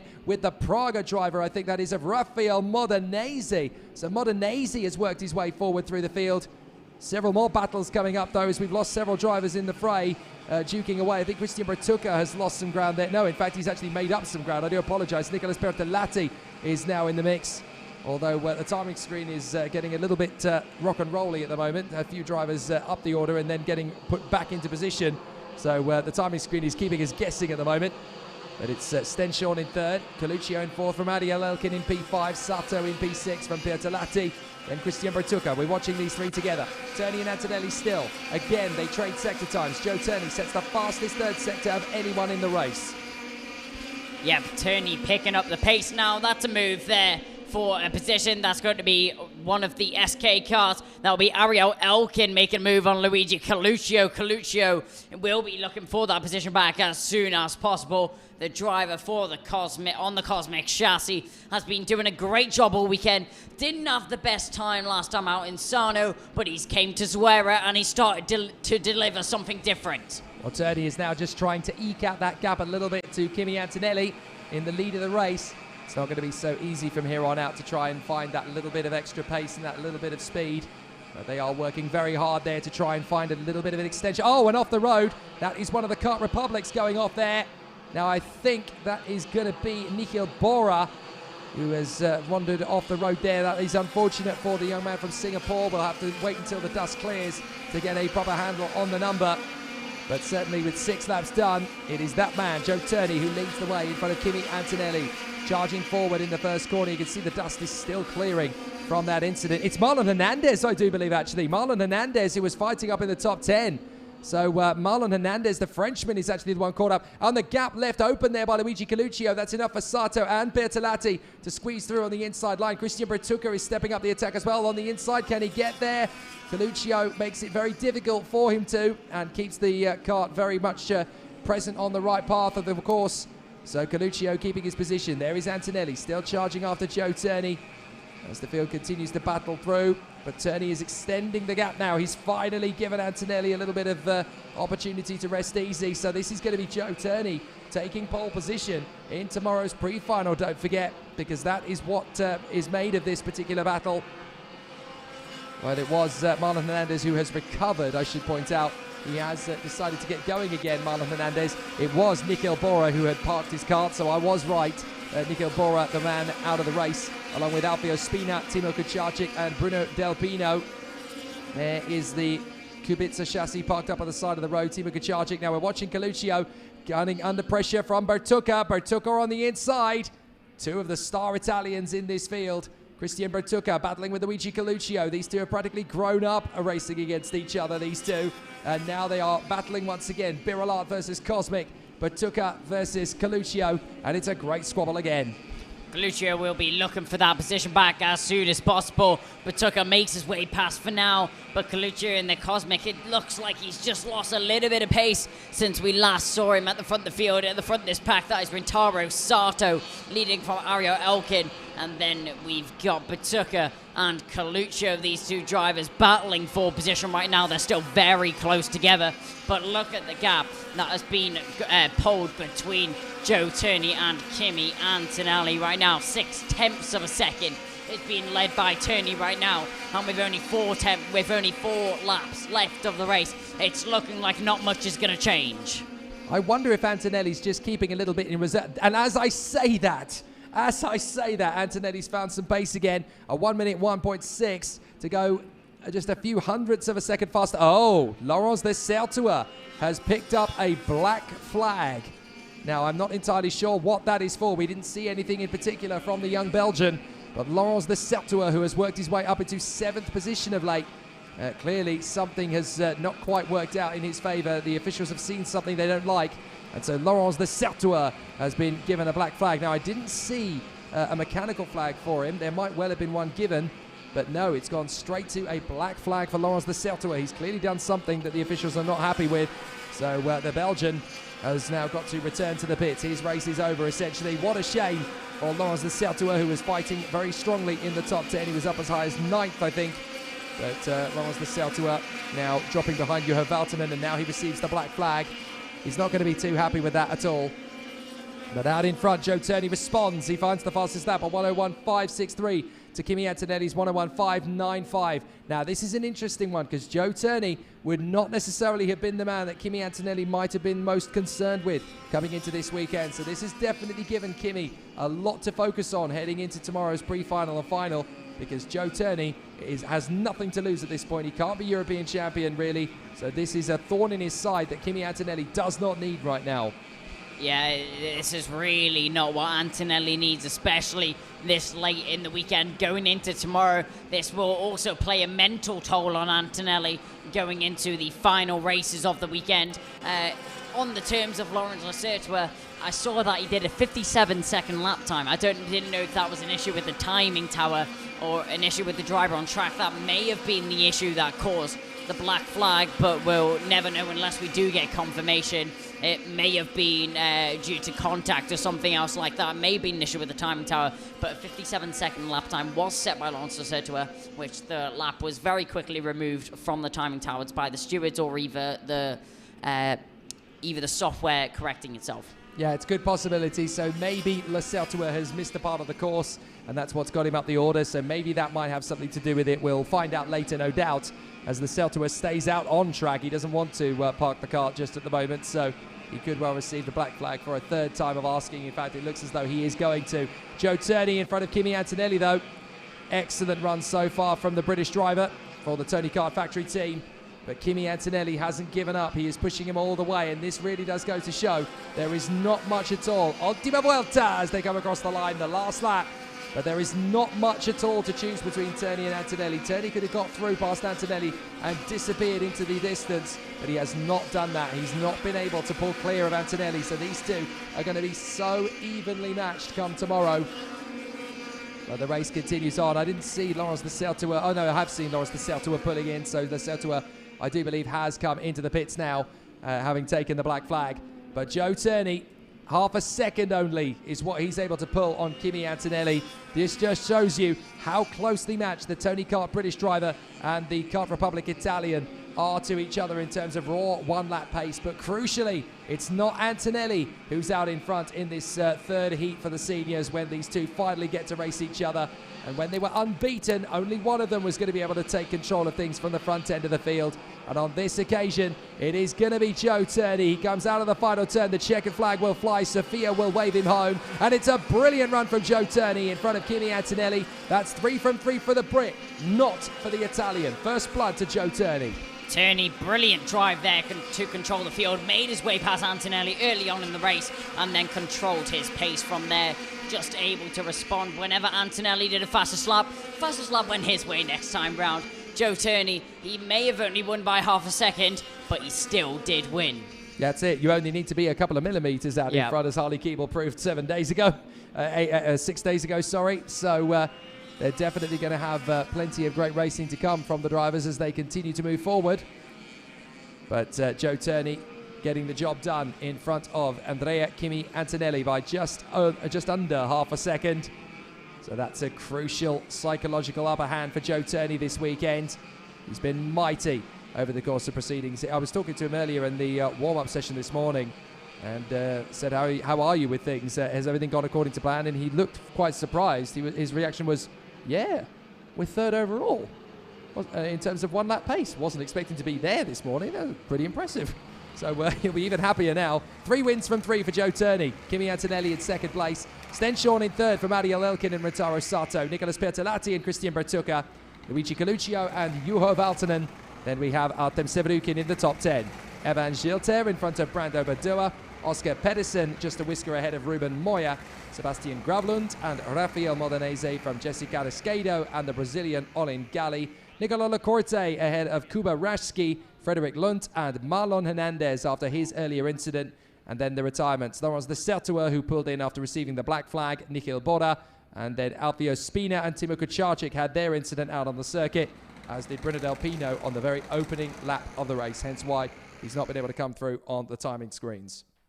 Well, that's an interesting one, isn't it? Turney ahead of Antonelli. We knew it was going to be very, very tough between those two, but I was not particularly expecting Turney to be that far in terms of raw pace ahead of Kimi Antonelli. I'm quite surprised that he was able to overhaul him on that one. Yeah, Turney was able to respond to whatever pace Antonelli put down. He was actually able to respond with times that were quicker than Antonelli was able to put down. Turney, he's shown that he has the raw pace to win this weekend, but overall, will he be the quickest? Will he be the quickest on racecraft? We saw that he was able to make the overtake stick and then pull away from the driver behind him, but would he be able to do that in a pressured environment? I guess we'd have to wait and see until it gets on to the pre-final and maybe even the final later on this weekend. And now we've got a very interesting front row coming up next. It's Arvid Lindblad and Rafael Chavez Camara. Do you know what? That is a pretty exciting lineup for those two karts to be on the grid together, because Lindblad versus Kamara has already been very exciting and very, very close over the close quarters nature of the start of this season. So putting those two on the front row of the grid together, teammates, don't forget, despite the fact their karts look completely different, but they are just painted in different graphic colors. But Arvid Lindblad, the young man on the pole position for Kart Republic, he was the vice champion of Europe and the world in junior last season. A very talented racing driver in his own right, Arvid Lindblad. Came into OK this season. He still has a chance to win both the European and World Championships in 2021. And what an incredible career path that could be for him if he manages to sustain his position. But Rafael Kamara, the Brazilian, after a slight dip in form, I think it was more pace than his own ability that was lacking slightly at Sarno last time out. Rafael Kamara proving that he has the quality and the resolution to fight his way back into contention. A really smooth and exciting draft from him as he has pushed his way forward. So exciting stuff from Rafael Kamara. And this is the charge that we were expecting to see from him right from the get-go this season. Yep, Kamara back at his best, performing at the highest level. He's starting on the front row of the grid. He's shown it on one lap pace. He qualified on pole position. He's shown it in the racing as well, that he's able to stay at the front whilst also defending from karts and overtaking at the same time. 1 minute borders just went out for these drivers. But Lindblad, we saw him dominant in one of his races earlier. 5.5 seconds was the gap that he won by earlier. So 30 seconds on the clock before the drivers head out onto the circuit. There are so many talented racers on this field. But again, Lindblad versus Kamara. And Lindblad with the solid effort that he did earlier on today. Kamara on the outside line of that front row. So difficult to get a good start from that point on the course. And we've seen several times, several drivers running deep and running wide into that first corner and not quite being able to get it right. So we'll have to see if anybody is able to make a good job of it from the start. Here we go. Lindblad versus Kamara, the final senior heat before tomorrow's second chance race. So this is the last chance for people to book themselves a permanent guaranteed place in the field. So we'll see what happens as the drivers head out on course. Pole position for Arvid Lindblad. Second, Rafael Kamara. Then Yuga Chukwu, Nicolo Kuman, Matthias Mogato and Tuukka Tapanen. Then Nikola Tsoloff and Norton Andreasen, Pedro Hiltbrand and Arthur Rojon, Gerard G and Ivan Dominguez from Ricardo Gracia and Emo Junior Fittipaldi, the man we just heard from a short while ago. Eduardo Villa and Caspian Hagman. Then Jose Carlos Hernandez and Nicolai Violente, James Wharton and Yannick de Brabanda, Andrei Zhivnov and Nathan Sharp, Ella Stevens and Ruki Liu, Victoria Blokina, Senya Phoenix and Max Angelard. Who is that we've got stuck in the pit lane? That's one of the Energy Course karts. Now I believe that is Nathan Sharp. So Nathan Sharp, who had problems earlier on in the day, and it looks as though they're going to have to get him out on the formation lap rather than on the out lap. So they're going to try their best to get him out onto the circuit. Not the best of starts for the Dutchman Nathan Sharp in this one, but he's going to have to fight his way back. And at this stage, when things are slightly going wrong as a driver, you obviously have to clear your mind, you have to reset, you have to refocus, ignore what's happening. You just got to get yourself in the right mindset, ready for the second attempt at the start. Yeah, you'll be a little bit flustered on the grid right now. You'll be wondering, oh, what went wrong and if he's going to be able to get going again. But as they go out the pit lane this time, is that kart going to restart? Yes, it is. So Nathan Sharp will be able to go onto the track. Unfortunately, it looks like he may be starting from the back of the grid, but at least he'll be able to race. And that is always going to be the main thing from his point of view. You know, you may not be able to start from your original grid position, but a start is a start. So he'll still be quite happy with where he's ended up on the starting grid. Now, the timing screen has stated that Nathan Sharp is out there on the circuit. It's not too clear about Yannick de Brabanda. There's definitely a Praga out there on the circuit. So again, I wonder if there's just a slight hiccup. There's definitely a Praga there on circuit. I think that might be his teammate that's actually there in position, Jose Carlos Hernandez. So I'm not sure whether Yannick de Brabanda has been able to get out on circuit or not, the Belgian. We'll have to double check that on the final results, of course, but we'll have to make a look at it. So back to his position. Nathan Sharp is not quite able to get, because there's the red line. And so obviously the drivers will now have to form up. Lindblad to the inside line. Kamara on the outside line. Yuga Chukwu and Kuman. And then we've got Mogato, Tapanen, Solov, Andreasen, Hiltbrand, Rojon, G and Dominguez. Are we going to get a good start this time? Yes, we are. Here we go. First corner, and straight in there comes Yugo Ugachukwu. A little bit of tough of dust there from Kamara. He almost pinned it into turn one, manages to catch it. Good save from the Brazilian, and now he drifts out wide. That's going to lose him 3 or 4 places as he now comes through in 7th. Double waved yellows, 2 carts off in the background, so already big dramas, and that's one of the Ward Racing carts that's gone off there. That is Artem Sevrukin, I do believe, that has gone there. Oh, sorry, that's Norton Andreasen, is it? And then alongside him there, that is the 289, I think, that's gone in position there as well. So we'll double check as they come through. That is, oh no, sorry, that's Ruki Liu and Victoria Blokina. I do apologize. Artem Sevrukin is in the next heat. I do apologize. Was in the last heat, I should say, sorry. So unfortunately, that is Blokina and Ruki Liu that have come together there in the first start. And they are now out of the race, the 2 of them. It's unfortunate. Victoria Blokina did a great job at Sarno, just hasn't been able to get the qualifying pace unlocked here at Zuera. Certainly yesterday. Hopefully next week she'll have a much better crack at it. But Lindblad is your leader. Rafael Kamara is down. That's the big headline. So Kamara is down to 8th position off the start. Matthias Morgato is the one that's charged forward from 5th on the grid to 2nd. And there's Stenshorn up the inside. Oh, sorry, that's Hilbrand, I should say. Up the inside. Gets through on Kuman, as does Nikola Solov. So great battles early doors. Hilbrand again on the inside of Yugo Ugachukwu. It seems that Pedro Hilbrand is back in business. Yep, Hilbrand's doing a great job out there on the circuit right now, currently in P3. He's making his way through the circuit. He'll be chasing down the back of Morgato and trying to make his way through as soon as he gets an opportunity. There's Ugachukwu sitting in behind Hilbrand. And then we got Nikola Solov, performed so well out in Sarno. Last time out, he won pretty much all of his heats. And now he's all over the back of that Kart Republic. You can see Rafael Kamara in the background, just behind Norton Anderson. And we round through the final section. Ugachukwu having a little look there on the back of Pedro Hilbrand.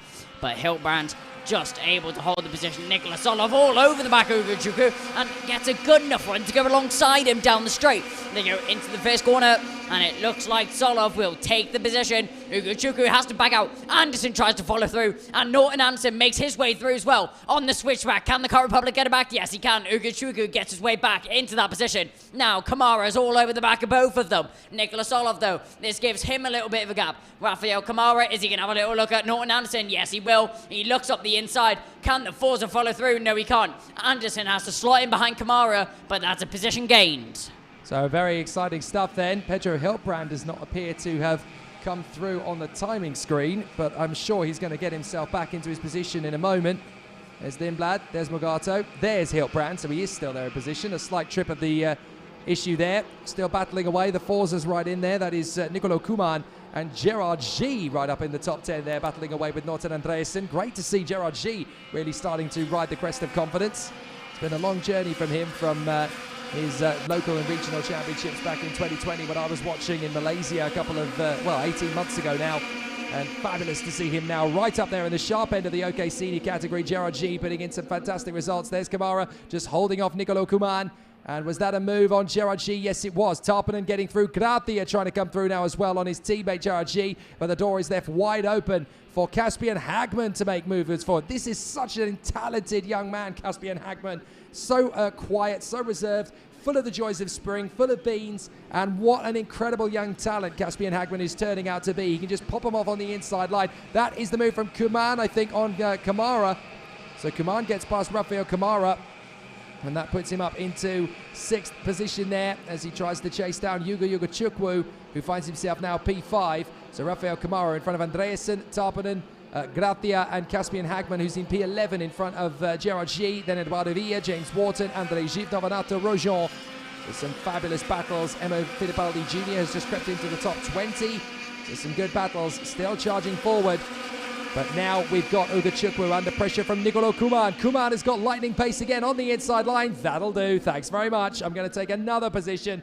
So Nicolo Kuman on the Forza Racing Machine, the X-Prix chassis. And now Kamara's going to get through on the inside of Ugachukwu. That's an important move. And that puts him up into 5th position, the Brazilian. Going well so far. Looks like Hilbrand and Kamara are not really transponding through the first sector. But they get themselves back together again on the grid in time for the second split. But they are still racing well. That looked like Eduardo Villa going side to side there with Ricardo Gratia. So Villa starting to find some more pace again in the X-Prix chassis as well. And that's Andreasen getting impatient, stuck behind Yugo Ugachukwu. Yeah, Ugochukwu is falling a little bit back, and that's a move there. That's going to be Andresen, makes his way past Ugochukwu. So Ugochukwu drops down another position now. He's got the Tony Kart all over the back of him. That's going to be Tuka Tarpanen. Tuka Tarpanen's going to be looking for an overtake as soon as it comes available to him. Ugochukwu not having the best race as he makes his way down the straight and into the first corner. Norton Andresen, he's now on the back of Kamara. He's going to have a little look into the second corner, and the camera changed. Oh, that's Tarpanen. Tarpanen's gone.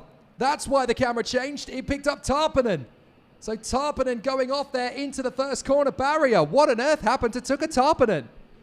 That came out of nowhere there. Tuka Tarpanen just seems to have lost the kart there. Didn't really look in a position to make an overtake on anybody. Did he go for a late move on Ugochukwu and it didn't really pay off? Or was there just a driver mistake there that means he's ended up in the barriers at the first corner? That's such a shame to end the race there for Tuka Tarpanen. It's not the first time this season that Tarpanen has been spat off to the sidelines either. He used to be a real dominator in the world of the OK Junior category. In senior, he's really finding it roughhouse to try and make these overtaking moves. Meanwhile, Solov has caught up to Pedro Hiltbrand and got through. Up into third position now comes the Bulgarian Lion, trying to close up on Matthias Mogato. Watch for Nicolo Kuman. He's right in there behind Pedro Hiltbrand. He wants to try and take on a world champion. Can you make the move? Can you go for it? No, Hiltbrand is leaving his braking as late as humanly possible into the right-hand sweep, but then he knows this place better than others. Kuman with the fastest lap. Hiltbrand storms in on Solov. Excellent work there from the 2016 champion of the world. And Hiltbrand hanging on in there in front of Solov and Kuman. A great fight back. It's great when Pedro Hiltbrand comes to battle. You know you've been hit by a smooth criminal. Excellent stuff. Yep, Solov loses that position there. Hiltbrand, he's still holding on to it now, but you can see behind him, Kuman's going to be looking for a position as soon as possible. Solov, he's still holding his line, but Kuman, he's been absolutely rapid through this race. He's been cutting his way through the field, making up position after position, picking them off one by one. Solov looking to be the next victim of Kuman. Kuman currently in 5th position, but Solov, will he be able to hold on to 4th as we now start the 8th lap of the race? And across the line, you can see looking behind him there, that's Hiltbrand just checking where his competitors are, and Kuman seems to drop back a little bit. What's happened there? He doesn't quite seem to have found the rhythm with these two just yet. Either that or he's waiting for them to kick off and have a little bit of a moment. He might just get an opportunity. Solov looking for the switchback maneuver on the inside of Hiltbrand. Side by side, Hiltbrand holds on to it. Very nice indeed. Now this is a really strong run for Pedro Hiltbrand. Good to see him back into the action once again. 3rd position for Hiltbrand, 4th for Solov, 5th for Kuman. And then 6th place behind him is Norton Andreasen as he runs there in front of Rafael Kamara and Ricardo Gratia. So still they battle. An amazing squabble at the back end of the field at the moment as drivers continuing to race for position. Here's Hiltbrand, Solov, Kuman. 3rd, 4th, 5th. Very close indeed. And is there enough of a gap for Solov? No, there's not quite a line there on the inside line. Tries to chop back in across. Nicolo Kuman still looking for his way to come by. Needs a good exit off the turn and actually leaves the door open ajar there to Solov. Almost a chance for Nicolo Kuman. And now there's 4 laps to go. What can Hiltbrand do to shake off the Bulgarian Lion? Don't forget that Nikola Solov was 2nd a week ago in Sarno in the European Championship 3rd round. So Nikola Solov is absolutely riding the crest of confidence. He loves this circuit. The team knows their way around this place. But here comes Kuman regardless. He gets through in a 4th place. Nice move. Kuman, he was waiting for that opportunity, waiting for the door to open up to make that overtake. And as soon as he sees it, he goes for it. Kuman makes his way past Nikola Solov, and he's now all over the back of Hiltbrand. Can Hiltbrand now hold off Kuman behind? Kuman, he's having a great drive this weekend so far. He's been very quick, and he goes up the inside, quickly makes the overtake, but can he get the switchback there? Can Hiltbrand get the switchback for 3rd position? Yes, he can. Hiltbrand holds on to it, but Kuman still fighting for this 3rd position. He's just waiting for a better opportunity, waiting for a better chance to make an overtake here as they go now round final corner. We've seen a few brave attempts through there, but not quite a successful one just yet. Sensational from Pedro Hiltbrand. The second the other man gets the overtaking move, he bails out of the corner. Right, I'll just get you back on the switch. Here we go again. Kuman gets the move on the inside line. Hilbrand keeps it nice and steady on the exit, so Solov can't get away through. Here comes Hilbrand again. Kuman protects and defends the inside line. Solov moves to cover, and there's no way through. Hilbrand is still there in position. A very frustrated Solov trying to get through on Hilbrand, but Hilbrand is backing him up as Kuman has got through into third position and is now disappearing. Solov had his hand in the air as if to say, come on, you're so slow compared to the guy in front. You need to get out of the way. I've got a chance to beat him, and you clearly haven't. Frustration from the Bulgarian, but there is going to be a very interesting chat between Hilbrand and Solov on the racetrack in the next lap or so, because Solov is not going to want to hang around there too long. He gets a nice run towards the inside line to the hairpin. Did he get there? No. Hilbrand just covers the line, and this is going to be a move into turn 4 without any shadow of a doubt for Solov. He needs to get in the slipstream of Hilbrand. This shouldn't be too difficult. 2 to go. Yep, Solov doing a great job out there right now. He needs to hold on to the back of Hilbrand and try and make an overtake when possible down into the second corner. Very high speed section for these drivers. Pretty much flat out now until this hairpin where Solov manages to pick off Hilbrand, and he'll take that position and he'll now try and run with it. Watch out for Norton Anderson behind though. He's now brought into the occasion. Hilbrand just holding onto his line now. Solov though, he's gonna have to go a little bit wide. Hilbrand manages to get through. Can Anderson to follow through as well. Solov still defending the inside line and just able to hold onto it over Anderson. You could see there, Hilbrand just sees the gap, takes it, and nearly opens up the door for Anderson as well. That is properly cheeky from Hilbrand. It's so hard to get an overtaking move into that right-hander. Oh, and a spin! A spin! That's Morgato! That's Morgato! What's he doing? Morgato in second place. It looks as though he's had a spin. Has the engine seized? Because Morgato is facing the wrong way. He was second place with nobody around him. So Morgato, I think he's had a problem with the kart. Absolutely disastrous for Morgato. That is not what he needed at all, and that has opened it up for second place. Now Kuman is there in P2. Here comes Solov side by side with Hilbrand as they battle for third. Hilbrand on the grass. He's going to lose ground. Did you see that? He almost physically pushes Solov off him. My goodness, he actually leant across there. I've never seen that before. Hilbrand, absolutely resilient to Solov. Get off me, he says as they come off the turn. And that retirement from Morgato really has opened the floodgates for third position. You've got to feel for Matthias Morgato, robbed of an absolutely clear second place there. But now that's going to go the way of Nicolo Kuman. And completely unheard of at the front end of the field. Arvid Lindblad is going to canter to the victory. The checkered flag comes out. Lindblad takes it at a canter. We've barely seen him all race because he's just dominated and walked away. Nicolo Kuman gets second place. What a drive. It is going to be Solov that gets third, but Pedro Hilbrand frustrated. I've never seen anyone try and lean out the kart and shove the kart aside. This isn't Dodgems at the fun fair. I don't think I've ever seen a driver lean out of their car to try and push someone away. I don't know if that was quite what he was doing or he was trying to signal to another driver, but he definitely leant out of his seat to try and do something. Hilbrand clearly not happy with the situation at hand. That's so bizarre. I've never seen an incident quite like that one before. But yeah, some big moves in that race, unfortunately. Not all of them for the better, and you've got to feel for Matthias Morgato. He has gone off the road while in second position. There he is, Matthias Morgato, the Brazilian. You've got to feel for him because he had done all the hard work to get into second place there, and he didn't put a wheel wrong, but something has clearly failed on the Birolart there to spin him off the road because he was on his own. He didn't have anybody to battle with. Nicolo Kuman was a couple of seconds back from him. So Arvid Lindblad takes the win from Nicolo Kuman in second place. Nicolas Solov third from Pedro Hilbrand, Norton Andreasen and Ricardo Gracia, Caspian Hagman in seventh place from Rafael Camara, Yugo Chukwu and Eduardo Villa from Gerard G, James Wharton, Andrei Zhivnov and Emo Junior Fittipaldi, Nikolai Violenti and Nathan Sharp, who manages to climb to 16th despite his problems in the pit lane, Jose Carlos Hernandez and Ivan Dominguez from Arthur Rojon, Max Angelard and Senya Phoenix in 21st place. Then the retirements, Matthias Morgato, that's devastating. Ellis Stevens out of the race as well. And then you also had Tuka Tarpanen. He had that spin and into the barriers. And on the first lap, we lost Ruki Liu and Victoria Blokina. Yannick de Brabanda didn't even get out onto the circuit for the start of the race. So very tough stuff indeed there from the competitors. So, well, that was all a bit of a surprise. I never really saw anything like that from Pedro Hilbrand on the final tour, leaning over to try and move everybody aside. That's a bit obscure, I have to say. But Arvid Lindblad taking his first win of the weekend and disappearing out from a canter. Absolutely brilliant stuff. Yeah, flawless victory there from Arvid Lindblad. Didn't set a foot wrong in the kart. You could see 5.5 seconds ahead of anyone else. Where else do you see that? Apart from the Koskis and juniors, Arvid Lindblad absolutely dominating the field, manages to get a 5.5 second win over Nicolo Kaman. Kaman doing a great job to make his way through the field and ends up with a second position after a devastating incident for Magato. Well, there's definitely going to be 3 more races, and they're all going to come from our junior category.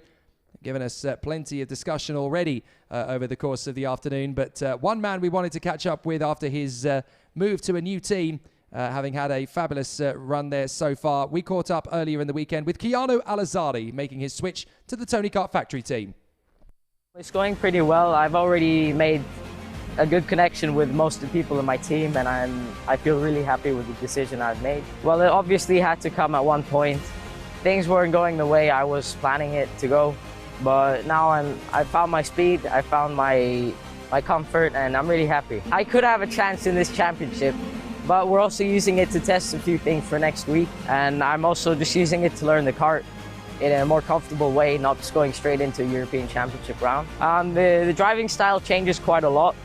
The kart is more aggressive, I would say, but I find it more comfortable for me, and I'm really happy with it. I just have to work really well with the team, with the data, and compare with everyone else.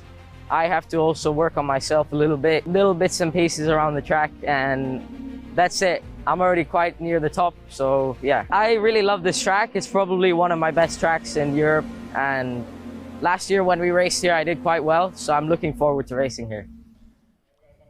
He's definitely a threat for the victory this weekend. Keanu Alazzari looking very strong indeed in the Tony Kart Racing team. He's going to be there fighting in the heat after this one, I do believe. This one is obviously going to be for the junior competitors. And we go this time to the man who has started every race from the front end of the grid after having an exceptional run, Dmitry Matveev. He goes up on the front row of the grid alongside Yevan David. And as you can see, the temperature has risen again, 33 degrees Celsius. The humidity has plummeted again. It's down to just 24% humidity. So obviously it's a very hot day at the office here at Zuera, and it's pure heat and pure temperature now for the competitors to have to deal with, and they're doing a very admirable job of that at the moment here at Zuera. Magnificent work, not just from the drivers on the circuit, but also from the crew around the circuit here as the marshals are currently clearing up the wreckage of what has happened on the previous heat. But we've said it before and we'll say it again, the team here at Zuera, absolute lightning as they work around the circuit. Really good to see everybody working in great unison together. The Orange Army around the circuit here doing a phenomenal job to keep everybody safe and sound. But this is going to be an interesting one. Dmitry Matveev and Yevan David on the front row of the grid. And we're going to see what Freddie Slater can do from the fourth row of the grid this time. Last time it ended up as a victory, but now he's going up against Dmitry Matveev. He's got to get through to second place to even stand a chance of taking him on this time. So this could be very interesting. Dmitry Matveev alongside Yevan David, Gilles Caranta and Zachary David from James Igotzi and Jan Puchu, Maxim Orlov and Freddie Slater, Rashid Aldeheri and Adrian Klosmanil, Gustav Wisniewski and Kirill Lazitiev, Mark Kastelich and Maciej Gladij, Heita Daniel Farias and Renaud Frankot, Edward Robinson and August Thurbo from Oscar Wirtz and Menhard Kroja. Then Thais Kieran and Yaroslav Turkin, Clement Utran and Tim Gerhards, Joel Bergstrom, Shimo Zhang, Aurelia Nobels and Kimi Tani. Well, this is going to be an interesting one. Can Freddie Slater throw anything to the pace of Dmitry Matveev? The first answer would be, could do, possibly not. But then this is Freddie Slater. Have you ever seen him back off a challenge? Absolutely not. Slater, he was very quick in his previous heat. He was able to take the win over the driver in second place. He actually pulled a big gap in the space that he had. So Freddie Slater clearly shows he has the pace to take the win and take the fight to the Koski boys. But Dmitry Matveev, he's been untouchable all weekend. He's been so quick in that Koski Motorsport car all weekend. He's been leading the field by seconds on end. But Freddie Slater, can he do anything about it? So the battle is definitely going to be very, very exciting for the rest of the race day. There's only 3 races still to go, but we will see an absolutely stunning drive from Dmitry Matveev if he gets half a chance into this first corner. If there's even the slightest possibility of him getting into the first corner and disappearing out in front, he is definitely going to take it, and he will charge forward in magnificent fashion. But Freddie Slater is going to be just one of the drivers who will try and charge through to take that lead away from him. Yvan David on the outside of the front row, a very tricky position to start from, but he has made the best of it wherever humanly possible. Now, it looks to me as though there is one car that is not out there on the circuit at the moment, and that is seeming to be Clement Outran, the Frenchman. So I'm not entirely sure what has happened there to Clement Outran, but we'll keep an eye on it after what has already been a very exciting battle. Now it looks as though Clement Outran has actually been excluded from the previous race, so that could mean he may well have even been... yes, he has actually been excluded from the meeting for bad behavior, so that is unfortunate. We're not entirely sure what that is, but let's have a look and get underway in this race. Dmitry Matveev out of the first corner. David is there alongside Jules Caranta. Caranta obviously trying to make his effort felt there on the inside line. But Yvan David holds on a second. Well driven there from the Sri Lankan as they come through on the opening lap. So Yvan David holding on to second place, getting a little bit of a love tap into the braking zone, but he's not going to be thwarted on this one. Yvan David holding on to second place in front of Caranta and Zach David. Great work from the top four. They do not lose places or ground at the moment, but Matveev is already trying to stretch away. Yeah, Matveev has already pulled a little bit of a gap over Yvan David behind David now, having to defend as he's got pressure from Jules Caranta behind. Caranta trying to get himself into second position as we have drivers filing into position all the way through the field as they battle and squabble for every position that they can gain.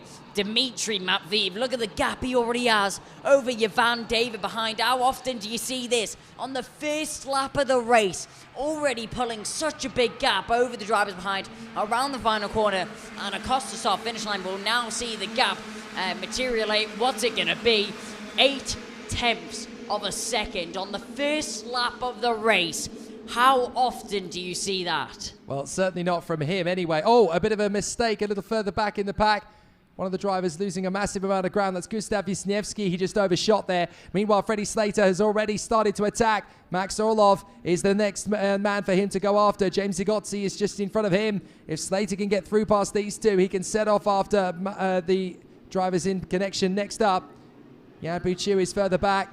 But you've got the race lead is Dmitry Matveev, Yvan David, then Jules Caranta. There goes Slater, gets on the inside and makes the overtaking move there on Max Orlov. The timing screen seems to have forgotten about the leading three drivers. It seemed to think that James Zagotzi was leading the way for the moment. He's in fourth place, so he's still quite high up, but Freddie Slater is in P5, not in P2 yet. But the way he's currently going, he's certainly thinking about that. They come off the turn and onto the home straight once again. Let's see what Freddie Slater can do as he charges after James Zagotzi.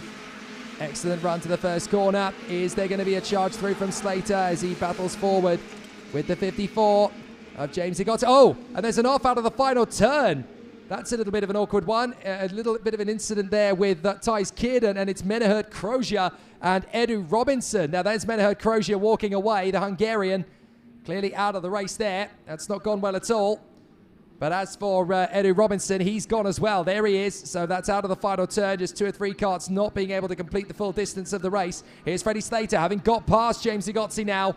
So Freddie Slater is up to P4, and James Zagotzi is left in his wake at the moment, as now Slater sets his sight on the man in third, Yvan David. The man in third place, Jules Caranta, and then Yvan David. The question is, with only 10 laps, how much of an impression can Slater make on Dmitry Matveev? He's got to catch and pass them. Quarter past now. Oh, and that's 2 more that have gone. That's Hayter Delanyol, and he's got in there again, and this time it is with the 39. That is Gustav Wisniewski. So Wisniewski and Delanyol, this time they've got into another incident. So an interesting battle with those two as they battle away for turn 7. Delanyol looks to have got going again, I do believe. No, sorry, Wisniewski's trying to get going again, but Delanyol is out of the race. So now Freddie Slater makes his bid into third place by Jules Caranta. No trouble. P3. Yep, Freddie Slater gets himself into third, but with still nearly 2 seconds of a gap to the leader of Matveev. Matveev still leading the race. Yvan David in second. Remember, Slater still needs to make another overtake to even be on the trade of trying to catch onto the leader of this race. So far, with only 7 laps remaining, there is really not much time left for Slater to try and catch onto our leader Dmitry Matveev with a 1.8 second gap over Ivan David. 2 seconds to Slater currently. Remember, Slater will lose time from making the overtake on Ivan David if he's able to do so cleanly. And if Ivan David puts up a fight, it's going to lose him even more time, which means Dmitry Matveev has even more of a chance of pulling away. But down the straight, Slater pulls out. Is he able to get the move? Yes, he is. Clean and simple for Slater there. Ivan David doesn't even try to put up a fight, which means that it doesn't even lose him that much time. 1.8 seconds separates Slater and Matveev now. Can he do it? Right, Freddie, you've got 6 laps to catch and pass Dmitry Matveev. Challenge accepted. And that's James Zagotsi getting through, making his bid to make an overtaking move. He's come up past Jules Caranta. So James Zagotsi up into 4th position. Next up in the queue, that is Max Orlov trying to make his way up the order now as he tries to get into a decent position. So it's Dmitry Matveev, Ivan David, no longer in 2nd place because it's now Freddie Slater who is there obviously in P2. The timing screen still seems to think it is Freddie Slater leading the race, but it's not. It is Dmitry Matveev now. The gap is 1.9 seconds. This is all going to come down to Freddie Slater's raw pace, and he is the fastest of all in the 1st sector, fastest of all in the 2nd sector. We're going to have to see. Oh, that is a nice little run wide there from Max Orlov, but he now loses the place again on the exit as he and Jules Caranta continue their squabble. Caranta is the one who actually gains the place. Freddie Slater gets a 103.752. That is 100th of a second quicker than Dmitry Matveev, so they are absolutely level on pace. The problem for Slater is that essentially he's still got that 1.8 seconds of gap to make up, but Slater is still the fastest man on track, a 103.75, but he's still got to work very hard to catch up to the Russian in the lead of this heat. Yep, Freddie Slater, he may have got fast lap, but he's still 2 seconds off the back of Dmitry Matveev. Matveev a 10th quicker than Slater just in the 1st sector of this lap right now. A 103.752 was set by Slater last time round. Matveev did a 103.767. So it's so close between these top 2 drivers. And as we look at the sectors now, as they come through, 300ths quicker is Slater. But we have a look at our sights on Jules Caranta and Orlov as they battle for position. They make their way round the sector and into the final section of the track soon, round the final corner to complete another lap of the race. Across the line to meet Matveev. Let's have a little look at the time. It's only 4 thousandths that Matveev gains over Slater.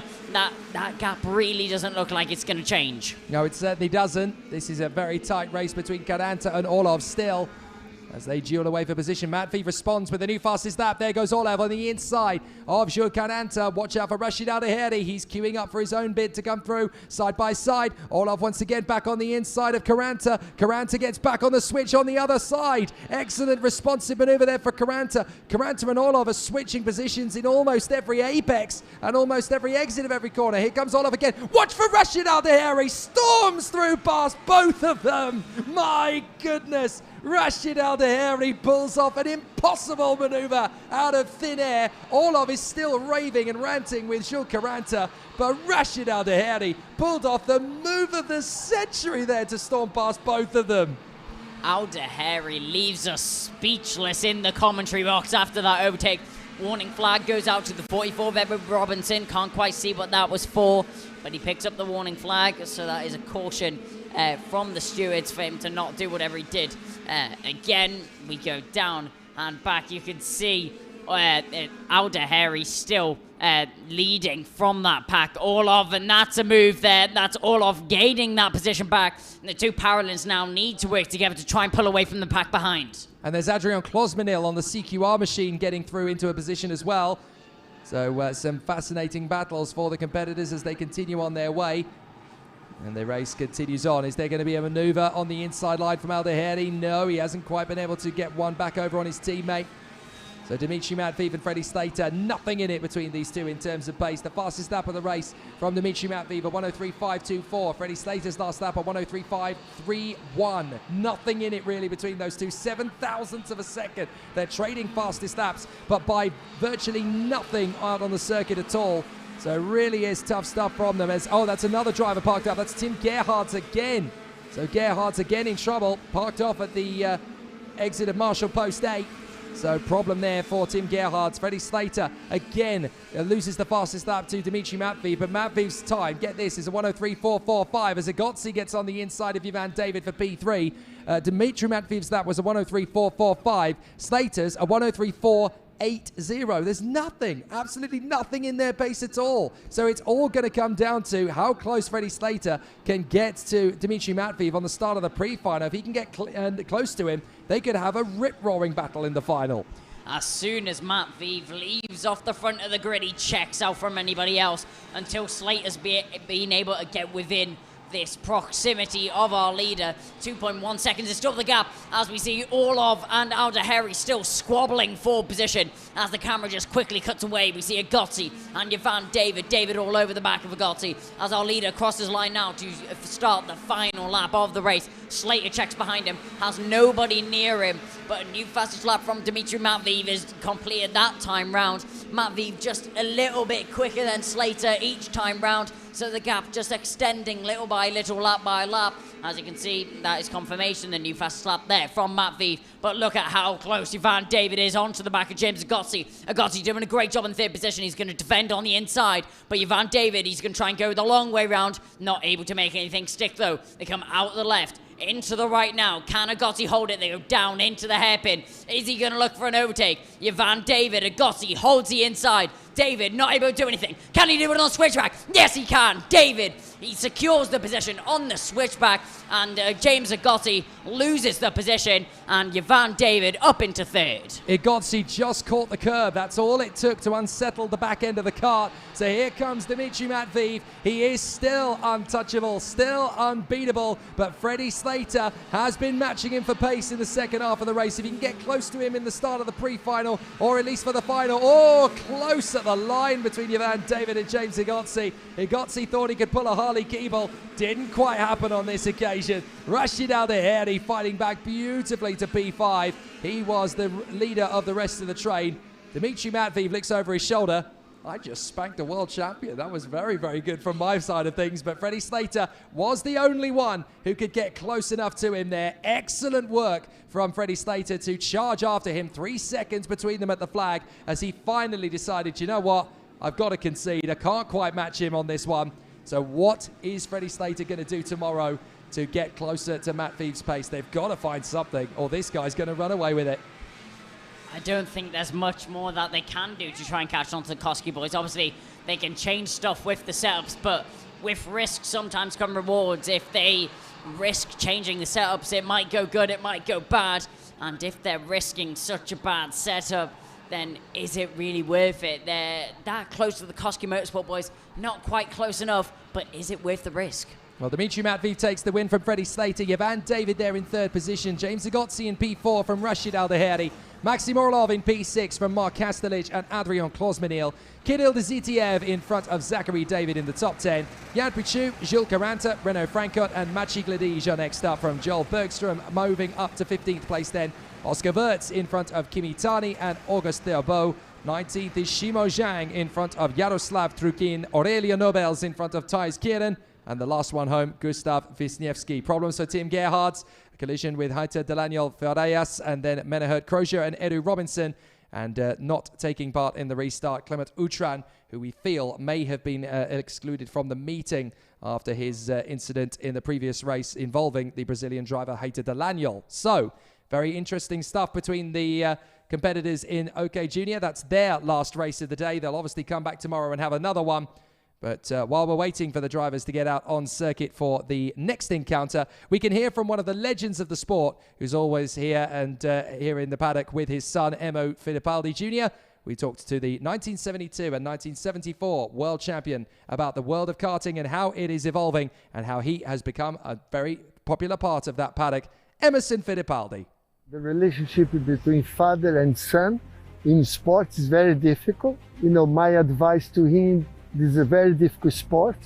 You have to do with passion, dedication, effort, and I have a very special word, sacrifice. Then you can achieve results. And Emo is very talented since he was 5-6 years old. We are racing. He is the root of karting in the world. We have the best karting drivers from all over the world. And that's a very good way for Emo to learn. He's still very young, he's learning. And that's, you know, hot, difficult, aggravation. You have to, a driver has to go through different problems to build up his future. And that's what happened. You know, it's good to go through problems, and then it'll be good when the good results will come. You'll be very happy. Well, I think they are very good. They are a small team, but very good quality people. They are extremely competitive. This event here is training for the European next week. Emo has been not driving karts for 3 months. He's already testing Formula 4, and it's difficult to go back on the kart immediately. But we have a very good support from the team. You know, Kart Republic and Fernando Alonso is a very good chassis, very good engines. And now it's a learning curve for him.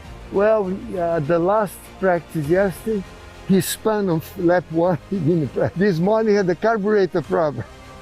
I hope in qualifying.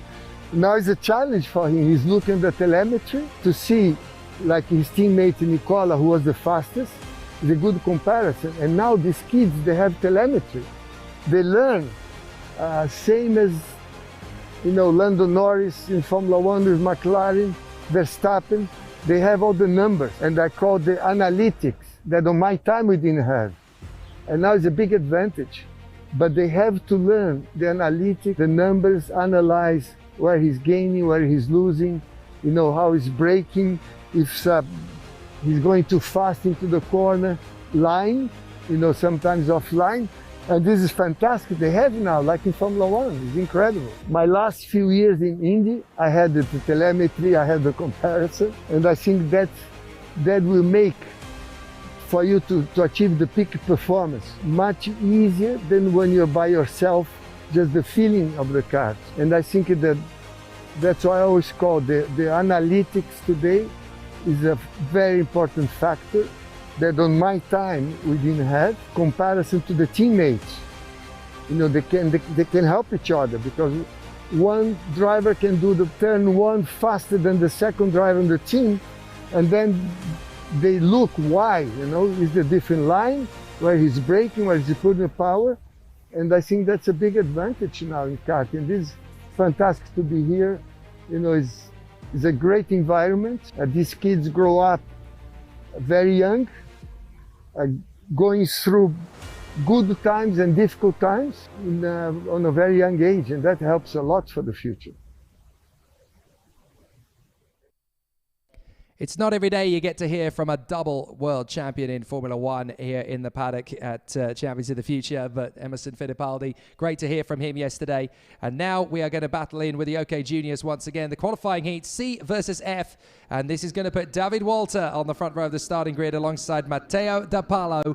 Lucas Samalisto will be on the second row alongside Harley Keeble, Ian Eichmans alongside Edgaran Piligov on the third row of the grid. Then Josh Erfen alongside Alexander Gubenko, Hugo Heruin and Dion Gauda from Enea Frey and Miguel Costa, René Lammers and Tobias Clausen from Simone Bianco and Theodor Odmark, Lucas Flusha and Nasho Tunion from Martin Molnar and Konstantin Grapin, Adam Hideg and Jules Champigny from Maxime Rem and Nicolas Ambiado, then Cahal Clark, Andres Cardenas, Max Obst and Marcus Sayeter as they battle away for position. 10 laps of the course once again here at the Circuito Internacional Zuera, and David Walter and Matteo D'Apalo on the front row of the starting grid. Surely this race is all about drivers essentially trying to get close to Walter on the start and not let him get too far away. Well, David Walter, he's starting on pole. He's got the inside line. He's got the optimal starting position. Can he do the same as Matt Vive? Can he pole 1 second gap on the first lap of the race? That's what separates him from the rest of the field. As soon as he pulls a little bit of a gap, no one's able to touch that Koski Motorsport car. And David Walter, he's performed brilliantly over the course of the weekend. If he's able to do that once again in this heat, that would be amazing from him. He's always been at the front of the field, managed to qualify at the front, and he's starting a pole for this heat. Can Matteo D'Apalo bring the fight to him? So is this going to be an easy walk in the park for David Walter from the front of the field, or are we going to see plenty of other drivers starting to get closer in terms of pace? Certainly the evidence from the previous heat with Dimitri Matveev would suggest that they've still got that lightning pace at Koski Motorsport, and we're unlikely to see that change for this final heat of the weekend for these guys. Anybody who doesn't get into the top 30, don't forget, will still have their opportunity to come back in the second chance heat. Just going through the motions of the qualifying heats from earlier on in the seniors, just trying to double check who we are likely to see on the start-finish line for the top of the grid. So the drivers will obviously find out very soon who is the pole position in the pre-final. We'll obviously have a conversation with them at the end of the day, and we will do the same with the juniors, although it's almost certainly going to be Dimitri Matveev. So the competitors come out of the final turn once again. David Walter to the pole position, DePalo to second, Samalisto, Keeble, Eichmann, and Piligov, Erfan and Gubenko. Are we racing? Yes, we are. Here we go. First corner. And up to the turn one, no problems at all from the front. All of the juniors getting very tightly knit up to the turn one. Are we going to see a change for the lead? Yes, we do. And that is a big change. DePalo has been able to stay with, that is Samalisto has been able to stay with at the front end of the field with David Walter. And he's got through. Oh dear, it's got a little bit messy as two carts come together there. They both managed to keep going. That was Theodor Oddmark getting a little too close to Nasho Tunyon, I think. And they both managed to continue, but that was very close. That's about as tight as it gets without a big incident. So now David Walter going straight for the inside of Samalisto and making the bid back into the lead. Samalisto knows that he's got to get back on terms with David Walter pretty quickly. Otherwise, he will disappear into the distance. And I'm afraid he's already starting to do that. He's already pulled about a cart length after just one apex. So Walter is pushing hard here to get well clear of Samalisto, and it shouldn't take him too long. A very frustrated CRG driver there, not happy at all. That is Simone Bianco, who's already had his fair share of bruises and scrapes over the course of this weekend. But David Walter in the lead from Samalisto, 0.2 of a second clear. And Samalisto trying to stay with him. This is the big test now in the slipstream. Can he get close enough? David Walter already starting to stretch away. They've just got so much pace in that kart. Yeah, David Walter doing an amazing job out in front. Unless he makes a mistake, it looks like he will take this win. These Koski Motorsport cars, I think it's fair to say, as soon as they hit the front, they're staying there. Absolutely. So now this is all about the battle further back. Josh Erfan in front of Keeble. Is this going to be the way for long? Oh, Gubenko actually forces his teammate past Erfan in the end there and manages to go with him as Erfan drops in behind the Ricky Flynn Motorsport machine there of Edgran Piligov, I think that is. So Matteo De Palo has got through as well past Josh Erfan. So Erfan now slots in behind his Italian teammate. And then that's Hugo Heroin running in 9th place in front of Dion Gauda. And then we have in the 122 kart next up, that is obviously René Lammers, the Dutchman, doing a fine job. He's another son of an ex-Formula 1 driver, Jan Lammers, of course. So here is the battle for the competitors as they come through and off the turn. A big squabble as the juniors get their way through turn 2. Up into the braking zone. A bit of a late lunge there from Gubenko on Keeble. Thinks better of it. Decides not to go for the move. And that's going to open up the opportunity for Piligov. Oh, Gubenko nearly chops straight across him there. Leaves him no room at all. Cuts back on the exit. There's a tiny little bit of maneuvering there to come back through on the inside apex. And Gubenko, the cheekiest of overtakes to get through. But now he's going to have a bit of a tough race here, is Piligov, because now the queue is forming behind him. De Palo is there. Gauda is there, Flusha is there, Frey is there, Krappen is there, Rem is there, and it just keeps getting longer and longer, that queue. Yeah, drivers now just filing in behind them. Look at the length of this train as they make their way around the final section. That's a move there from one of the public cars. That looks like that was going to be a move there for 6th position. So making up the position there is going to be Matteo De Palo.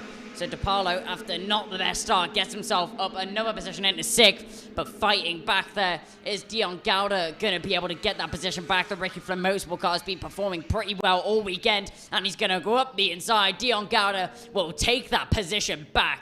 And now Matteo De Palo is on the back foot once again. So Samalisto versus Eichmanns is the next big battle on track. That's for 2nd place. We're now watching Matteo De Palo make his bid on the 83 of Dion Gauda, the Singaporean, trying to fend off from the very feisty Italian as they come into the braking zone once again. Are we going to see a little bit of fisticuffs between these two? So far, they're keeping it nice and tidy as David Walter extends the gap to a 2nd over Samalisto and Eichmanns. Keeble is there in P4, hoping to try and find a little bit more speed. But he definitely needs to work with the two drivers in front, Samalisto and Eichmanns, in order to maximize things. De Palo's still not quite getting close enough to Gauda to challenge for an ultimate move. But now you can see Samalisto working with Ian Eichmanns, 2nd and 3rd as they tuck through turn 1. Ian Eichmanns definitely very strong on the Cosmic this weekend and starting to make some good impressions on Lucas Samalisto in P2. but he just needs to get close enough for the overtaking move. He won't come from too far back, otherwise the risks of getting it wrong are so high. Dion Gouda with the fastest lap of the race at the moment, a 1:03.8 for him, but Walter has now stepped up with the fastest first sector of anyone in the race thus far, as the drivers continue to tussle away. But Gouda in front of De Palo has definitely made things a little spicier up at the front end of the field. But is this battle for second place going to be too hot to handle as well? Samalisto versus Eichmanns, the Finn versus the Belgian, and they are still having a rip-roaring race battle. Yeah, these two drivers having a great battle out there on the track. Ian Eichmanns and Lucas Samalisto at the front of the grid. David Walter, though, just running away right now. 1.3 seconds separates the 80 and Lucas Samalisto on the track right now, starting the sixth lap of the race. Sorry, 5 laps has been completed, so over half race distance has now been done. Lucas Samalisto just trying to hold off Ian Eichmanns. Eichmanns just not close enough to be within an overtaking range. So the battle continues. You've got Keeble in 4th place ahead of Gubenko, Gouda, De Palo, and Piligov, Erfen, and Heroin. So some interesting battles and challenges from the competitors as they continue to charge forward. Really exciting run as the drivers come through, but it's David Walter who leads the way from Lucas Samalisto. Ian Eichmanns in 3rd place, Keeble 4th, Gouda 5th, De Palo in 6th place from Hugo Heroin. And then the 27 has emerged into the battle. That's Miguel Costa. Oh, Hugo Heroin has a mechanical flag there, so he's obviously got something wrong with the car that we haven't spotted. But Hugo Heroin definitely in some kind of trouble. Now, whether that's the chain guard or whether he's got a loose bumper, whatever it might be, but certainly Hugo Heroin is in big trouble, and he is out of the race essentially now with a mechanical flag. So that is a big disaster from his point of view. What a shame, because it was looking very strong this heat. Yeah, very strong there. It's a shame to see that mechanical flag come out for Hugo Heroin, as he will have to make his way into the pit lane on this lap.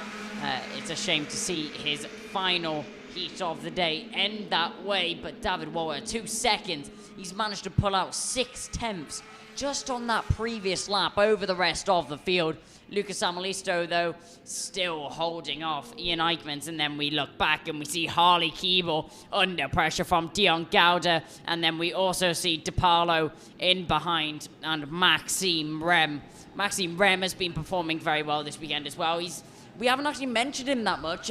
We were saying earlier on in the season that he would be the one contending with Freddie Slater, but he just hasn't seemed to have the pace to do so far. Yeah, the results haven't quite come the way of Maxime Rem. Even though the speed has been there, the fortunes have definitely not favoured the brave German at the moment. So we'll see if he's able to get one over on the man in front of him. Maxime Rem working hard there as he battles for position. At the end of lap 7, with 3 to go, David Walter is still 2.4 seconds clear of Samalisto and Eichmanns. Not much to choose between those two. Keeble across the line, then Gouda, Gubenko, De Palo, and Piligov, Erfen, Rem. Heroin is 11th, although he should, of course, be pulling off into the pits because, of course, he's been given the mechanical flag, so problems there for Hugo Heroin. David Walter still running very strongly at the front end of the field here. Samalisto running second in front of Eichmanns, but Eichmanns just can't quite seem to get close enough. Oh, and it's a big move for 4th position. That is Gouda. Fed up of following in behind Harley Keeble, goes for the move. Keeble is not happy with that at all. Comes around the outside. Watch out for Gubenko, because he's going to get his foot stuck in there. Gouda and Keeble have started a proper little rivalry here between these two. Gouda just getting fed up, sat behind Keeble. Keeble goes for the move, and there was nothing to choose between the two of them there. Just a little bit of a force wide. Gubenko gets back in on the inside. Audacious between Keeble and Gouda, settling their differences in the inside apexes. That was brutal from Keeble. That was tit for tat, but you're not supposed to retaliate when things have got a little bit unclean out there on the circuit. You've got to do the conversation afterwards. Gouda's now coming back at Keeble. This could end up escalating between these two. Here we go again. Keeble on the inside. Gouda goes with him. So Gubenko put back down to 6th place. Now what will Gouda do to respond to Keeble? He won't be happy. Keeble turns in. Oh no, that was very, very cheeky from both drivers there. They're getting very, very tough on each other. Yeah, Keeble, you saw that collision between him and Dion Gouda there. Gouda will not be happy with what was just condoned on the track right now. But still, at the front of this pack is Harley Keeble. And if we look behind... Oh, sorry, it's Alex Gubenko.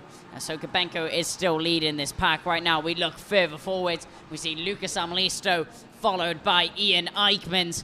Eichmanns just really hasn't had the pace to try and get onto the back of Lucas Samalisto over the course of this race so far. So now 8 laps has been completed, and now it is going to be 9. Final lap has been started by David Walter, but we see coming onto the straight, it's our favourite battle of the race so far, headed by Alex Kubenko. Then in behind you can see, and Pilagov, he's chasing him down. He's going to have a little look for the overtake. Isn't able to make anything stick though. Alex Kubenko still holding on to the position. And Pilagov still looking for a line. And then you look in behind and you can see Matthew DeParlo all over the back of the Ricky Flynn Motorsport car as he looks for a move, and Pilagov looks to the inside, isn't able to make anything stick though, as Harley Keeble's dropped massively back in this pack. Well, Gowda and Keeble are now at the back of this quintet. So Gowda is there in 6th, Keeble is there in 7th. So they are battling away. Sorry, 7th and 8th, I should say. Here comes the race winner, though. Almost certainly. Oh, and that's a spin there for the 17. I'm afraid that is Konstantin Krapin, the Russian, that has gone there in the middle of the pack. So problems for Krapin. But the checkered flag is being waved, and it's for this man, David Walter, the Danish driver, doing a sensational job here this weekend in Zuera so far. Another win. Samalisto 2nd, Eichmann's 3rd. Look back. Who's going to be 4th place? It's a bit of a mystery until they come across the line. They've been at each other's throats so hard in this one. Kubenko gets it from DePalo, Gowda and Keeble. But I wonder if there's going to be an interesting conversation post-race between Gowda and Keeble. They flirted with disaster on more than one occasion during that race. Yeah, we saw Gowda squeeze Keeble and Keeble squeeze Gowda. We saw as soon as one driver was given something, they gave it back. But if it was to the stewards' likings or not, that's another question. And we'll see in post-race verdicts. But it definitely provided some good action for us to watch. Keeble and Gowda, I think we'll see this rivalry carry on into the weekend. Obviously, that will be their final race for the day. But this will follow on into Sunday. David Walter, though, so dominant out on the track. The Koski Motorsport car just on another level in comparison to everyone else. No one being able to get near Walter. We saw Samalisto make an overtake for a couple of corners on the first lap.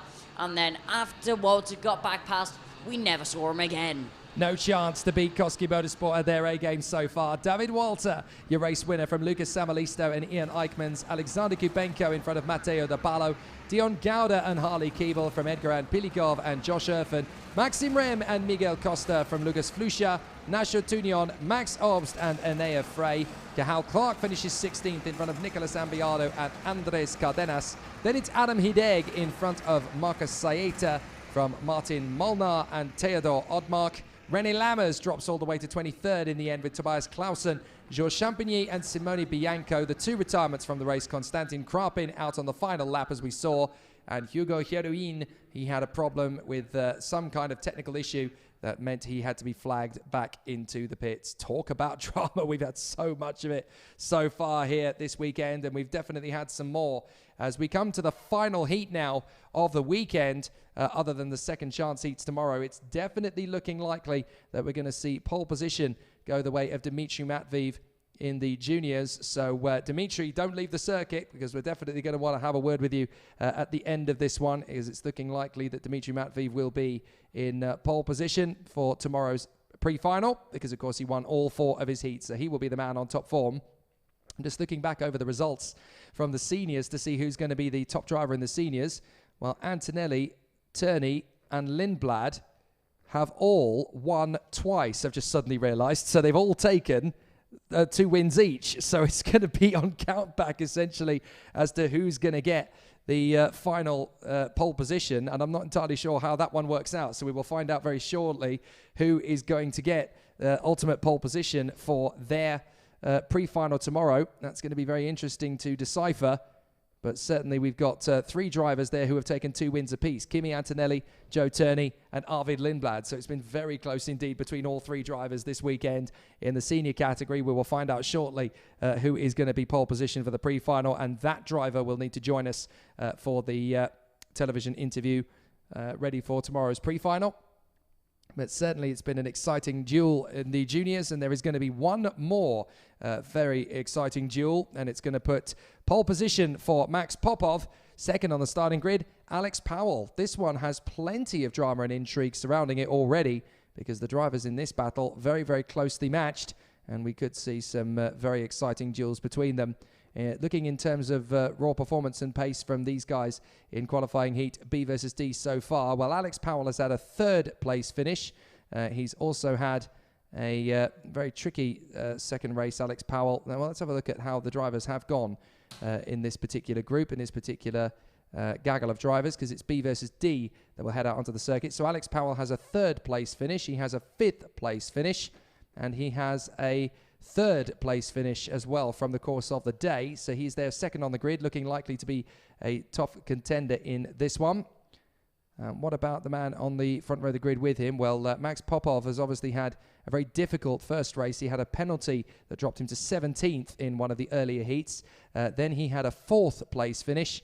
And then after that, of course, earlier on, he ended up with a 3rd place finish. So again, neither of these drivers from the front row of the grid have actually ended their heat with a race victory so far. So this could be very interesting between the two of them as to who is actually going to get the job done.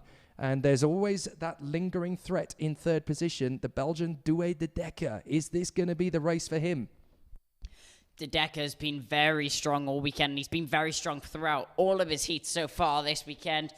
He's been close to getting a win. He's been very defensive. As soon as he hits the front, he parks the brakes on that car, and he does not let anybody get past him.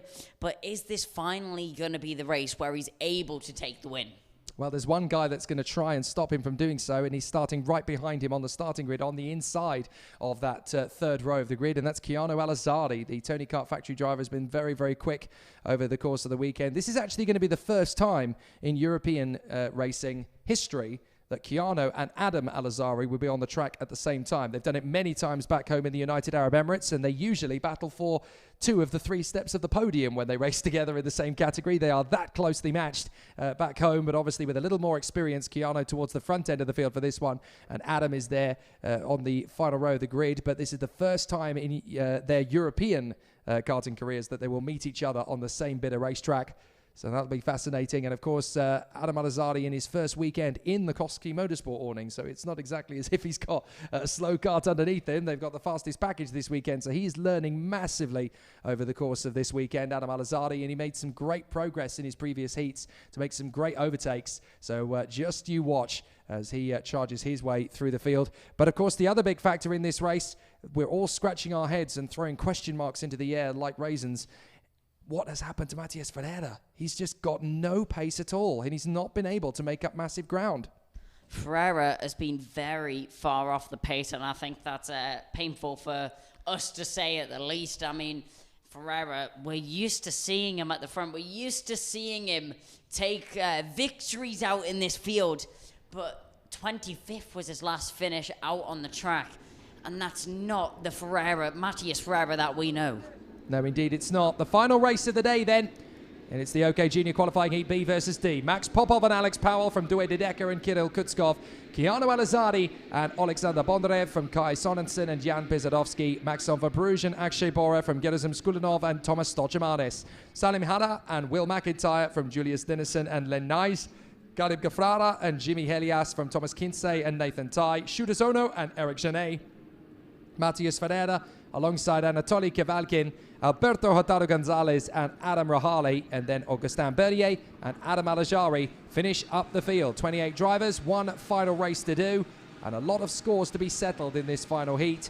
We could see some great battles as drivers try and get their way as high up the grid for the pre-final, or at least into the pre-final in some cases, as humanly possible.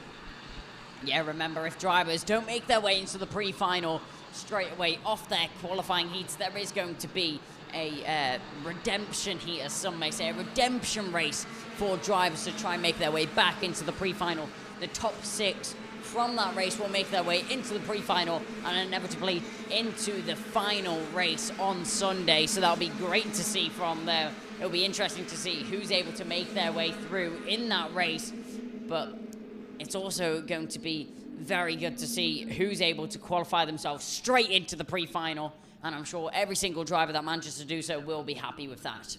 So Popov, Powell, De Decker, Kutskov, Alajari and Bondarev. That's your top 6 at the moment. So Sorensen and Pizadovsky will obviously want to make some big progress in this one as well.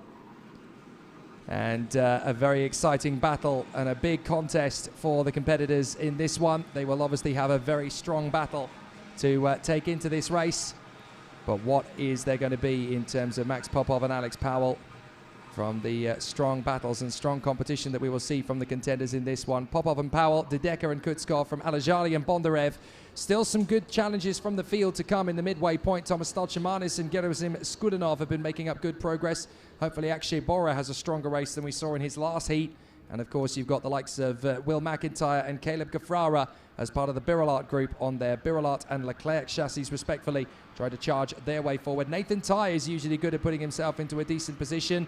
This is going to be a late start. Are we going to get a clean start straight off the bat, or is it going to be a false start? No, we are away into the first corner.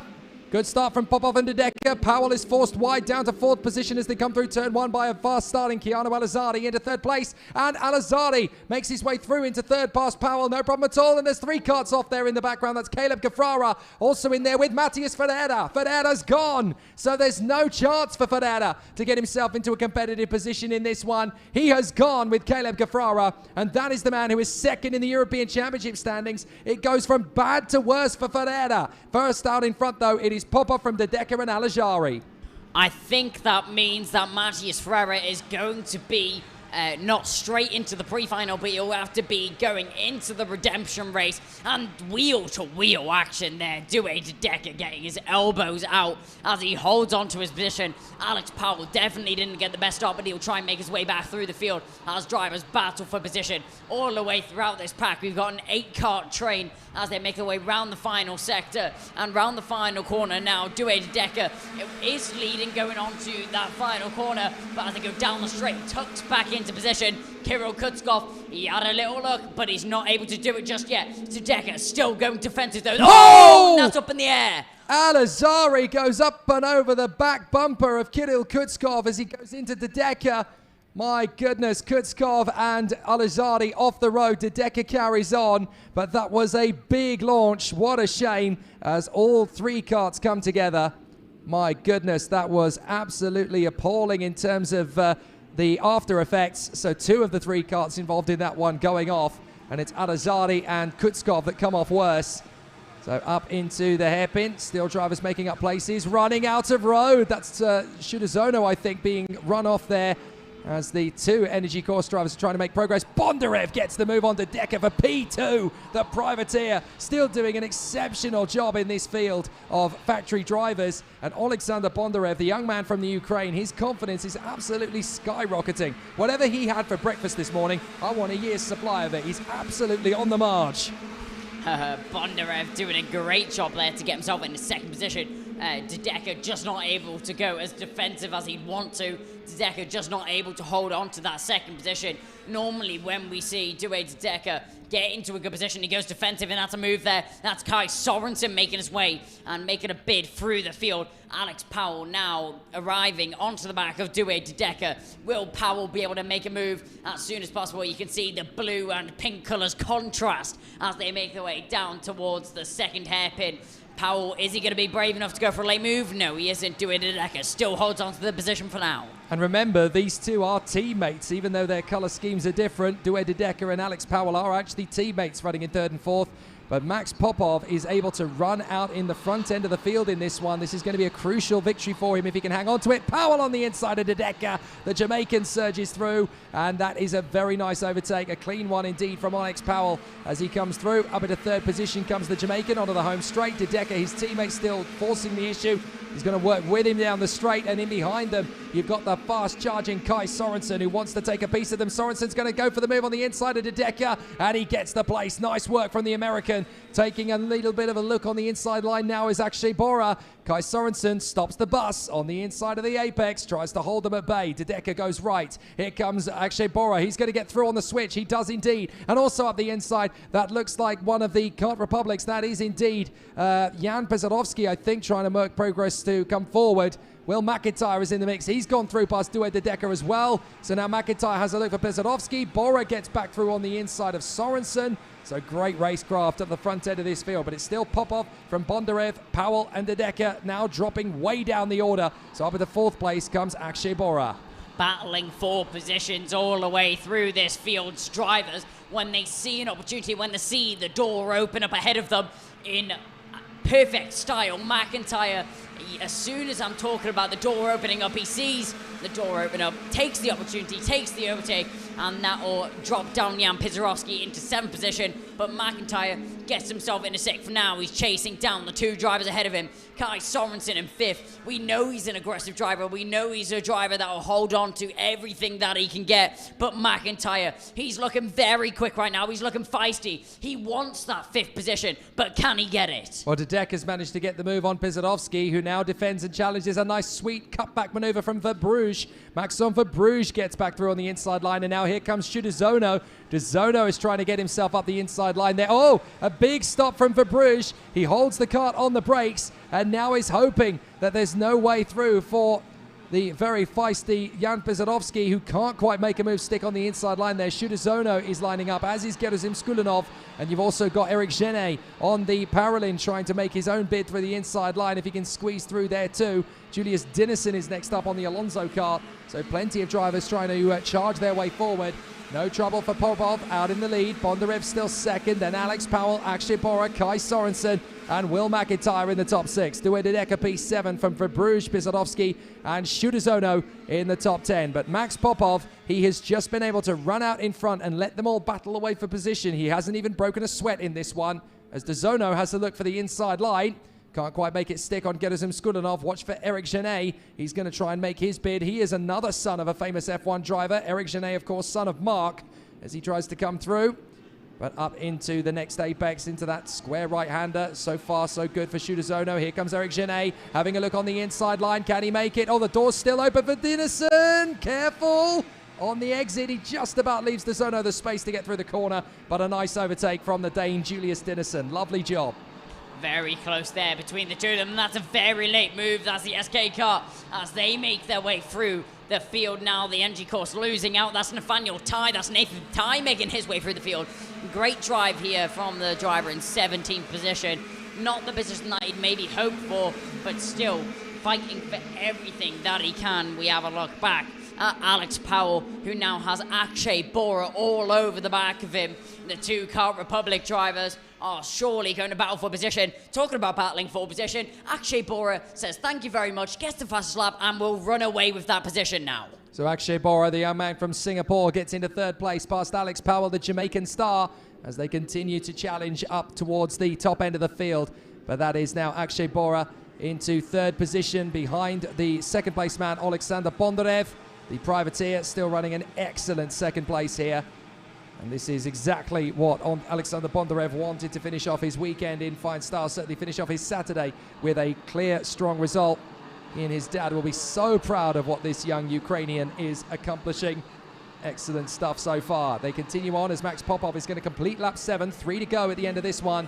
But now we're going to have a fascinating tussle as they come onto the home straight. Popov, Bondarev now falling into the clutches of Akshay Bora. Powell 4th, Sorensen, McIntyre, Dedeka, Verbruge, Pisarovsky, Skulinov, and Eric Genet.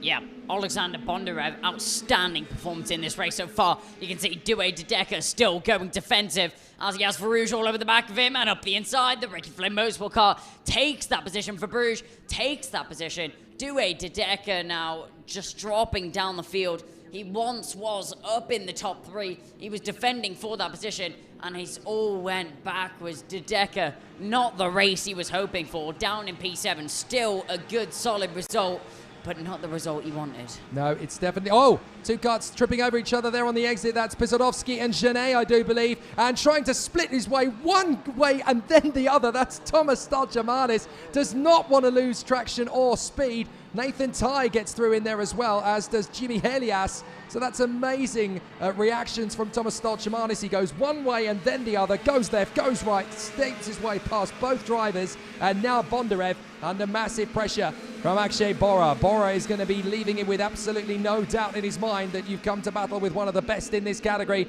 Bora was fighting for the podium at Genk, don't forget. Now he's going to be back again on the inside line. Akshay Bora makes the move. Bondarev tries to squeeze him out, but he has to leave him enough space for the car to still be there on the inside line. So Akshay Bora gets through in a 2nd place. Bondarev has to be content with 3rd for the moment. Yeah, Bondarev gets himself into that position, but Bora, great drive from him to get into 2nd now. Alex Powell is going to chase down the back of Bondarev. Bondarev, obviously the privateer in this field, doing an amazing job to be in the position that he is right now, but he's now got a big driver on the back of his rear bumper. That's going to be Alex Powell, who actually has quite a bit of pressure from Kalik Sorensen behind. Sorensen's arrived on the back of Alex Powell, the Jamaican superstar, out there in the field right now, just not having the race that he'd hoped for in P4 right now, and with a lot of pressure from Sorensen behind. Onto the final lap of the race, Maximilian Popov, 2 seconds to Akshay Bora. Well, this is such a tough battle now, such a close mission. There's going to be a very intense rivalry in this final lap between Powell and Sorensen, the Jamaican and the American, as they come down to position. Sorensen going left, trying to get the switchback maneuver on Alex Powell. That's beautifully timed from Kai Sorensen. Powell still keeping his cart held onto the inside line. He should hold the line on the inside. Sorensen trying to force the issue. Alex Powell will not be intimidated. Excellent work as Sorensen gets the fastest lap. But Alex Powell, he's adamant. You're not going to get past me. I'm going to back you into position here. He tucks in for the inside apex. Sorensen is going to try and shut the door in, and he's trying to back Kai Sorensen into the position of the battle behind him. So this is great work from Powell to hang on in front of Sorensen. Sorensen still trying to force the issue, nudging him into the braking zone for the next apex, but Powell is keeping his cart there. Sorensen is trying his best to hold on, and I think Powell should have this. Checkered flag comes out. Great win for Max Popov, sorry. Bora in second, Bondarev third, across the line. Powell's going to lose out big time. Sorensen is assisted over the line by Verbruge, and Powell slips down to P6 as a result. Oh, Sorensen and Verbruge caught Powell napping out of the final turn. They decided to guide their way past the Jamaican on the start-finish straight. So Powell loses 2 places. Sorensen and Verbruge sail by. Powell with an outstanding defensive performance, just pinned it on the inside white line, not letting anybody look at the inside line until the final corner. Powell just caught napping a little bit there by Verbruge and just followed through. Alex Powell drops down into 6th position at the end of that race.